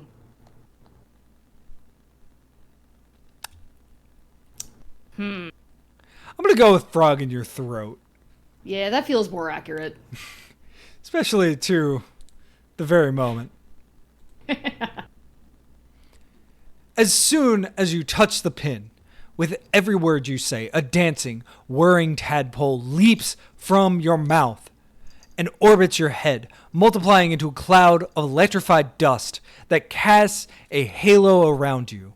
Is this haute couture that is so avant-garde? It is before its before time? An elegant, pearl-like tear slips out of the corner of one of ZZ's eye earrings.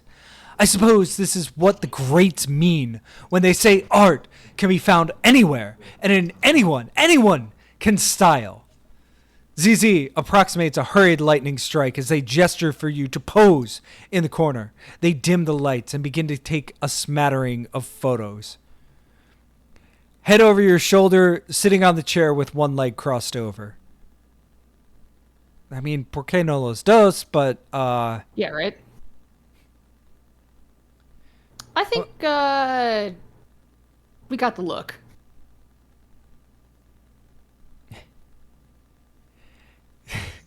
head looking over your shoulder. Yeah. You pose with your head looking over your shoulder. Perfect. Hold that. Tilt your chin up just a bit. Yes, I can see this on feature of a magazine. Now, give me a sharp smile that shows off your curiously flat teeth. What do you think? Oh, I think kneel on the ground. Prop your chin on one knee. If only because I'm trying to imagine what that pose would be. Classic grunge, baby. I guess, yeah. You kneel on the ground, propping your chin on one knee. Yes, give me that special human attitude. Imagine that you have just received 1,000,000. ZZ's speech briefly devolves into high, airy sounds, and are about to fight a ZZ growls animalistically for the last gourmet pastry. Walk archly across the stage, one hand on your hip. Stand with feet shoulder width apart and arms raised to the sky. One hand on your hip. Definitely. Sorry, some of us have needs. You walk archly across the stage, one hand on your hip. Perfect. Oh, darling, I am grateful that you walked into this exhibit hall, for we are finished. With a wide-armed flourish, ZZ restores the lights and bows, skirts sweeping behind them like a vengeful storm. Truly glorious. Thank you for indulging my taste. Now, I must rush over to add extra garments to the clown alley. I will send you an issue by portal mail once it is finished. It may even include my contact information for future jobs. You will accept, of course. After all, I am the famed fashion designer, ZZ. With one last wink, ZZ throws golden dust into the air and disappears with the rest of their collection, like a mirage in the desert sand. What the hell is with the people in this goddamn gallery enforcing me to work? I don't want to work, that's why I'm in an art gallery. On the other hand, I would work with ZZ. That is true. They seem like a good boss. Yeah, no, I'm down. You know, they work with teeth. We're good. Your green mirror shirt dissolves, along with your puffy pants. Meanwhile, your stylish, toothy, oversized handbag rumbles before exploding into rainbow ombre light. You scramble to not let the holographic pin touch the ground. But thankfully, it seems like the handbag has taken the brunt of the explosive damage. The tadpoles streak away like dust comets. So, that happened. When you look down, you are wearing the exact same clothes as you were before, with no trace of any outlandish outfit or otherworldly accessory. If not for the golden dust coating your skin, you could not be certain that it at all had happened. Oh, and there is a note resting on the ground by your feet, weighed down by 2 hand-sized orbs. The first one holds a miniature white chef uniform, crisply folded. If you squint, you can make out an enamel pin on the pocket, the size of a pen nib. It depicts a pink mouth and an orange tongue, blowing violet bubbles. The second orb holds a tiny blue architectural diagram of an organic, amoeba-like building made of silvery glass. Can you, my trusted human, give my love to Arrow? They're a famed chef exhibiting here, catering to those who are wandering hungry. They're also watching our dear, darling Blob. Warning, do not ever insult the Architectural Engineer's Digest in front of Blob, ever. We get a chef orb for Arrow. We get one architectural Insult engineer. Good call. One architectural engineer orb for Blob. Let's look back at the body parts room. Do we want to look at anything else before we go back to the atrium? I would suggest that we take our union-mandated streamer break here, that I may recharge my headphones and wrap my brain around all this beautiful art we just saw. However, we could be back quite soon. And then I think we're pretty much done in this room, so let's see where the atrium takes us. Sound good? Yeah, that sounds good. All right, good deal. Back in a flash. All right. We are going to hit this button. And then we are going to hit this button. And then we are going to hit this button.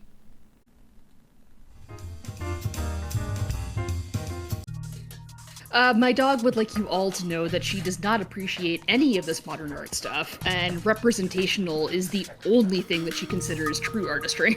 Yeah. All right. Let's get back. Do-do. Do-do. Do-do-do. Ooh. I should have charged my headphones. This will be fun. Okay. What screen do I need to do? Okay. So, do we want... I kind of want to... Wait, there's an odd couple near the Hands of God sculpture. Ooh, I want to talk to Jack Lemmon. Yes. You notice a familiar pair of small figures dressed in ill-fitting clothing, admiring a fist-like statue. John is now in a sagging gray trench coat and a yellow fedora hat, while Jane wears a white sundress which drags behind her and a pink Sunday hat. Snouts stick out from under the brims of their hats. You help think their movements are more natural than usual, but you can't help but wonder why their height is reduced so. Do we know John and Jin? We do now.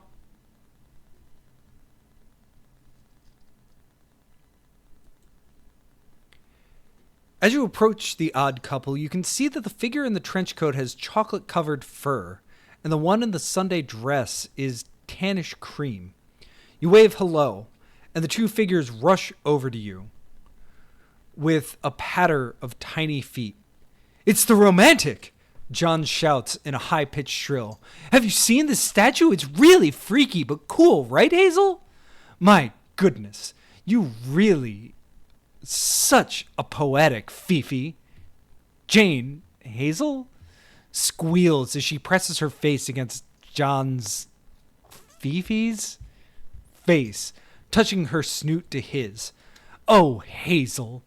John hugs Jane and spins her around. Oh, Fifi. Jane hugs John right back. Wait, I am confused. Either I was not paying attention, likely, or this game is fucking with us. Have we met these people? I don't remember them. Yeah. Oh, are they... I read Snout as pigs, but... Hey, if they're mice... I mean, I don't know, like... I'm here for mice. I mean, no, there's no reason they should be mice. All we know is they have snouts. Which Well, I guess unfair. technically we do, too. I mean, it's up to you. All right. Why are you two so small, or... Why are you so little? Why are you small? Why you gotta be little like that? Appropriate things to ask people. Oh my Why are god, you- you can't just ask why somebody is small. Oh, they're possums! Possum! Why are you two so small, you ask? The others are taking a bathroom break, Jane says, pointing in the direction of the cafe with her possum fingers. So it's just the two of us here. Whoa, Hazel! John cries, alarmed. The romantic doesn't need to know that. What would the others think about you blurting out our collective secret? Oh, don't be that way, Fifi. After all, the romantic knows all the secrets about relationships. After all, so one more little secret shouldn't hurt. The tan possum takes off her overly large pink hat and holds it in front of her in a gesture of polite contrition, which causes the brim to droop onto the museum floor a little bit. Romantic, I want you to properly introduce myself properly. My name is Hazelnut, but my overly dramatic love here calls me Hazel. Along with bacon and paper, I am one of the 3 possums that make up the Jane Plain persona. It is a great honor to truthfully meet you. Right. It is an honor to truthfully meet you as well, romantic. The brown raccoon similarly removes his oversized fedora and gives a dramatic bow. My name is Coffee, but my love calls me Fifi. Along with Pen and Egg, I'm one of the 3 raccoons that make up the persona John Doe. I'm really sorry for not being truthful with you. Really, forgive me. Okay, so you're able to encounter them prior to now, and if you haven't, I'm not sure you're meant to be seeing them now, but I'd have to check. Fair? Gotcha. I just was rolling with it. I mean, to be fair, this is also a pretty accurate facsimile of my real life, in which I'm like, oh, you seem lovely. That I remember from the last time we met. Definitely. Let's be a dick. Coffee, you are being overdramatic. Just calm your tits. Hazelnut pats Coffee on the back. It's okay, Fifi. After all, we didn't really have a choice in the first place, after all. It's just who we are. She turns back to you. We, all 6 of us, have always been terrified of showing ourselves to others. Coffee stands straight up, putting his fedora back on and adjusting it to a flattering angle. You are so right, Hazel. He leans back while forming his little raccoon hands into the rock-on gesture, and his hat immediately falls right back off. We need to have the confidence to show who we are to the world. Hazelnut returns the yellow fedora to his head. Can you teach us, romantic? How do we all become confident in ourselves? Imagine everyone naked or dance like nobody is watching. Think what a confident person would do, and then do that. And then eventually you start believing your own bullshit. Yeah, that's one way. Yeah, so allow yourself to not care if anybody is watching. Hazel immediately perks up. I see. No matter who we are, raccoon, possum, or human, we must be confident our love will prevail, no matter what. Coffee turns to the statue, just like the statue. We can display our love like the art around here. Fifi, we must rejoin with the group and relay this information to everyone, Hazelnut exclaims joyfully. Coffee jumps into the air and gives you a raccoon thumbs up. Right. See you later, romantic. Thank you for everything. We will see you again soon. Bye. Well, you're welcome for the therapy. Look around, walk up to the shattered mirror. I think we should just go back to the atrium. I mean, I'm going to try the shattered mirror one more time. Sure. Okay. Yeah. Let's return to the atrium. Actually, what does looking around get us? Oh, good. Music again. The body parts room. The body parts room is painted in an ombre mixture of colors from inside the human body. All the same things that we heard before.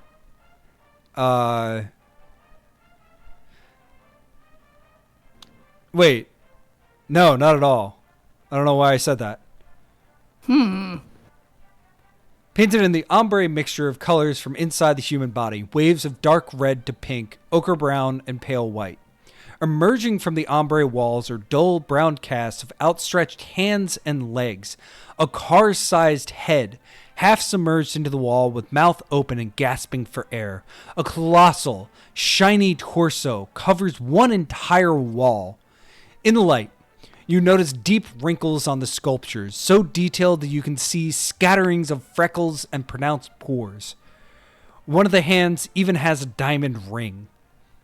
The pitches of the hidden voices increase as you step towards the center and go lower as you retreat to the walls. The carpet is the color of spilled blood, decorated with tattoo-esque black ink patterns. A large geometric dragon swarms around the wall near the torso.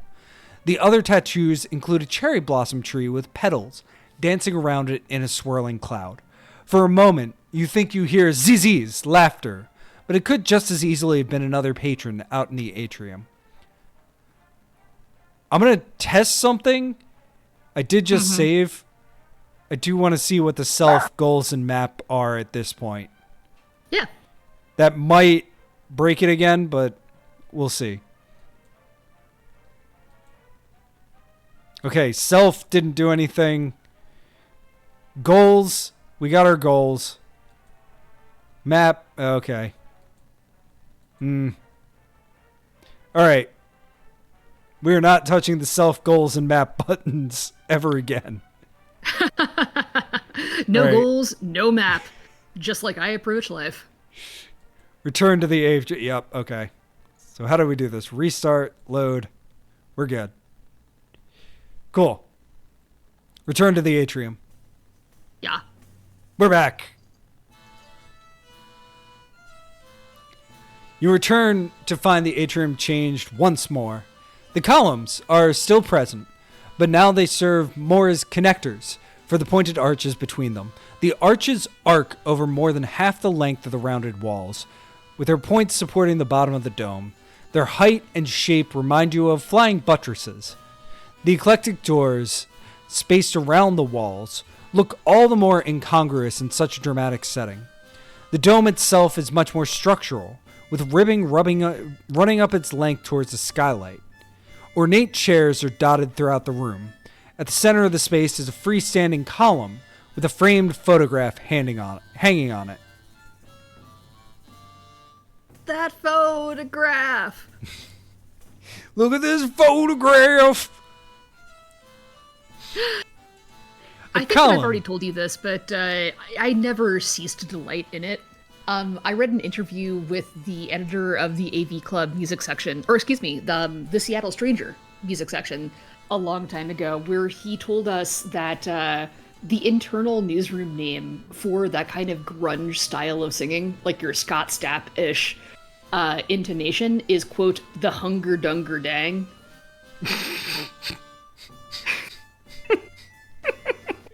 Good.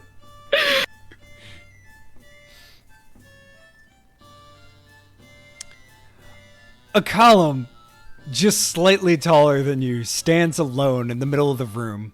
Affixed to it, at about eye level, is a photograph of Rose Salavi, who you vaguely remember was Marcel Duchamp's female alter ego, or maybe a drag persona.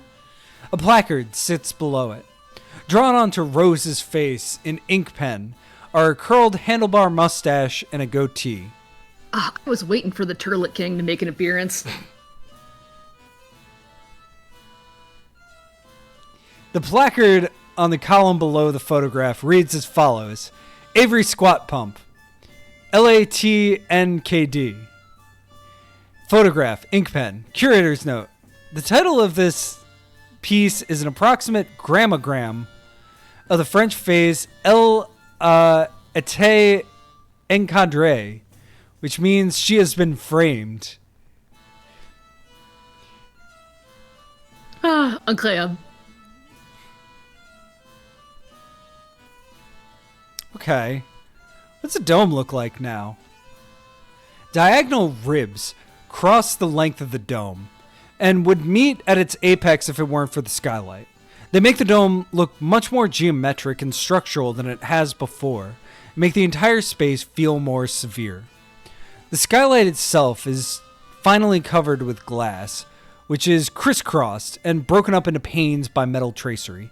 The tracery continues the pattern created by the ribs around it, meeting at the center in their stead. The effect is that the light filtering down is broken up by large, dramatic shadows that sweep their way across the open floor below. What kind of chair do we have now?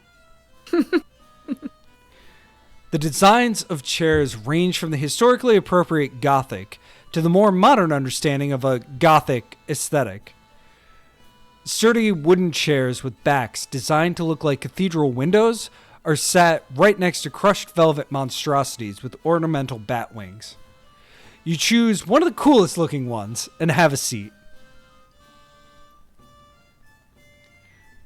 Has there been a difference in the things we're observing, whether we're sitting or standing yet? No, I think we can just have a nice seat? yeah, we can just have a nice seat. Okay, A pair I of love patrons, Look pair at me, of I'm doing it right now. patrons walk past and enter Cuniculus Murium. So we could follow those patrons. Let's not stand up and head somewhere else.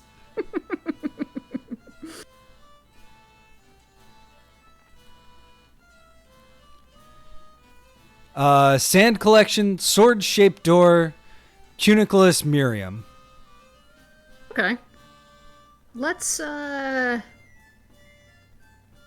we've done the body parts room, we've done the cafe. Have we done the sword-shaped door or the Cuniculus? No, nor the sand collection. Interesting. I don't know, dealer's choice. Let's do the sword-shaped door. Sure. Only because I'm like, what does that mean exactly? As Wait, soon that's a very good point. Is it a very narrow door? it could be like, yeah, I don't know. I like some of my favorite kinds of imagery are the ones where you're like, I know exactly what that means until you start thinking about what it means. As soon as you enter the room, a voice in your head speaks. Before you enter, a simple question I ask: the pen or the sword? We have three choices: the pen, the sword, and the hand. Wild card, baby. I refuse your Zen koan of a question. Yeah. The sword door glows and opens. You walk through. There is a lit pedestal in the center. There are 4 objects atop it, each roughly hand-sized. A brain, a stack of money, a pen drawing, and 2 hearts attached. Okay.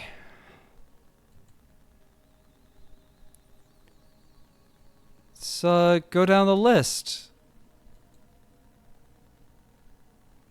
The brain. Swords are symbolic of the mind. Your ability to apply logic to conflicts and find resolution lays within. Okay. Pentacles that represent finance and one's material possessions. Working towards these, possessing, or desiring them is their very nature.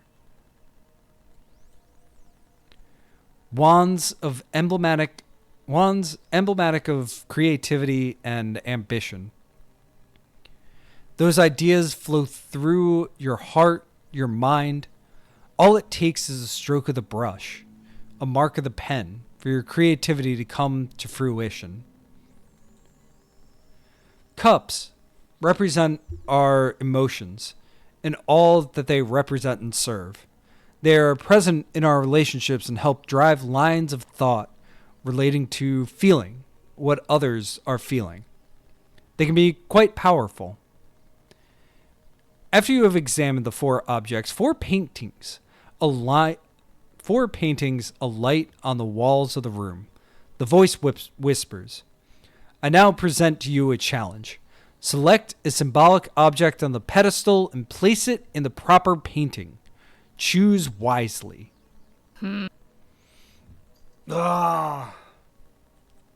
Real puzzles. How dare. I love this puzzle. Okay, good. We can scroll up to look at what things mean, because I actually play around and do kind of regular tarot draws, and I have to look up what they mean every single time. I'm sorry, what was the word that you just used to refer to the cards? I do tarot draws. Other people, they might do tarot draws. Uh-huh. This is worse than ethereal. You know that, right? I do tarot draws. I don't know what the hell I'm doing. In an attempt to evoke the ethereal spirits that swirl all around us. I think that cups should go with the friends. I mean, that feels logical, right? Okay. Approach the 3 friends. Okay, so it explains each one of them before we have to do this. And we can go back up. Cool. 3 friends spending time together, their faces showing enjoyment in each other's company. Their hands seem to hold something that's not there, as if erased from the painting. The blurred portrait is a very blurred portrait. A vague shape of a person moving incredibly fast, and some vague objects falling behind them. The frame itself is at a slant. A blurred, erased object is close to falling from their hand. A portrait is upside down, with a person clutching at people's hands and objects, frantically trying to hold them all, though something looks erased from their side. A portrait has many chains in its corners, chained to the floor, not hanging on the wall. The chains blend into the portrait seamlessly, chaining someone depicted in the portrait down to the floor. Alright, so re-examine the pedestal. You were sure about the cups, right? Sure is strong. Solid. I think it's a solid guess. Better than I have. You know I do not do puzzles. I rely on the kindness of strangers. So you pick up the 2 hearts. Oh, cool. So it tells you everything again. So you pick up the 2 hearts. I'm going to step away from the pedestal, approach the painting, deposit the 2 hearts in the painting. See, now, wait a minute. Now, wait a minute. 3 friends spending time together. There are only 2 hearts in the painting. Nuts. That is a pretty good point. Can you scroll back up to the descriptions of the other paintings? Yeah. There is a blurred portrait with the vague shape of a person moving incredibly fast and some vague objects falling behind them. There's an upside down one with a person clutching at people's hands and objects, frantically trying to hold them all. And there's one that's chained in the floor with one person in it. No, you know what? I think you're right. Deposit the 2 hearts in the painting. You have touched the hearts of many, as well as your own. Savor these bonds. Enjoy what's in the cup. The painting's light dims and vanishes.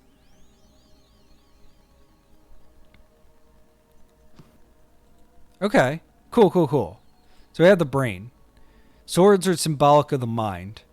Your ability to apply logic to conflicts. Mm-hmm.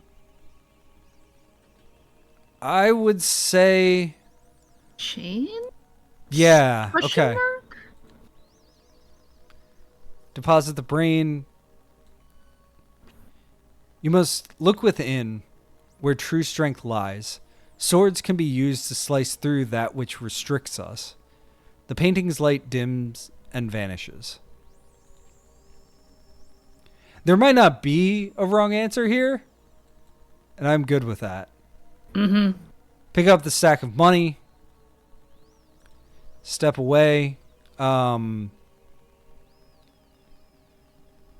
it's the blurred portrait and the upside down portrait. Stuff is falling away from the upside down portrait. Stuff is just blurred in the blurred portrait. Well, if pentacles or money are a desire, that seems like we should give it to the person it's falling away from. Yeah. Deposit the stack of money in the painting. If there is something you desire, reach out and take hold. But it's also important to know when to let go. So the pen, creativity and ambition. Yeah, blurry. Okay. Sure.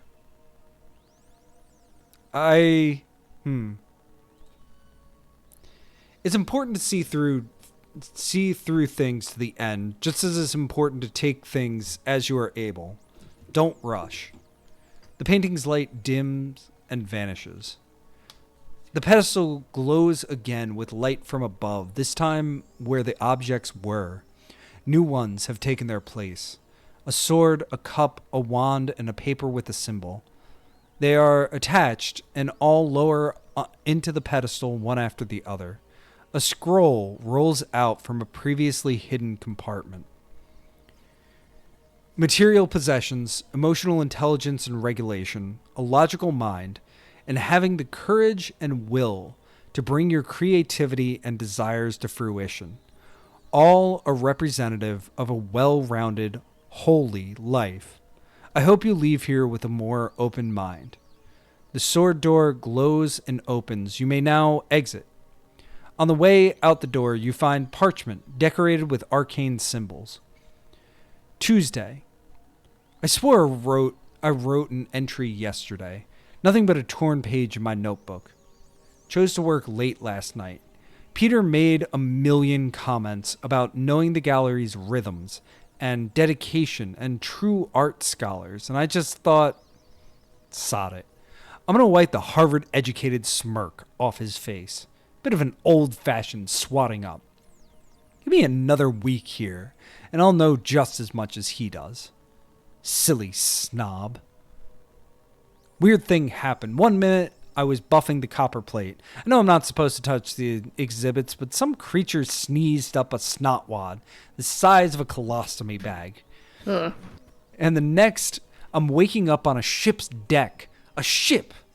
Either this place is much cooler than I realized, or I accidentally took some shrooms yesterday. TBC. When I woke up, my vision was super weird, blurry, dim, stretched, and the nightmares are back. Again, good job I wasn't at home. I would have freaked. Watched the inks for a time. Peter, his best aristocratic self, asked what I was doing. Told him I was knitting a hat. Never have I met a man so allergic to humor. Perhaps I was harsh on the young couple I spoke to yesterday afternoon. The ink does seem to judder. Positing, and fully aware now that I'm using words like positing. The artist designed ink splodges to move? Trompe l'oeil? Optical trickery? As per usual, I think I'm missing the point.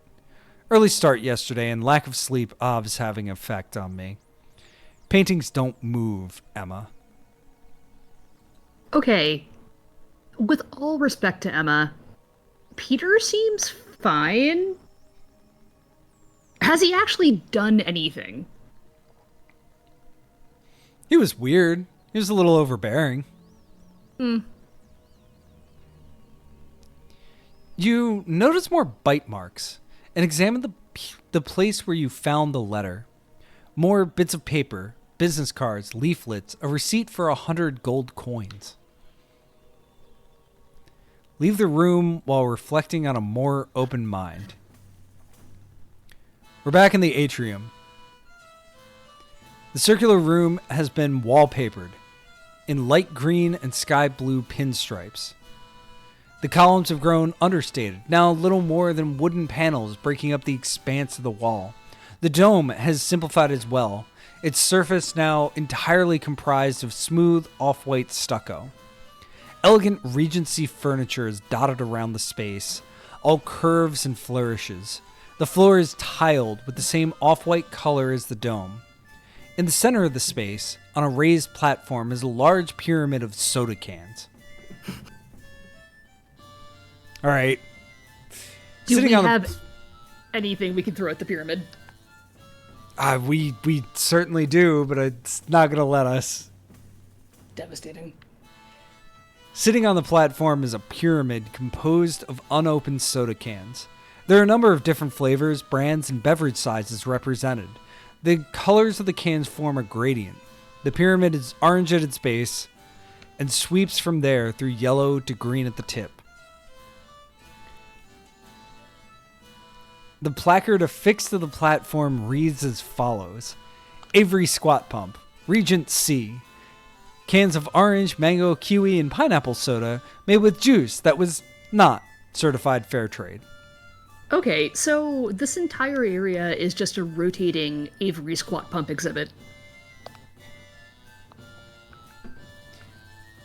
I'm not complaining. Oh no, their work is fantastic. The dome is plain this time around, just a smooth, off-white, semi-spherical surface leading up to a circular skylight at its apex. The skylight has a single pair of muntins running through it that divide it into quarters. The overall impression is very elegant. There's a different kind of seat here for every flavor of fatigue that you can think of, all of them with ostentatious curving designs. There are sturdy chairs with curved armrests, elegant fainting couches with curved headrests, squat stools with curved bum rests, and that's just a start. You select a spot at random and take a seat.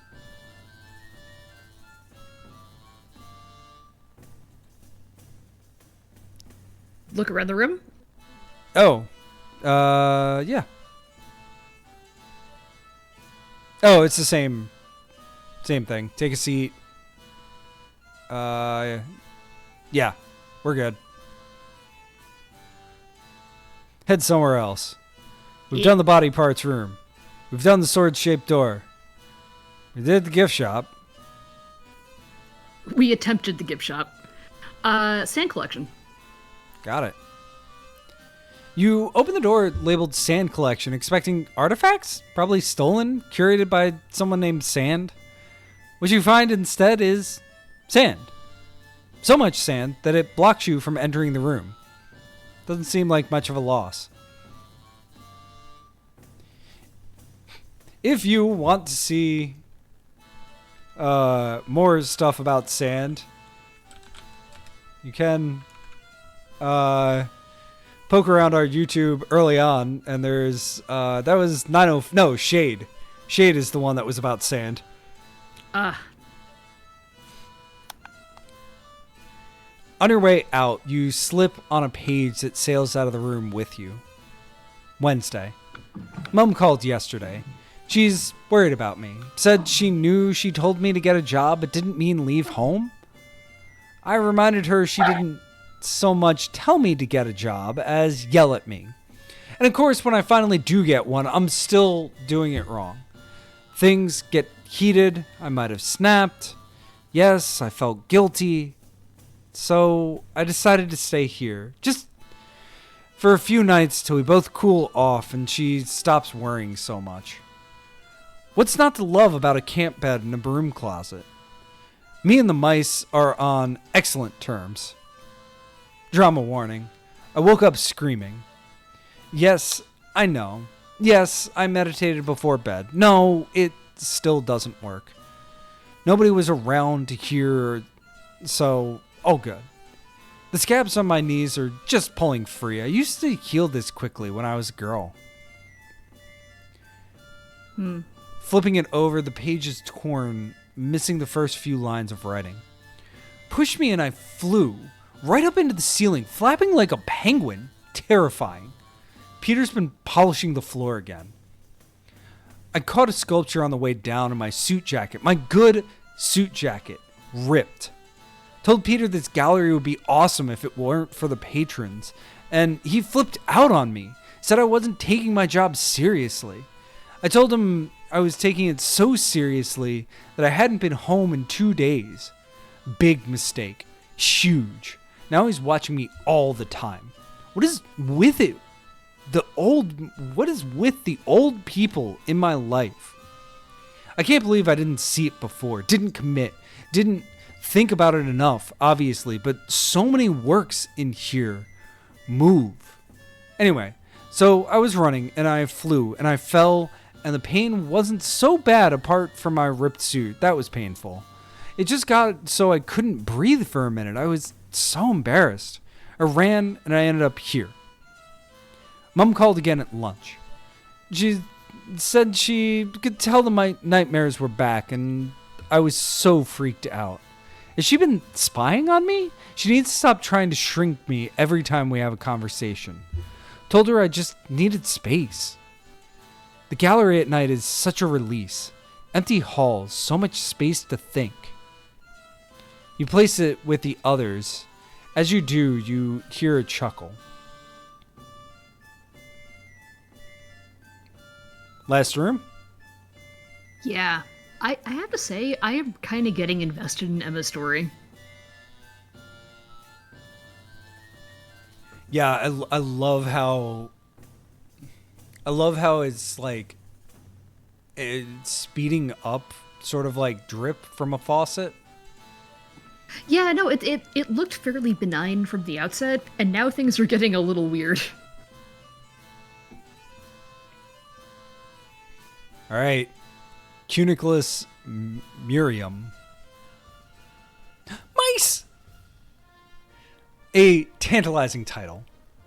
You enter, wondering what wonders it might hold.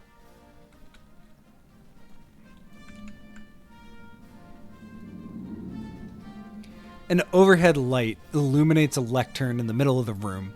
Beyond it are tunnels to both the left and the right.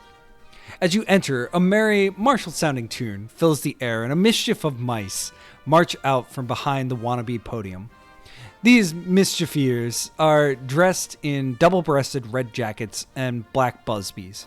The marshal has a baton, and the rest have tiny swords hanging from their belts. The lack of pants is only mildly disturbing. There are 6 mice in total. No, wait, 7. Tiny Mouse, Runty, brings up the rear, still buttoning his jacket, his busby askew and covering one eye. The leader gives a stern look to his jostling companions as they finally line up at attention. Apparently satisfied, he bows to you and gestures towards the lectern. On the lectern is a torn piece of paper with crude writing. See our exhibit. You hear a dripping sound behind you. In the corner of the room, beads of water form on the stained ceiling and drop into a puddle below. Okay, get tickets to see exhibit. Got it.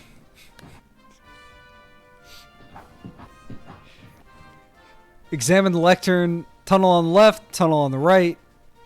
We're not leaving this room quite yet. Lectern or puddle?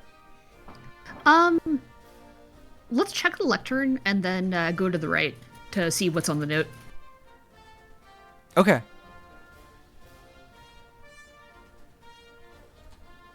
You see nothing unusual about the lectern. Where do those mice come from? Is that a piece of gum stuck underneath? Cool. And then you said to the right? Yar. Heard. You head towards the right tunnel. A rousing victory march booms off the walls and the mice double time behind you. You come across a large painting that shows mice engaged in various activities, enthusiastically singing outside a home, boisterously skewering cheese cubes with cocktail pick swords in a pub, having an idyllic picnic by a river, riding a strange bicycle, which for some reason you remember is called a penny farthing, with one large wheel and one small. A pair of beady eyes stare at you from the painting's upper right corner. Is that Runty? The head disappears into the darkness. You break eye contact with the painting, twitch your nose, and notice the mice eagerly leaning behind you with shining eyes. From somewhere comes gentle snoring. Looking down, you find Runty curled up, sleeping in the pocket of your double-breasted jacket. Where are your pants? So, you want to know something super interesting? Sure. Or maybe not that interesting, but interesting to me. So, dogs playing poker. That's a painting you can summon up in your mind, right? Yeah. Like, a couple of days ago, I got kind of curious, and I was like, where the hell did dogs playing poker come from? So I look it up, and it was from an 1896 to early 1900s series of advertisements for cigars. And so I find it kind of interesting that, like, a piece of illustration commissioned for a commercial work initially then got transmuted into a haha, don't people who have poor taste in art suck kind of joke. Yeah. Also, I'm pontificating over the background of two actual dogs, playing not poker, but playing how many things can I destroy in my owner's house. The best game. But yeah. Like the idea that it's this like piece of commercial art that the like, popular perception then transmuted into, well, this is bad art, but it's art. And people who like it are, tasteless. Mm-hmm. It's the same kind of thing, like, so I am so sorry to go on this tangent, but I found this out recently too, and I have nobody to tell about. Women be shopping as a, like, joke that, like, a hack stand-up does. Is a joke from The Nutty Professor from the 90s with Eddie Murphy, where a hack stand-up in that movie does that joke. Yeah, that weird sort of like how it kind of.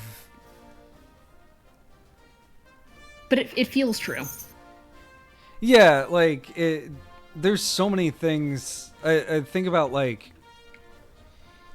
where art comes from in that sense, like or not art, but like different ideas, and it's like this thing. And I wish I remembered any examples other than that, but like the same idea as the Nutty Professor one, where it's like this actually is only from some like movie that nobody actually paid attention to or like saw, like that kind of thing, as opposed to like something with a lot more cultural cachet. Yeah, like that probably goes to the point that, like, art is what you make it. I put a toilet on a pedestal, say it's art, people talk about it as art, that's art. Anyway, I think that the fact that we're having this conversation means the game is doing what the game intended to do. Uh-huh.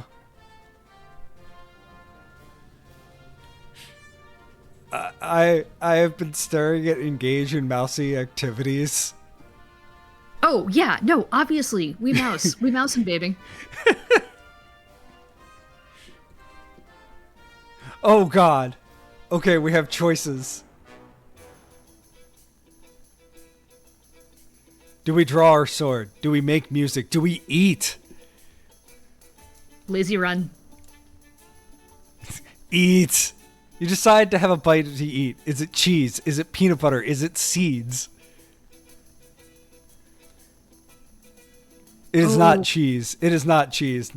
I am not cheese to meet anybody. All right. Let's eat some seeds. Okay, I can handle seeds. Pumpkin seed food fight! Oh, okay, peanut butter. You spend the evening debating the merits of chunky versus smooth and scarfing down both.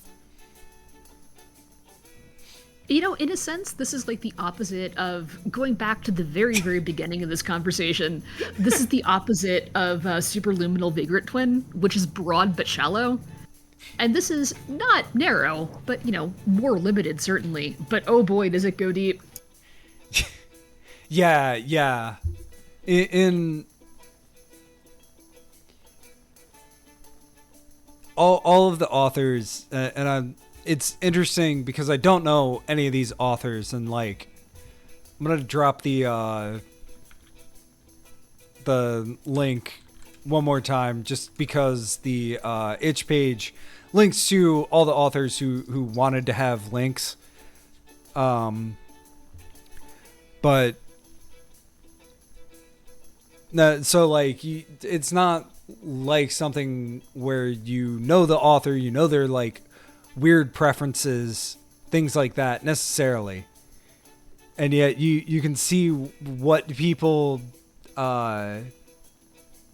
gravitate towards in their writing, where it's like, yes, all right, I want to have this kind of interaction, whether it's like, all right, it's a this atrium that you have to keep coming back to, it actually changes every single time, or like, we're gonna go deep on genuine body horror and do it in a way that like is intercut with fashion. And it's just, okay, those are my interests, whatever, I'm gonna write this scene. And that's like the beautiful thing about this kind of mosaic IF. You get the strong sense that everybody has poured everything into their little world. And you can pick out, but sorry, what I was trying to say is it flows together so smoothly, you almost forget that it's a mosaic. Yeah. No, it doesn't feel like some other collaborative things that I've like read or played, where you can tell where like the edges are. Even if like, yeah, okay, it's mostly by room or something like that. But in my brief looking at the itch page, multiple people worked on different rooms, like together. All right, I want to go. I want to go be a mouse. What else can we do? All right, draw a sword. Okay. Parry. You parry with a deft flick of the wrist. You thrust your blade, your signature finishing move. You spin out of the way of a blow. You are the wind. You dodge, laughing triumphantly as you avoid the blow. Your opponent shall taste your steel, you thrust your blade. You grab your sword with both hands and block an incoming blow. Are we actually fighting with anybody? I don't think so.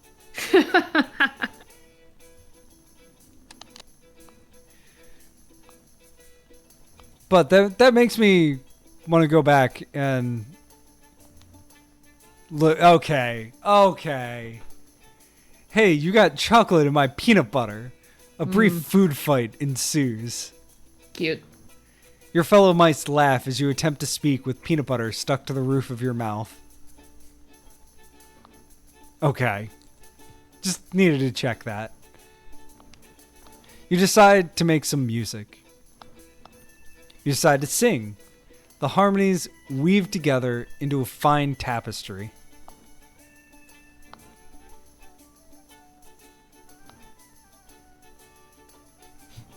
You play a tiny flute. Pied Pipers from all around gather and begin to follow you. Stupid. You stand on one foot and twirl your flute in the air. Okay, I don't know if you can hear this, and hopefully it comes through on the stream, but each of these actually does affect what the music is doing, and that is delightful. Delightful. Nice! Hello. Hello, well, welcome to Tuesday. The tiny Pied Pipers following the mouse is a very good joke. Yeah, this is good. All right, what else can we do? See you left fucked. All right. That's it. And I wish I could go down the cheese route, but I'm above that. As a mouse, I am above this. Alright, I guess we have to go back. I don't wanna. I wanna stay being a mouse. Okay, we can still be a mouse. Excellent. Good. The puddle draws you towards it. There's also the tunnel on the left.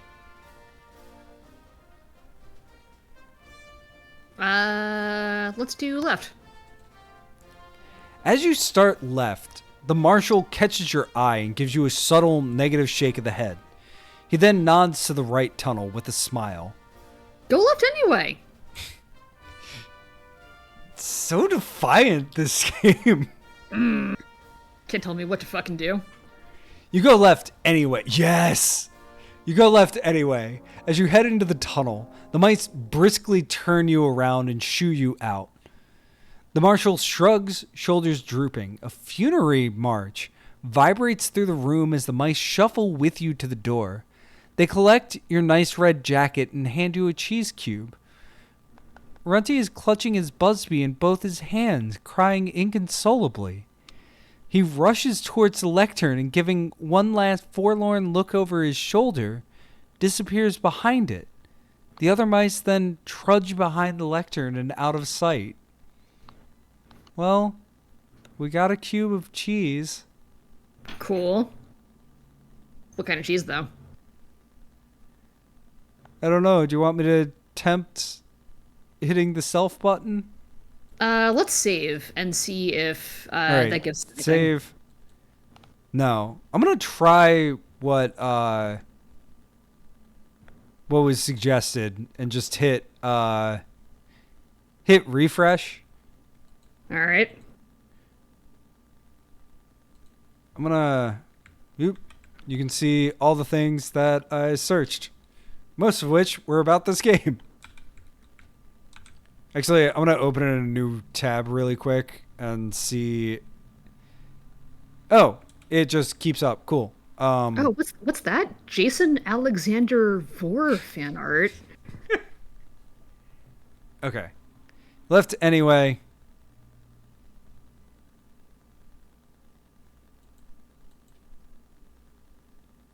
If you can see this, I haven't updated. Okay. These things happen. Hey, it's a cop game. This is a lot. I'm not pretending like... Yeah, man.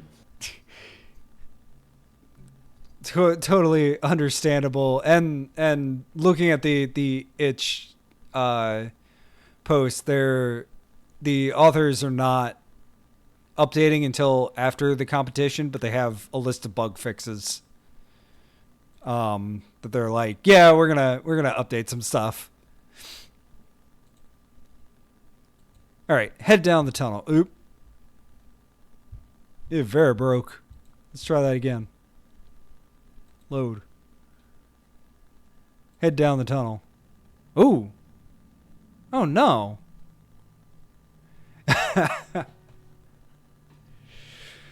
Always fun. Always fun.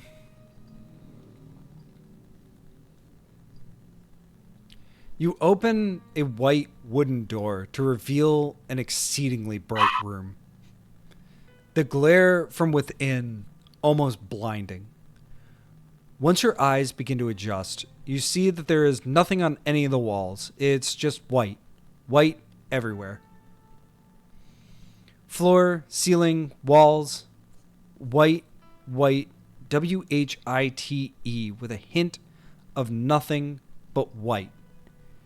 A square pillar around 3 feet wide is in the center of the room. Doesn't quite reach the ceiling. It's white. This feels like a trap. Well, we can only go forward. It's one of those things that's interesting about playing IF games on stream. The thing that I really like personally is that I'm not a completionist in playing games. So there's a reason for me to come back to the game, but there's also somebody can watch the stream and go, "Oh my gosh, how did you not look at the puddle?" as I'm screaming at myself. And be able to go deeper with it. And that also to me is the mark of like a very good game, is that there is stuff that you don't have to play with to finish it, but then you really want to play with that thing. Yeah, like it provokes the like, oh, what if I had put the screwdriver with the broken air conditioner?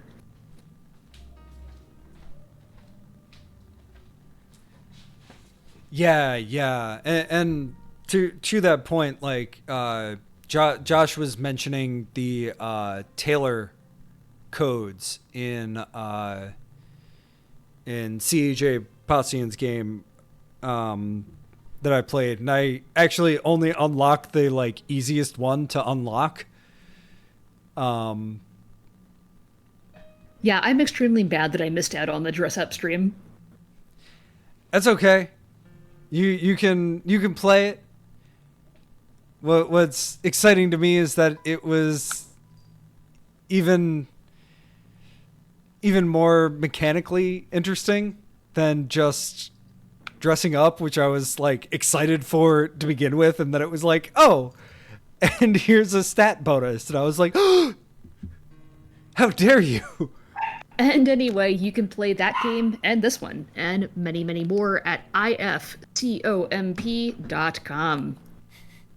Org? Fuck. Tell me it's not org. This is why it is org. Oh, devastating. But this is why I have Nightbot, which does not show on the video because that way you can play with the commands that only I know, really. Enter the exhibit. You are in a small vestibule.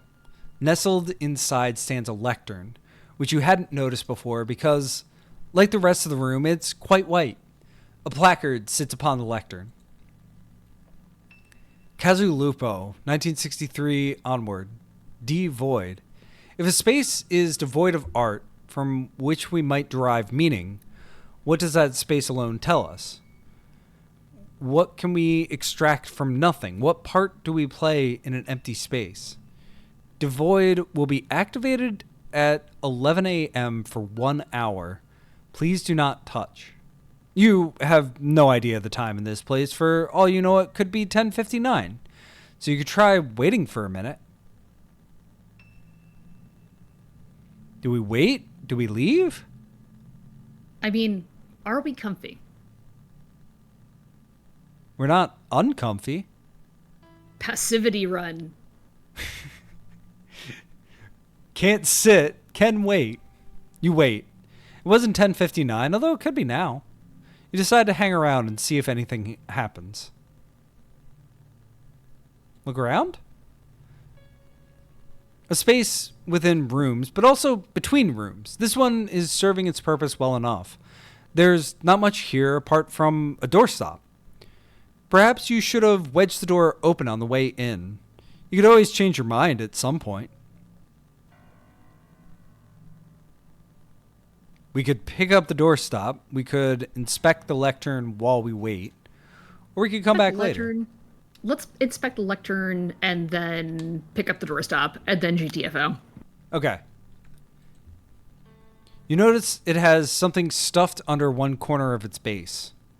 You see that a folded napkin has been wedged in place. It seems okay to touch the lectern. With the napkin gone, the lectern starts to wobble on its own accord, gently at first, then more erratically. It would appear that it's now a convulsing lectern. I mean, it's acting erratic. If there were a second lectern here, it would eat it. And then it would be a cannibal lectern.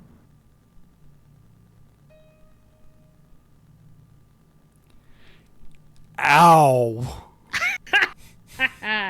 Not sorry.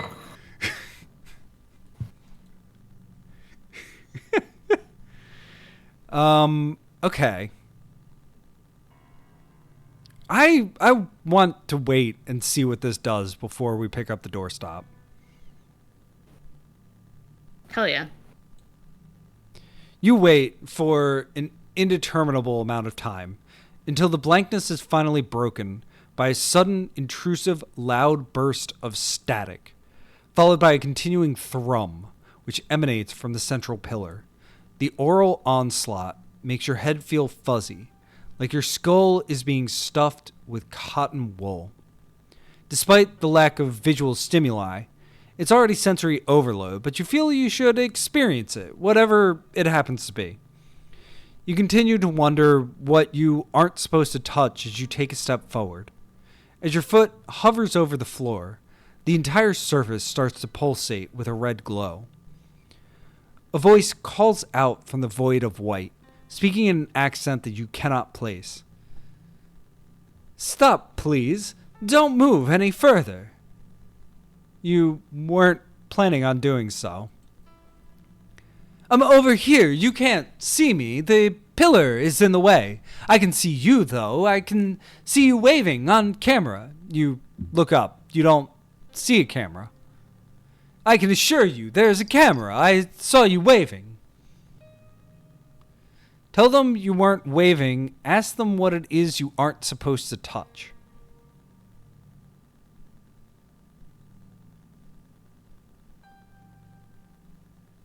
I want to ask them. The floor. So the floor is the exhibit, but what about the floor? But what about the floor? Just avoid touching it, please. Hang on, one moment. You hear scrabbling and shuffling from the other side of the room. A leg protrudes from beyond the pillar, then hovers motionless for a moment, stretching out into the white void. You are relieved to see that it is attached to a body, which follows a moment later. A wild mop of gray hair that looks like it's permanently charged by static appears, followed by the remainder of a man wearing an oversized polo shirt and purple corduroys. A walkie-talkie dangles from his belt. He appears to be clinging to the wall somehow, slowly edging his way around the perimeter of the room, but you can't quite see how he's achieving this.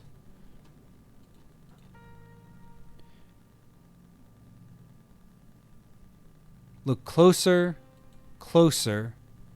Strain your eyes. Shield them from the bright light glaring down from above. Squint a bit.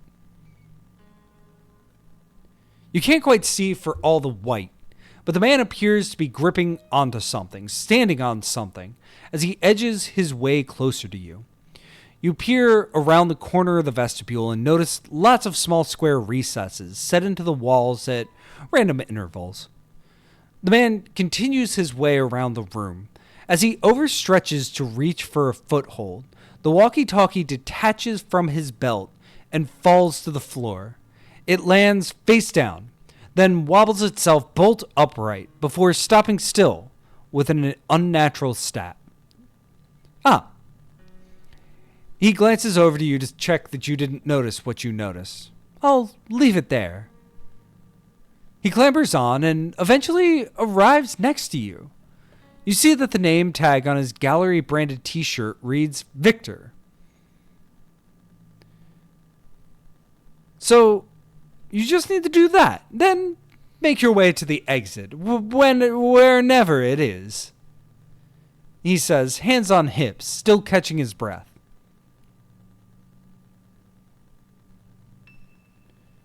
All of these options are very good. Yeah, I'll take the question that was begged. Where never? Don't you mean wherever? I mean it as I say it. Where, when, where, never. He gestures with outstretched arms to opposite sides of the room. Now, which way would you like to try? You hesitate in indecision for a moment, vacillating between a white wall and a white wall. Follow, but... Oh, thank you for the follow.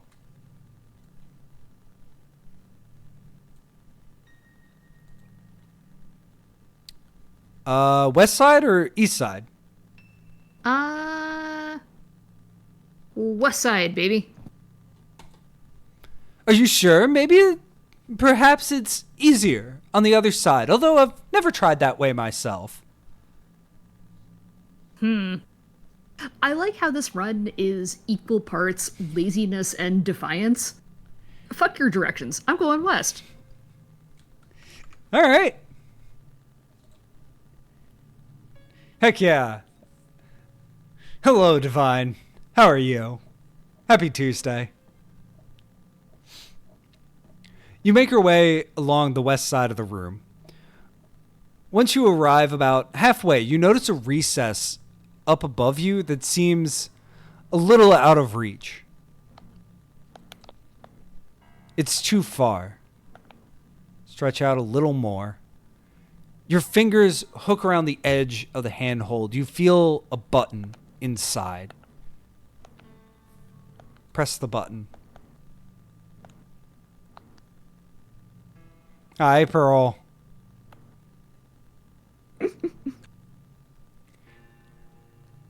You press it, but it doesn't appear to do anything.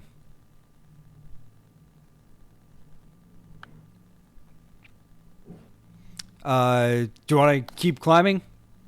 I mean, yes. You carry on climbing until you reach the vestibule on the north side, which is an exact mirror of the one you entered through. You look back to see that Victor is definitely gone. You are left alone again in the white with a thrum, which after a few moments becomes a thrump.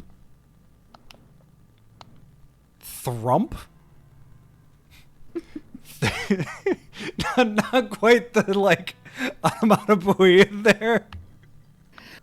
Speaking of things that interactive fiction can do that literally no other genre of game can do.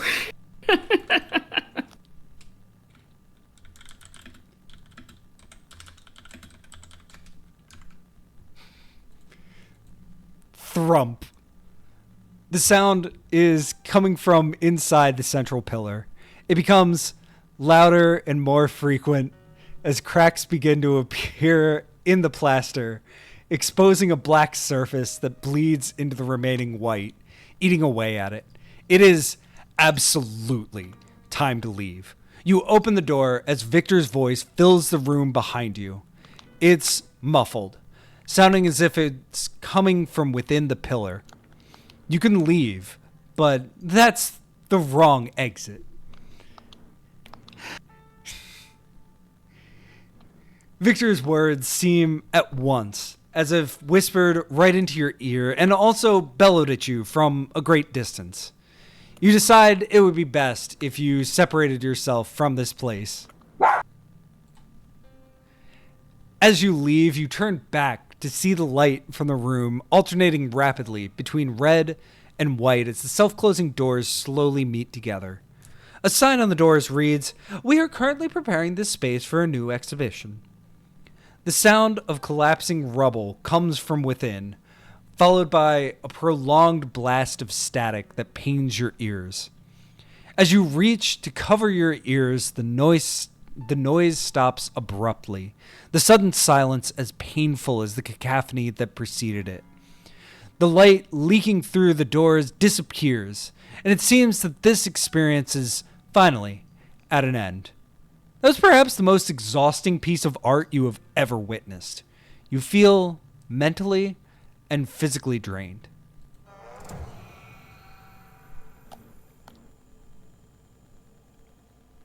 Oh, thank you for the sub.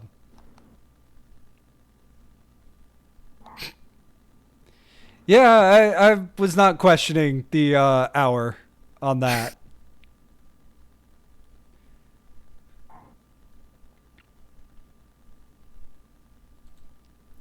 We're in part 4, conceptual art. The artist performs only one part of the creative process. The onlooker completes it, and it is the onlooker who has the last word. Marcel Duchamp. I'm not entirely sure about that, Marcel, but go on.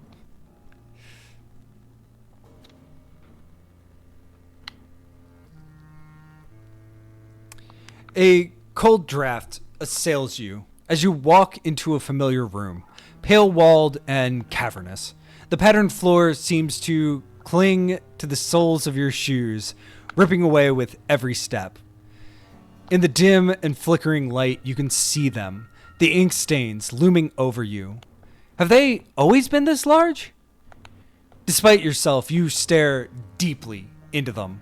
A gargantuan bull guards a precious flower, a fragile treasure whose petals conceal creatures even more delicate than itself. Dark eagles relentlessly dive and swoop, lacerating the protector's flesh with their sharp talons. He stomps his hooves, desperately digs at the ground, steadfastly enduring the onslaught. It is the only bit of hope and kindness left in the world, after all. It's worth defending. It's worth everything.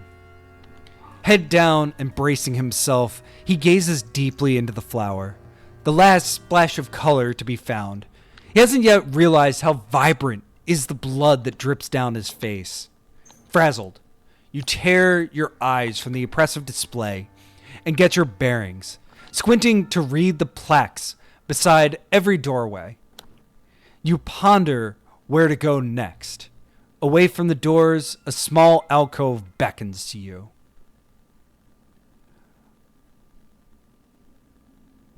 Okay, wait a minute. We were told about the Hungry Room before.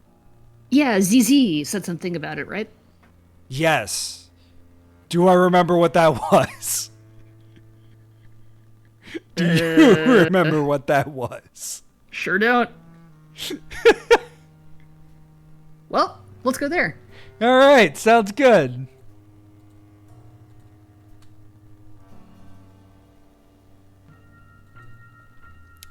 Oh, well, okay. Wait a minute. We do have other options. There are tent flaps.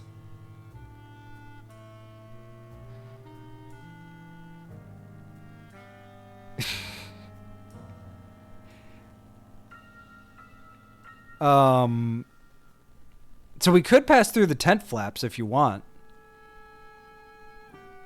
I mean, yeah, for the sake of thoroughness, I guess we should explore the tent. Yeah, I mean, you know, what tent can't you leave after entering?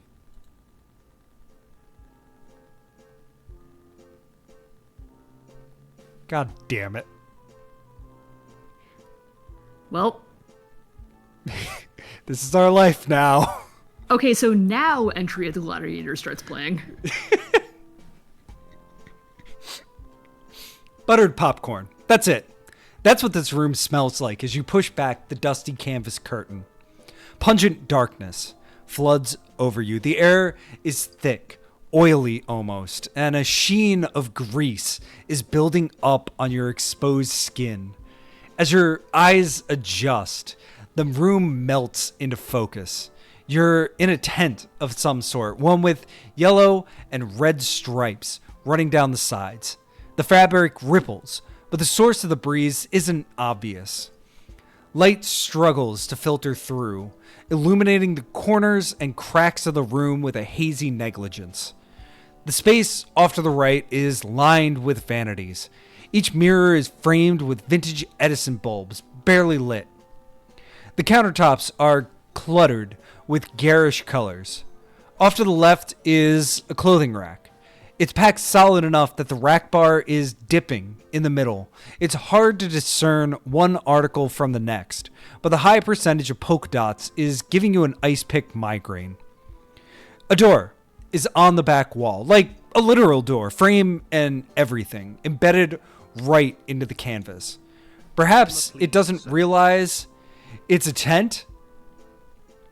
Actually, it's almost entirely made of stained glass, which might just make it weird enough to fit in. Save! Yeah, that seems like a good idea. I'm unsure why my alerts are now all working, but that's really, really great. I ain't complaining. Cool.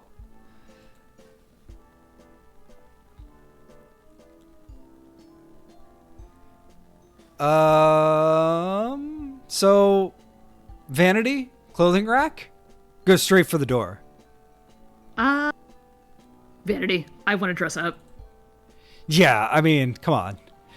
Take a closer look at the vanity. Maybe you can find a stick of gum. Time for your close-up. The vanity counter is barnacled with excess knickknacks, wads of colored tissue, bow ties, wooden ducks, and juggling pins. As you reach a bold hand towards them, their color bristles outside their outlines. A fizzing sound emanates from the aberrations. Most everything here has taken one step out of this dimension.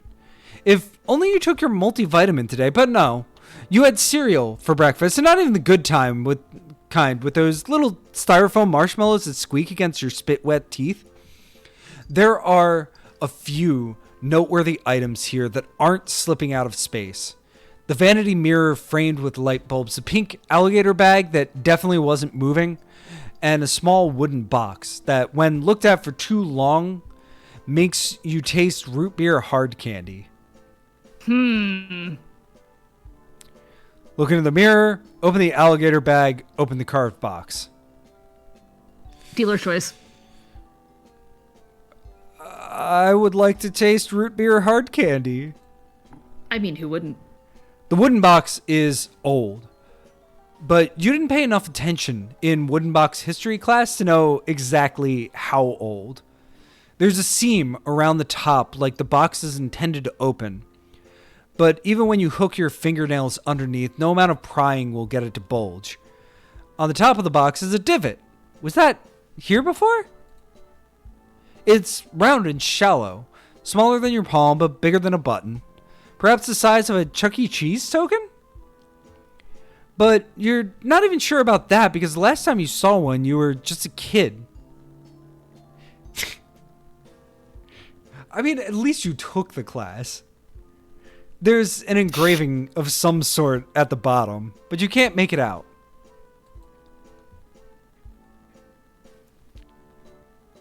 The colors of the vanity are wiggling in time to a polka song you once heard in a 24-hour diner. I would if 24-hour diners existed anymore. Please. Anyway. Oh my god, I could go for some disco fries. As somebody from New Jersey and somebody from New Orleans pre-Katrina. Ugh. Indeed. So, I don't know. Alligator bag feels like the choice for me. How about you? Yeah. I already clicked. The inside of the bag is black. Your hand disappears into the darkness. Warm, wet heat surrounds your skin. The air is moving too, like the bag is taking in a breath. Your fingertips touch the bottom. Slimy? No, that won't do. You didn't bring your hand sanitizer with you. The bag isn't empty. There's a bundle of long plastic objects. Their mucus covers your palms as you clutch them. But when they emerge from the bag, all you see is a set of old, dry makeup brushes. Another dive into the bag results in 2 eggs, which is one more than you had anticipated. The paint on their clown faces shines under the buzzing light of this dressing room. The first egg is the essence evoked by the word clown. Red nose, red mouth, and a couple of eyebrows drawn on like a set of upside-down U's. But there's also a cowboy hat on its noggin, weirdly enough. The other clown egg is completely grayscale and frowning, like they're trying to touch the edge of their chin with the corners of their lips. There are 3 egg podiums in front of the mirror. The bag was empty, so the third egg must be somewhere else. Your collection of eggs fit snugly in their places. Nearby on the vanity are a couple face paint palettes, as well as a set of mannequin eggs with similar wigs and hats, but big enough for your cranium. You've got the makeup brushes. Might as well recreate one of those signature looks. Which one is calling your name? Cowpoke egg or mime egg? Mime egg. Come on. Damn it. Come on. As the last brushstroke covers your natural skin, all color dies. It's a snap, not a fade. Now, every part of the tent shimmers like an old silver screen movie. Even the air is grainy, with a filter of time and dust. And the sound, it's also gone. No rustle from the tent cloth shifting under the breeze. No buzz from the Edison bulbs. The diegetic noises you've grown so accustomed to ignoring are gone as well, and your eyes water for their absence. You set your makeup brush down. Wait, what was that flash of white in the corner of your eye? Picking up the brush and turning it over in your fingers tells you nothing. Perhaps it was just a mind trick. You set the brush down again. Yeah, there. The letters TAP pop up. Drumming your fingertips on the vanity counter makes the caption return continuously, the words rising up like balloons, then fading out. Alright, so no sound or color, but captions instead. This you could do something with. The collage of gray on the vanity are wiggling in time to a polka song you once heard in a 24-hour diner. Okay. Alligator bag, carved box, rest of the room. I think we're good. I want to look at the carved box again. Sure. Nope. Okay. That's fine. All right, rest of the room. The popcorn smell has amplified. My God. Have you ever smelled anything so strong? Can you remember other smells now? No, it's only popcorn. Always has been. Your limbs are heavier, and your skin? What's on it? Is that white paint? You wipe a thumb across your arm, disrupting the monotone color palette that has become your body. You're feeling funny. Looks aren't everything. Ayo. Mosey on over to the clothing rack. Why not? Why not try out a new look, right? There's no shame in experimenting, even if the thought makes your brain quiver. Why is your gag reflex going off? You clear your throat, each cough a plea for a glass of water you'll never get. The clothing rack is louder up close and with confidence to boot.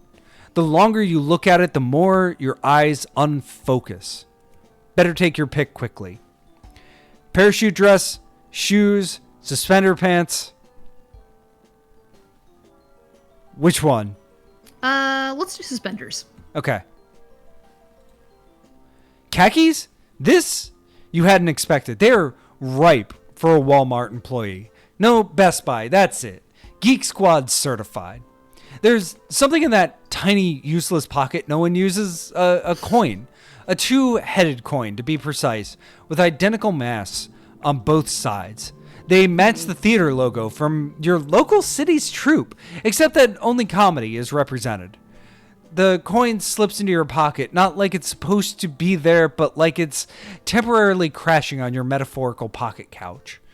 The rest of the clothing rack, it's staring at you. It's expecting something, but what?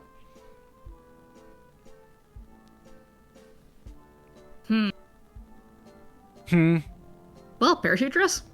All right. The dress is, well, you're not quite sure. Is dress even the right word? This doesn't feel like fabric slipping through your fingers. No, it's more like the dry taste of oversteeped chamomile tea, or the way your tongue sticks to the roof of your mouth when you take a sip, leaving you thirstier. Ugh. Yes, I hate that.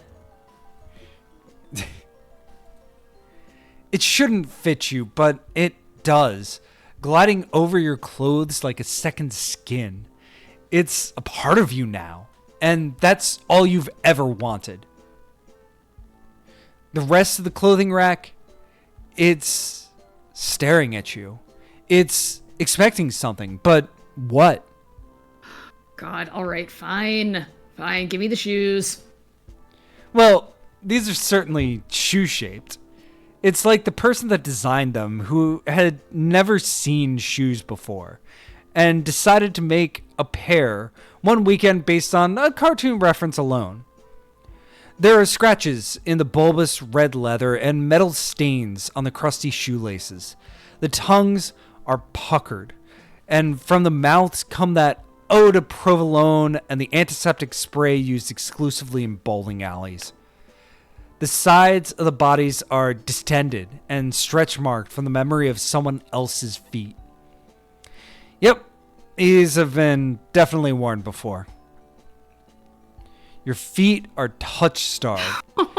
They crave the embrace of secondhand footwear. I am visibly, physically shaking right now. Oh, I love and hate this. They slip onto your feet with a slurp. Is that saliva? I hate that. Your novelty socks are soaked through, and already your toes are pruning. Each step is a well-nourished squish. Not the worst shoes you've worn compared to that gangly adolescent summer when you did tap dancing lessons to impress the cutie next door. It didn't work. There's nothing coming from the clothing rack. Yes, it still exists within this corner of the dimension. It's still putting off sensory information. You can still see it, smell it too, unfortunately. But you've taken everything you can from it that matters. Its narrative resources have been depleted beyond restoration. Congratulations, author of this segment. You have penned something as disgusting as the spittoons in West of Loathing. It's time to step back and look at the rest of the room. Your cough has gotten worse. There has to be something in your throat, right? It tickles. You tickle. A giggle escapes, but from where? You aren't sure. I'm very done clowning around in here.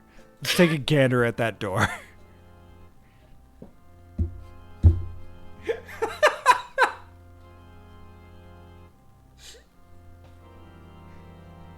The doorknob is warm to the touch, and it turns smooth as silk. Light barrels through the open doorway. You're on the other side now, but you don't remember stepping forward. Directly across from you is another door, and to your right is a wide open room. Carved stone pillars stretch to the vaulted ceiling where murals depict medieval jesters performing intricate displays of tomfoolery. Light streams through clustered stained glass displays, the inhabitants of which appear to be from Barnum and Bailey circuses. The tile floor reflects the architecture like a mirror, and warm wooden pews line the sides of the chamber. There's even a crystal chandelier of juggling pins glinting in the midday sunlight. A church? No. Even grander. A cathedral. A clown cathedral. The entire cathedral is cluttered with clowns. Curly wigs, big shoes, oversized suspender pants, white gloves, and more face paint than 3 Sephoras combined. A man breaks through the decorated crowd and steps up to you. The shoulders of his zoot suit are broader than the door you step through, and the pinstripes running vertically make him appear taller than he is, which is already pretty tall to begin with. "We've been waiting for you," he says, the captions appearing in some sort of serif text that seems expensive and British, and not the way I said that. Glance over your shoulder. You glance over your shoulder, no one behind you. When you turn back around, his hands are behind his back. "Well, are you quite ready?" "Ready for what?" you ask. This is the first time you've spoken since putting on the mime makeup. You've never assigned a font to your voice in the past, but Roboto would not have been your top pick. Delightful. To lead the funeral, of course. Before you have the chance to rebut, he's pulling you down the aisle towards a raised stage in the back, only reachable by a set of stairs. Center stage is a coffin display. It's framed by bouquets of pinwheels and balloons, and off to the side is a podium. As you near the stage, the captions above the congregation fade away. When you reach the bottom of the steps, the zoot suit man stops short, then gestures for you to proceed by yourself.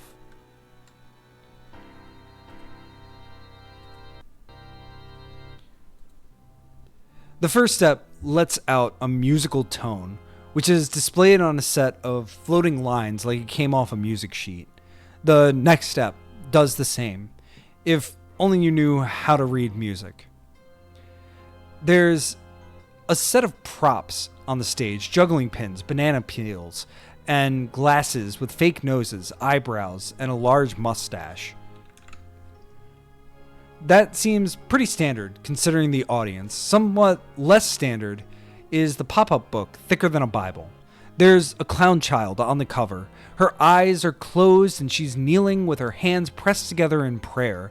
Did clowns have a god? What sort of sins resulted in clown hell or purgatory? That's a line of thought to ponder after the funeral. Step up to the podium. You step up to the podium and take a look at the audience. Yep, still clowns. Would it make you less nervous to picture everyone in their underwear? Doubtful. How are you supposed to talk to them? You don't even know who died. There's not a picture of the deceased anywhere. The coffin itself is shaped like a weird little car, complete with wheels on the side and fake windows painted on. But that doesn't tell you jack about the body currently residing within. Would a knock-knock joke be an appropriate opening at a clown funeral? Nah, those jokes are too overdone anyways. Maybe you're overthinking this. A funeral is a funeral. Well, here goes nothing. How do you want to kick off this clown funeral? Sitting run. When in doubt, sit down. Why don't we all sit down? Those pews look comfortable.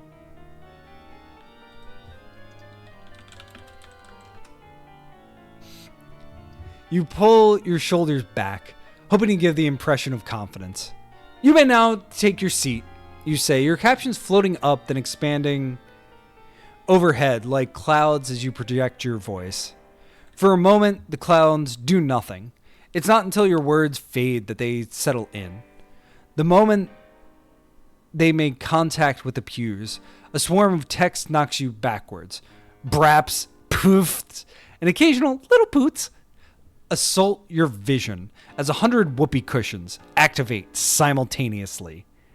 The stained glass triptychs quake. The chandelier of crystal juggling pins shivers. The captions ricochet across the cathedral's stone pillars and vault, colliding with the holy murals in eye-splitting convergence of fonts and pop letters befitting heavenly intervention.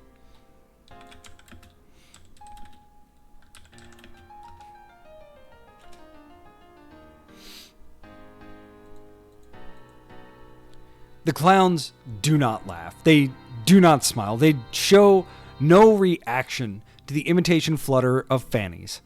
The captions fade until eventually the only evidence of their music is the flutter of text surrounding the antique organ over the cathedral entrance. After scrambling to your feet and resuming your position at the podium, you clear your throat, the words jutting out from your neck like harpoons. The cough that started in the prior room is still with you, and that elderly clownette in the front row, the one with a taxidermied goose wrapped around her oversized blue hat, is sipping tea with a sour look on her face. What you wouldn't give for something to drink. The sooner this is over, the faster you can storm the refreshment table in the back, which has a fine assortment of cream pies. Is that a pie on the nearby end table? You're going to have to shove your face in it, aren't you? You should say a few words, ideally something that comes across as coherent. Why not read from that picture book? That's the closest thing you have to a script. All three of these are appealing. I'm gonna vote pie. Heck yeah. Pie to the face it is. You pluck the pie off the table. It's lighter than you anticipated, and its aluminum tin crinkles against your fingers. On the count of 3. 1, 1.5, 1 3/4. Just skip ahead and do it. Upon contact, your body shivers. Heavens, it's up your nose. Why didn't you consider that? You pull the pan away, letting it drop to the floor as your mouth gapes because you can't breathe normally. The whipped cream burns your eyes. You wipe it away, flicking the debris off your hands. Of course, a hunk splatters on the coffin. Perhaps the clowns don't notice. Oh, never mind. They notice all right. They're staring at the splatter, but they're not doing anything other than that. Might as well continue onward.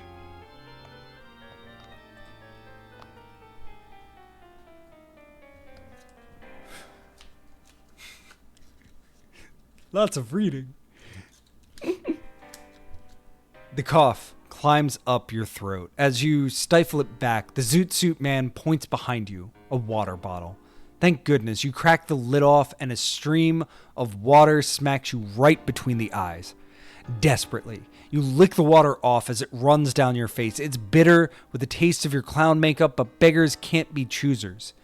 Again, the clowns do not react. There's a young boy in the second row holding a rubber chicken by its throat. While making eye contact with you, he clenches the chicken's throat until its eyes bug out. Tough crowd, but the night is young. You can still win them over. What's next on the agenda?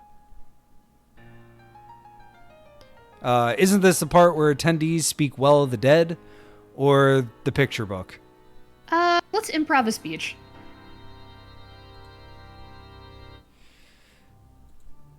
Dearly beloved, you start. We're gathered here today to honk. The word appears in white text bubble, then pops like one too.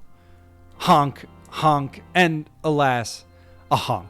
If that's what the people want, might as well lean into it. You smile, showing your teeth.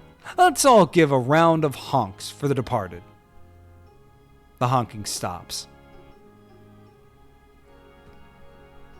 Fantastic.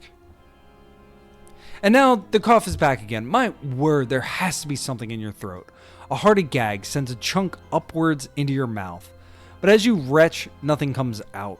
Whatever is in your mouth is stretching down your throat, still attached. You reach into your mouth, pinching the foreign object as you pull. A striped handkerchief unfolds. A solid yank reveals another tied to it, then another tied to that one. You're pulling and pulling, the chain revealing itself one knot at a time until pop, the last one emerges. Your hand is on your throat as you suck down air. Still, after all that, the clowns do not react. Well, the show must go on. What is the last ace up your sleeve? The picture book is practically as long as your forearms. You nestle it in the crook of your arm, then crack open the cover. Something explodes outward. Your face is covered. The inside of your eyelids is lined with what feels like glass. You blink and your eyes scream back at you. After rubbing your eyes furiously, you finally force them open. Glitter, the herpes of the crafting world. That's going to follow you around for a while, isn't it? Lovely. You're in the final act. You can feel it. Just one more trick, you're done here. Is your phone ringing? A line of text rises up from your left rubber shoe. Ringing? But how? The Zoot Suit Man holds his hand to his ear, his thumb and pinky extended like he's taking an imaginary phone call. Knock, knock. Manifests above the coffin. It'd be a lot more ominous if the captions weren't in Comic Sans. No one is reacting, which means that this must be a normal part of the funeral. The last one you went to, well, that isn't a story you care to remember. And anyway, this knocking coffin nonsense, you're not going to bother with. Whoever was in the coffin had their chance. It was time to move along and keep the funeral on time. You look out upon the congregation, taking in its splendor one last time. If you could still see in color, the clowns would be a marvelous sight, wouldn't they? A light pierces the ceiling. You hold up your hand, shielding your fragile eyes from the glare. What? You ask, but this time as the caption appears, it plummets to the stage floor. It's not disappearing like the others. A nudge from your shoe does nothing to make it go away. The light is getting brighter. You're supposed to go up there, aren't you? Maybe. Why not, right? You step onto the caption, and it holds your weight. Yeah. Hey, you say, and the word drops in front of you, creating another step. Word after word piles up, each another brick in your Tower of Babel. Or is this more a stairway to heaven? Clown heaven, that is. Would you rather go to clown heaven or regular hell? Only one way to find out. The light is brighter now, brighter than you ever thought possible, and you're so incredibly high up. The cathedral is small enough to pinch between your fingers, and the streets in the surrounding city are as thin as cotton candy threads. The ground has fallen out from beneath you, and the sky is tilting from banana blue to cherry refuge. Slices of petunia and pomegranate clock out, and finale, We have arrived at the shoulder of a highway where grass meets gravel and kiss of pavement, where the edge of the woods is a whisper step away, compounding in each breath like the jump rope rhythm to the playground games you were too afraid to join.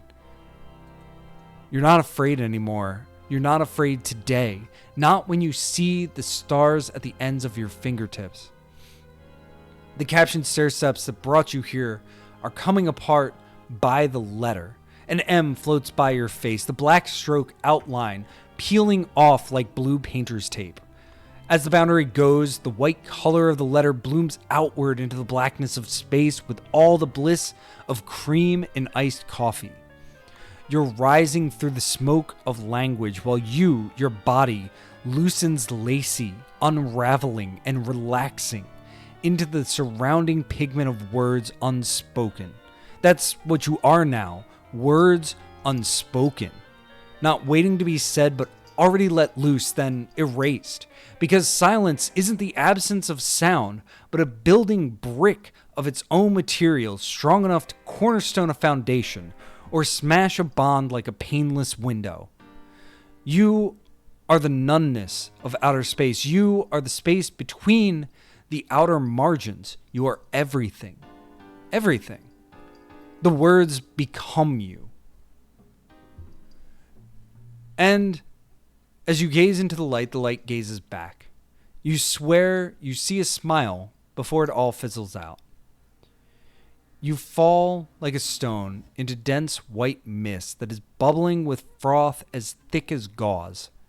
A quiet murmur, and then one lone red balloon swirls into view above you, attached to your waist by a single silk thread thinner than a needle. It is the only thing keeping you afloat in the resentful sky that is in the midst of quarreling with the sea and earth. You keep your fingers tightly clenched around the string, while this uneasy ceasefire wavers around you. You are a mere ant, trapped in this cosmic dance, and yet they have paused their moment just for you. In the distance, a searingly bright lightning strike is frozen in mid-air like a snapshot in time. Somehow, you land. And as soon as you step on the ground, the balloon dissolves all around you with a matching crackle of thunder. And the competing forces of seas, skies, and earth immediately continue their turbulent storm. Hopefully, there is another way out of this place. You release the terrified breath you had been holding since you fell.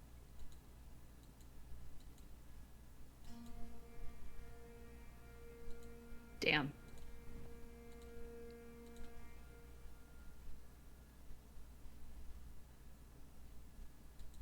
Hang on, one moment. Silence bot. We're at the Acropolis. Dirt and sand crunch beneath your footsteps. Surrounding you in a wide rectangle are many tall, ruined columns. Marble statues similar to the ones in the lobby stand as broken sentries to the shifting countryside beyond. The sky above crackles with thunder and dark clouds royal like a bubbling cauldron. Dotted between fallen columns and once impressive statues are complete archways with incongruous doors of various eras set inside them. Each stone frame bears an engraved title. Okay, thank God we have a choice. Oh, man. So last time we tried to visit the gift shop, it didn't work out great. But hey, hope springs eternal. Yeah, okay. We have a gift shop. We also have Venus's courtyard. We could go back to Clown Alley. I'm good. I'm good. Can we see in color still?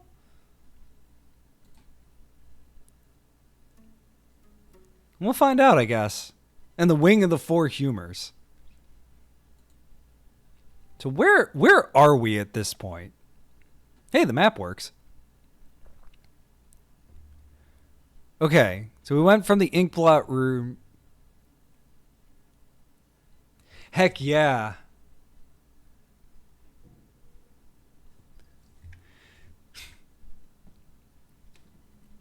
There is so much in this. I know. This game is so rich, and if I may reiterate, the fact that it works is a minor miracle. Like, and that it works well is, Dainu. That alone would have been enough, let alone the great writing.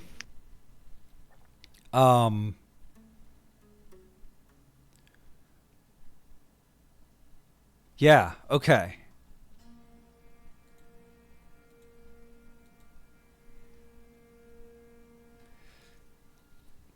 So we're in the conceptual art area. Got it. Oh, I really want to see what the self is. But I know it's broken. But I know, okay, we can hit goals and we can hit map. We just can't hit self. No, and I think I know exactly where it got janky.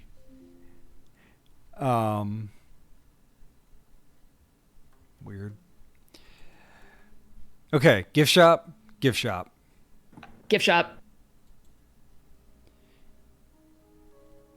Oh, hey, goal updated. You are greeted by ugly aisles of cheap modernity. There is a pointy-eared clerk reading a magazine behind a counter, a few low shelves of cheap memorabilia, and a swirling nebula with a caution, wet floor sign in front of it.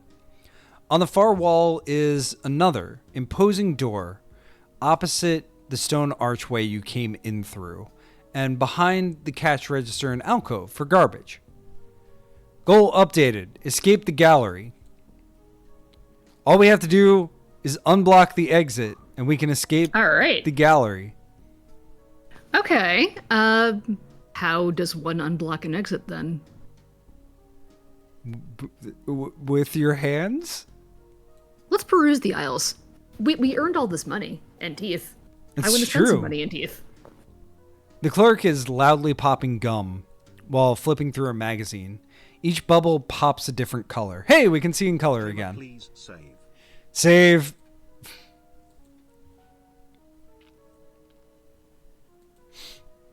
Yeah. We can talk to the clerk. We can examine the nebula. We can peruse the aisles. We can leave the gift shop. Peruse the aisles. Shoplift a souvenir. Take a closer look at the trash. Go to the register. Okay. It's a museum. There's probably an attached foundation.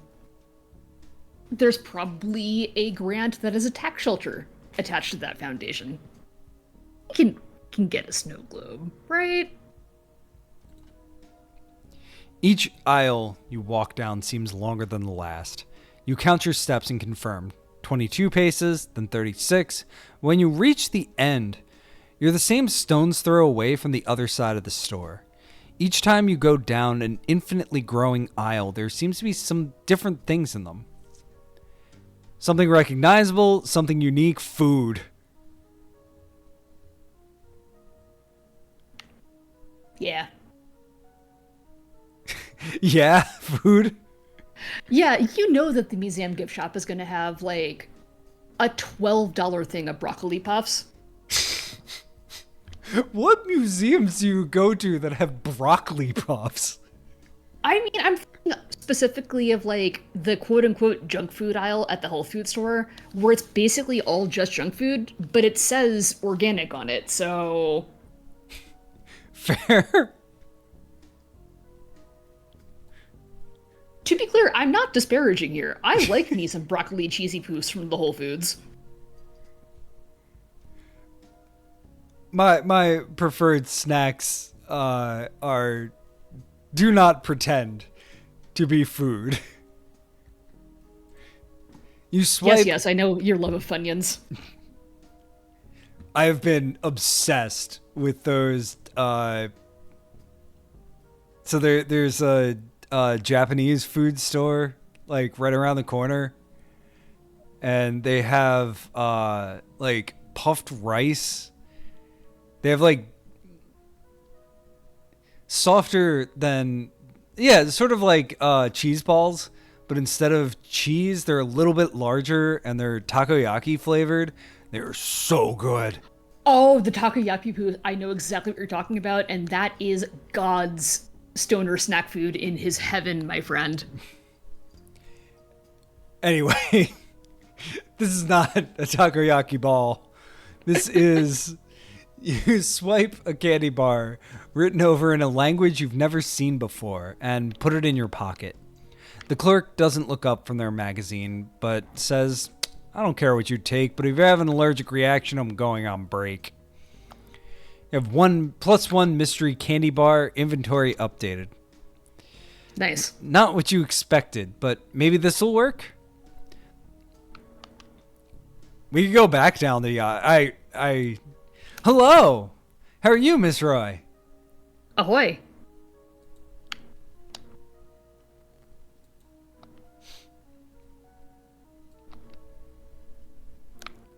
I'm learning how to use things. There we go.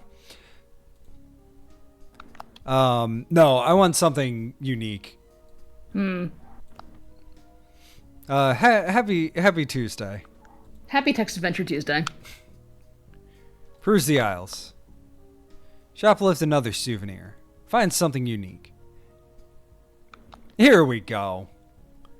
The things in this aisle appear to be things like mugs, keychains, fridge magnets at first glance, but something about them seems off?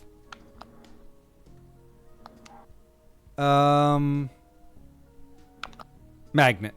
Definitely magnet.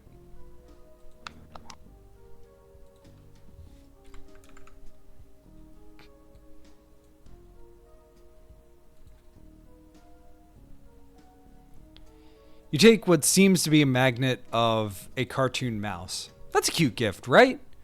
But as you hold it in your hand, you realize it's oddly warm. You take a second look and realize that it not only is it warm, but moving. Oh no. It's not a magnet at all. It's just a mouse. Oh, this is like that girl on TikTok who ordered the croissant lamp, and then she figured out it was just a real croissant that they dipped in resin. God damn it. It's not a magnet at all. It's just a mouse, impeccably dressed in a neatly tailored coat. You ask the mouse if it would like you to take it home, but it shakes its head. This creature seeks adventure and would like you to go wherever you will deliver it. So you make a comfortable place in your pocket. We now have an adventurous rodent. Yay. So yeah, we're playing. We're kind of on the home stretch of Maze Gallery, which is a game from IFComp, but you can play it right now over at Itch, and there are 34 contributors, all of whom did a frankly bang up job. Can and should play, I would say.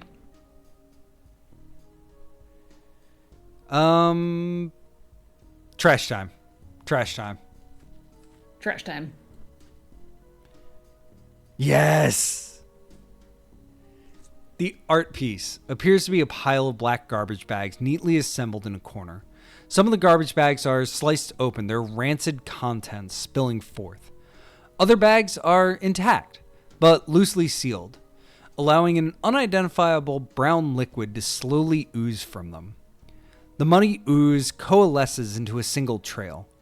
You trace the trail and breathe a sigh of relief when you notice a glass partition blocking the liquid from leaking any further. Adorning the unorthodox exhibit are 4 shiny brass poles connected by purple velvet rope. Lovers of Garbage exhibit by John the Odd. Note from the artist. Gaze upon the lovers amidst the garbage. Regardless of place or time, love will always reveal the truth about ourselves.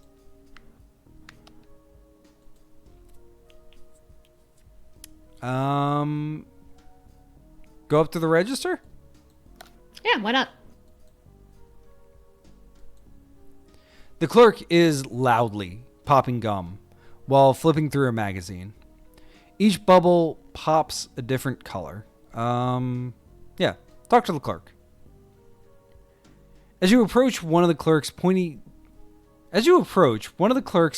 ears twitches at the sound of your footfalls. The clerk doesn't look up as they say, "Leave your gifts at the counter, directory is by the door, exit is out of order."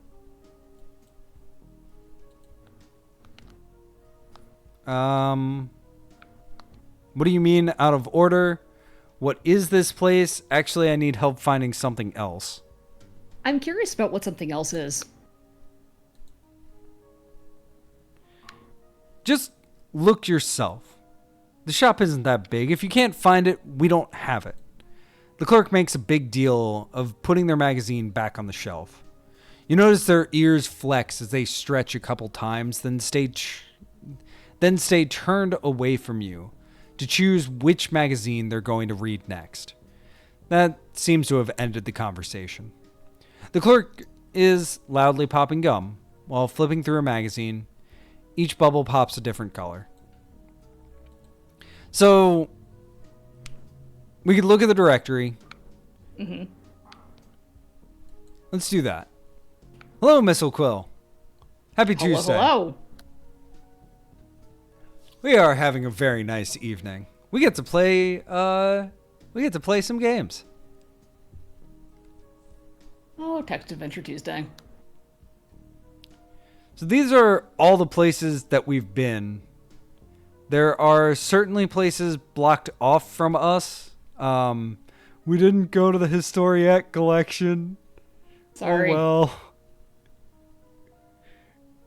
well. There's actually one, and again, we talked about this. Oh, heck yeah. Well, we'll see if we succeed. There's still a few doors left. Define succeed. But yeah, talk to the clerk. We already did that. Examine the nebula? Yeah. Not that you've seen a nebula up close before, but this looks normal. Except that it's the size of a wide vehicle instead of billions of light years or whatever, obviously. You can feel a faint tug from all the tiny star systems forming inside it, and probably shouldn't get too close. Just beyond the nebula is a big revolving door with the exit sign directly above it.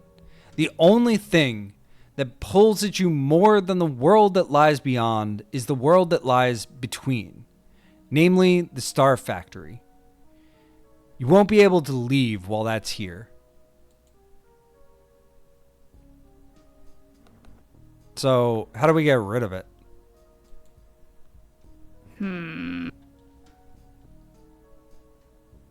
We talked with the clerk. We perused the aisles thoroughly? Yeah, the only thing that we didn't do... There's one other souvenir that we didn't pick up. There's some... We could look at the Lovers of Garbage again, but looking at stuff again tends not to... Yeah. Have something... Take something recognizable. Joe's Café mug, shipwreck in a bottle keychain, clown egg fridge magnet. I'll take a mug. Yeah. You snag a large, tastefully decorated mug. You can fit a lot of coffee in this bad boy. +1 branded mug. That should do it. The clerk is loudly popping gum while flipping through a magazine. So we talk to the clerk. Okay, maybe asking directly. You step back up to the counter. The clerk says, "Oh no," in an all lowercase tone that is clearly about you, while also pretending that they're saying that about the article that they're currently reading. Oh, God. What do you mean, out of order? The clerk barely has time to give you a withering stare before going back to their magazine. The sign explains everything. You should know. You took the paper tape there. One confused glance back as you notice the wet floor sign actually says spatial anomaly. Keep at least 10 petameters distance. It just raises more questions. The clerk ignores the accusation that they have delivered anything less than stellar customer service and turns a page in their magazine. Do you want to hit on a clerk? Obviously. Like, so if this goes down the route where we can romance, date, and marry them, live out our lives, and then wait for them to die peacefully of old age while holding our hand, and then we can leave. Since we're stuck, how about you tell me a little bit about yourself? The clerk clearly picks up on the flirtatious nature of your question. Was that intentional? Yes, it was. You know it, baby. And looks at you fully for the first time. As their gorgeous green eyes stare into yours, you almost feel like prey. Instead of answering your initial question, they ask, "What's your name?" Names have power.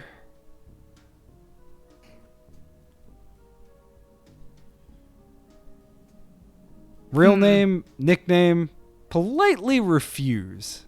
Well, not 3. In for a nickel, in for a dime. Let's turn it around. Let's give them a name. Give them a nickname? Yeah. Not wanting to give away too much early in a relationship, you decide against handing over personal information. You make up something clever on the spot. Wanderer, art aficionado, or collector? Ooh, I'm a wanderer, baby. Call me Wanderer. The clerk's intense gaze breaks into a wry smile. Wanderer. I like that. You'll find plenty to do here then. The clerk settles back into their magazine, but you can tell that they've warmed up to you a bit. What is this place? It's a gift shop. You're supposed to give gifts? You explain further that you've been trying to leave the maze gallery ever since you arrived. You politely deflect their insinuation that there may be something wrong with you, and insist that time and space seem to be bent on keeping you here. You and me both. Job market, am I right? Hey. The clerk turns a page inside out. We get asked about the bathroom. Do we have to go again? No, but you know. It's always good to know. Yeah, it's always good to know the lay of the land. Maintenance P. We get to ask about the gifts. Yeah. Okay. Yes, it's extremely rude that you still haven't given me a gift. They grin at you playfully.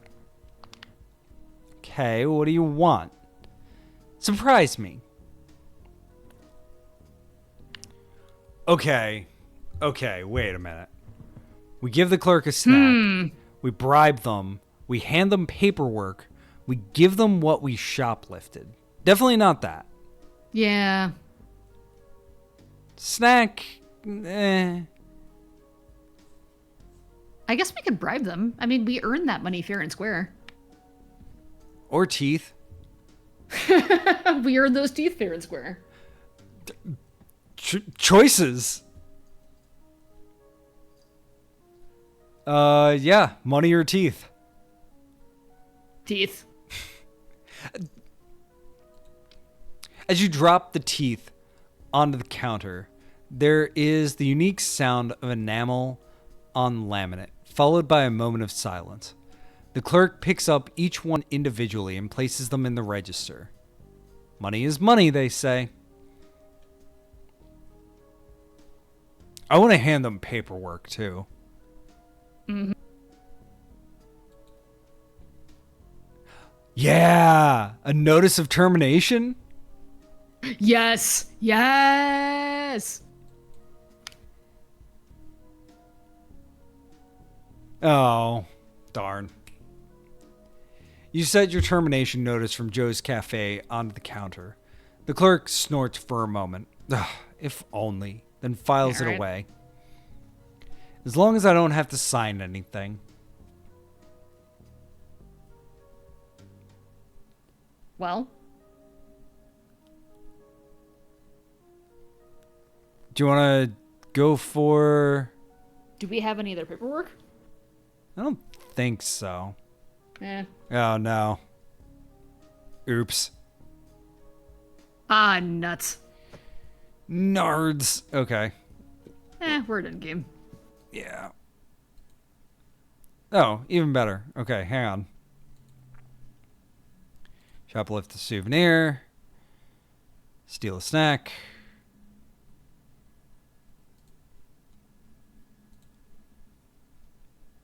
Find something unique. What was that? The keychain?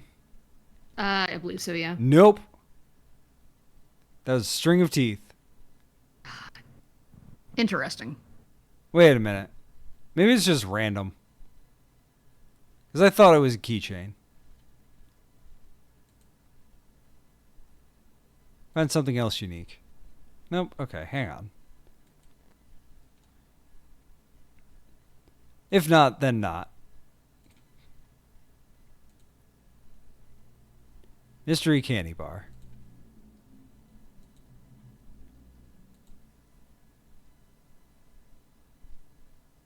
Maybe it was a magnet. Yep, it was the magnet.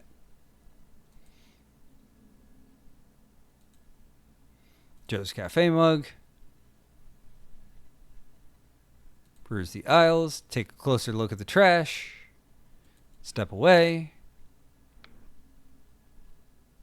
Go up to the register. Examine the nebula. Talk to the clerk. What do you mean out of order? That just raises more questions. Since we're stuck, give them a nickname. Call me Wanderer.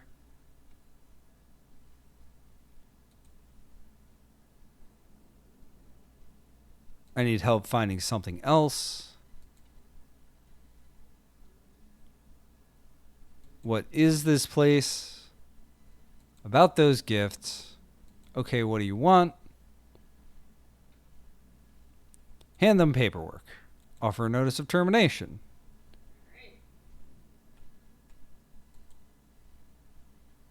Please save. Save. Yeah, fair.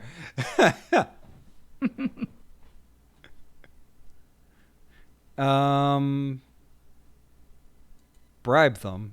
Offer several teeth.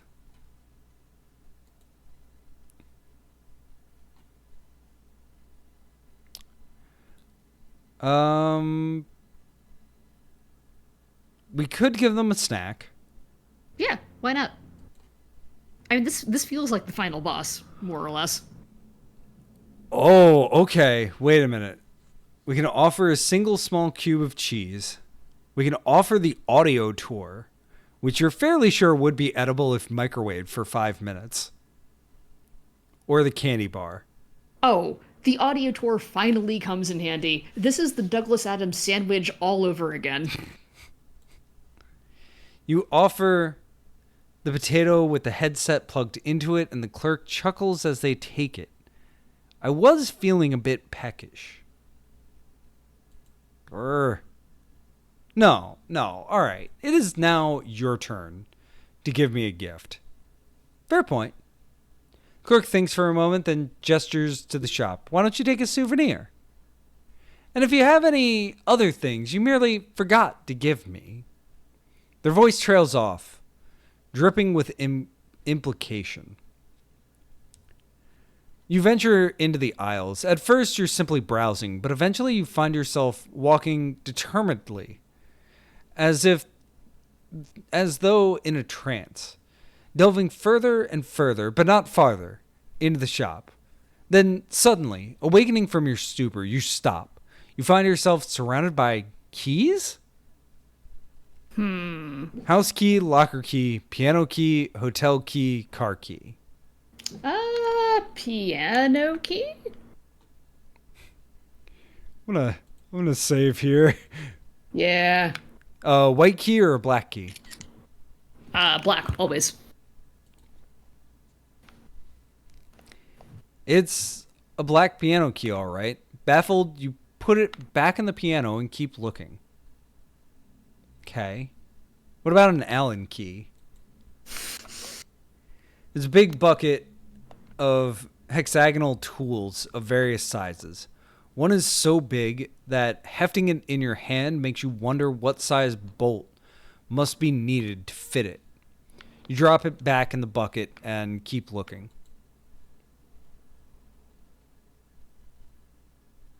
Key card? Yeah. Various agencies and agents are pictured on their cards. You pick up one FBI card labeled Fox Mulder and chuckle. You then see one labeled Christopher Wray and think better of it. Put the card back on its hanger and keep looking. Oh, okay. So you are looking at these things, but you're still looking. Okay. All right. Then we can lawnmower a little. The car key goes to a 2034 Tesla euthanizer. You click an ominous button, but nothing happens. So you put it back and keep looking. Pick up a hotel key. Here we go. Whew. There are different hotel names and ages and numbers represented. Various languages, styles, and one has the Maze Gallery logo on it. You pick it up and turn it over for saying goodbye. You're not sure what to do with it, but you have it.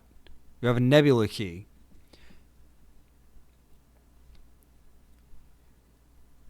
Do you want to try to go to the nebula? Yeah. No? Okay, wait. Go up to the register. Talk to the clerk. No? Well, since we're here. Is there a bathroom around here? Yep. Can you tell me where it is? Nope. Didn't think so. Why not? Secret. You wait for a moment for more, but apparently there isn't any. Never mind. Leave the gift shop. As you prepare to leave, you are struck by the notion that you have no idea where to go. The exit to the gallery is blocked by a celestial body, so your options are somewhat limited. You've been to the Acropolis. Beside that stone door is another hallway to somewhere deeper in the maze, or there's that rusty door on the far wall. Let's try the nebula. Yeah, because we got the key to it, so... Oh, all right. Hey.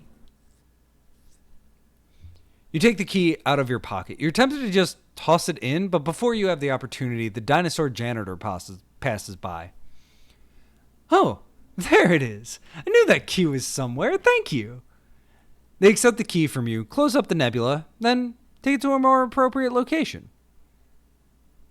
Goal updated. Escape the gallery. We can exit. We can exit. Oh my god, we got to the end of the game for once. No mic and they must Dun dun dun dun. Party popper, Hey. triumphant music, party popper. Triumphant music. Now that the nebula is gone, the exit is functional again. Patrons, volunteers, and staff alike begin to file out the door. Linger. Do we have to? Oh no, we can leave, but I'm gonna save, and we're not saving until the end because I want to know what's in the foundation really bad, and Yeah. I will check that out after stream. Oh no, I wasn't saying that in the context of the game. I was making a cranberries joke. Oh no, my voice is shot. Oh yeah, no, let's... You'll leave in your own time when you're ready. A clunk Oh. draws your attention down. It appears the dinosaur janitor dropped another key, a heavy one, ink stained. Leave the gift shop. Leave the maze gallery. Okay. I was like, what? Parking lot. The bright sunlight and the heat of the evening both assault you at once, forcing you to stop and shield your eyes just outside the door. When your vision clears, you see golden hour sunstreams crisscrossing a vast, nearly empty parking lot adjacent to Monroe Street. You made it out. You escaped the maze gallery. Its charms and horrors will haunt you no longer. Now you just need to find your car. 2 other museum patrons pass you by, gossiping loudly. Did you hear there was an old man going around biting people? The taller one asked the shorter. Did I hear? I saw him. The shorter one cries. What? When? You were in the bathroom. Why do I miss all the fun stuff? He was wearing like those old-timey clothes, the shorter one confides. And he was clearly on something. That's so scary. The taller one breathes. And saying something about language arts homework? This is definitely none of your business. You watch, but you do your best not to listen. As the 2 patrons approach their respective pickup trucks. When you turn away, you jump to see the mannequin from the cafe, still wearing Joe's name tag, halfway through a pack of cigarettes and surrounded by a haze of tobacco smoke. They have the open pack in one plastic hand and 2 lit cigarettes clumsily held in the other. The ground around them is littered with discarded butts. Better get a move on before they see you. You see some movement out of the corner of your eye. You turn to find 2 grayscale clowns squaring off. The one wearing a party hat waves to the one wearing gloves. The word, hey, appears in block letters above him, before falling to the ground. He picks up the dot from the exclamation point and hurls it at the gloved one like a snowball. The dot strikes the gloved clown in the chest and bursts, and the word Biff appears above her head before itself falling to the ground. The aggrieved clown gives a masterful performance of shock, then woe, then pain, and crumples to the ground. The aggressor clown mimes overwhelming grief and regret, and is thus caught off guard when the other clown takes the dot from the eye and nails him in the face. Well, at least they seem to be having fun. A bus, sparkling with gold dust, rolls past, full of people and others. Sitting in the very back of the bus, you see Victor, who you strongly suggest in truth to be Lupo. He's got an oversized pair of cans over his ears. He fiddles with the collar of his polo as he stares out over the window and seemingly right through you. As the bus leaves the parking lot, the air around it ripples in a cloud of gold sparks before it disappears entirely from view when the first wheel touches the street. You find yourself glad to have a car. Who knows when the next bus will arrive? You find yourself wishing you are on the bus with all those colorful characters. I want to be on the bus. Regardless, it's time to get a move on. You take stock of yourself out of habit before you go. You suddenly become aware of a weight in your pocket. You pull the object out and find it's the rose you got from the rabbit hole, now thoroughly crushed. You stare at it bemusedly. Keep it. Why wouldn't you? You decide to hold on to it. It'll make for a nice souvenir of your time in the gallery. Abruptly, your stomach growls. You realize you haven't had much of anything to eat all day. That strange candy bar from the gift shop weighs heavily in your pocket. Do you want a weird candy bar? Obviously. Eat it. You may not know what it is, but fortunately you also don't know whether you have any life-threatening allergies. You unwrap the candy bar. It looks like normal chocolate. You sniff it and detect no odors out of the ordinary. You take a tiny experimental nibble. It's delicious. Sweet and chocolatey, yes, Is that a hint of cinnamon? Vanilla? Perhaps. Yes, that must be orange. It is the most complex, richly flavored, mass-marketed candy bar you have ever tasted. You wolf it down like a person starved, but are left with the melancholic sense that what once was amazing can never be again. You find one last thing in your pocket. A few diary pages, warning you not to touch the art. You wonder for a moment who wrote them and what became of the author. You find yourself wondering how much more of this story there was to uncover. You feel as if you've only seen the beginning of this story, and you find yourself wondering how much there was left to uncover. Oh well, nothing to be done about it now. It's time to go. You approach your car, patting first one pants pocket, then the other. You stop short, checking your back pockets, then your shirt. You know it has no pockets. You know you had your keys when you went inside. You look back at the building behind you. Where in the world could you have dropped them?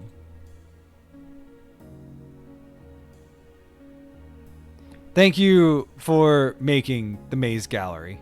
Oh my goodness. Thank you to all 38 of you, both those on the stream and those not. Thank you, Paxton, Allison Gray. Oh, and this goes through what everybody did. Thank you, Allison Gray. Thank you, An Artist's Ode. Thank you, Charm Cochran. Thank you, Christy Care, Chris Pine, Don Soeka, Divine Shadow, Dominique Nelson, Ed Liu, IF Coltrans G, Joshua Campbell, Ronnie Defioli, Paxton, Rachel Albertine, Randy Hayes, Robin Scott, Sarah Barker, Sean Song, Shauna E. Hadi, Cece Pang, Tony Owen Blue, Kazulupo, Ghost Clown, Alex Parker, J. Isaac Gadian, Mia Parker, Tavin Keep, Ben Ash, Benjamin Gear, Charm Cochran, Elizabeth Morin, Chenna E. Hadi, Tony Owen Blue, Tori Paxton. Thanks for the follow, but... Thank you for the follow. Zen, Lithish, Farley, Allison Gray, Ben Ash, Charm Cochran, David Girsai, Morris, Vacuumated, and all the playtesters, and all the additional feedback, and frankly, Inkle Studios as well. Indeed. So many acknowledgements. I don't mean that in a too much way. Acknowledgements are super important. They got Galatea at this game? What? Okay, start it over.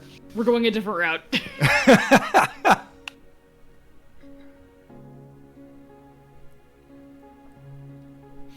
Well, this was, my expectations were it was going to be awesome, and it exceeded those. Let me reiterate again, thank you to everybody who participated. Thank you to the people who put it all together. And of course, okay, that's delighted. the foundations. I gotcha. Awesome. Save. I will look at it tomorrow. Yeah, you were saying. I'm sorry. No, that's it. I love IFComp for so many reasons, and this is a perfect example of that. This was very, very cool. Yeah, thank you all for coming, hanging out. Thank you to everybody who used the cool little things. Thank you for everybody being really friendly and amazing. Thank you if you just lurked. Thank you for following. And thank you to my co-host. Oh gosh, J-Ram. Thank you for doing this with me, keeping me on point. Yes, the fruition of several years of drinking a lot of beer and yelling at you to play text adventures. I am going to do this. Going to mute this tab.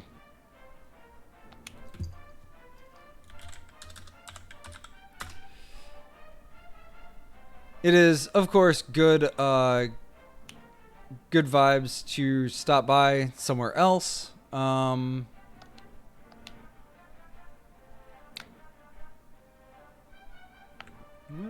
is... So give me 1 second to find somebody who's cool. Or at least interesting. And I think where we're gonna go is we're gonna head over to Taojia. Taoi's cool. She is playing It Takes Two to Tango, which is a new fan game of King's Quest. Ooh. She is most of the way through, I think. I don't know. But she is very good people. So let's run over there.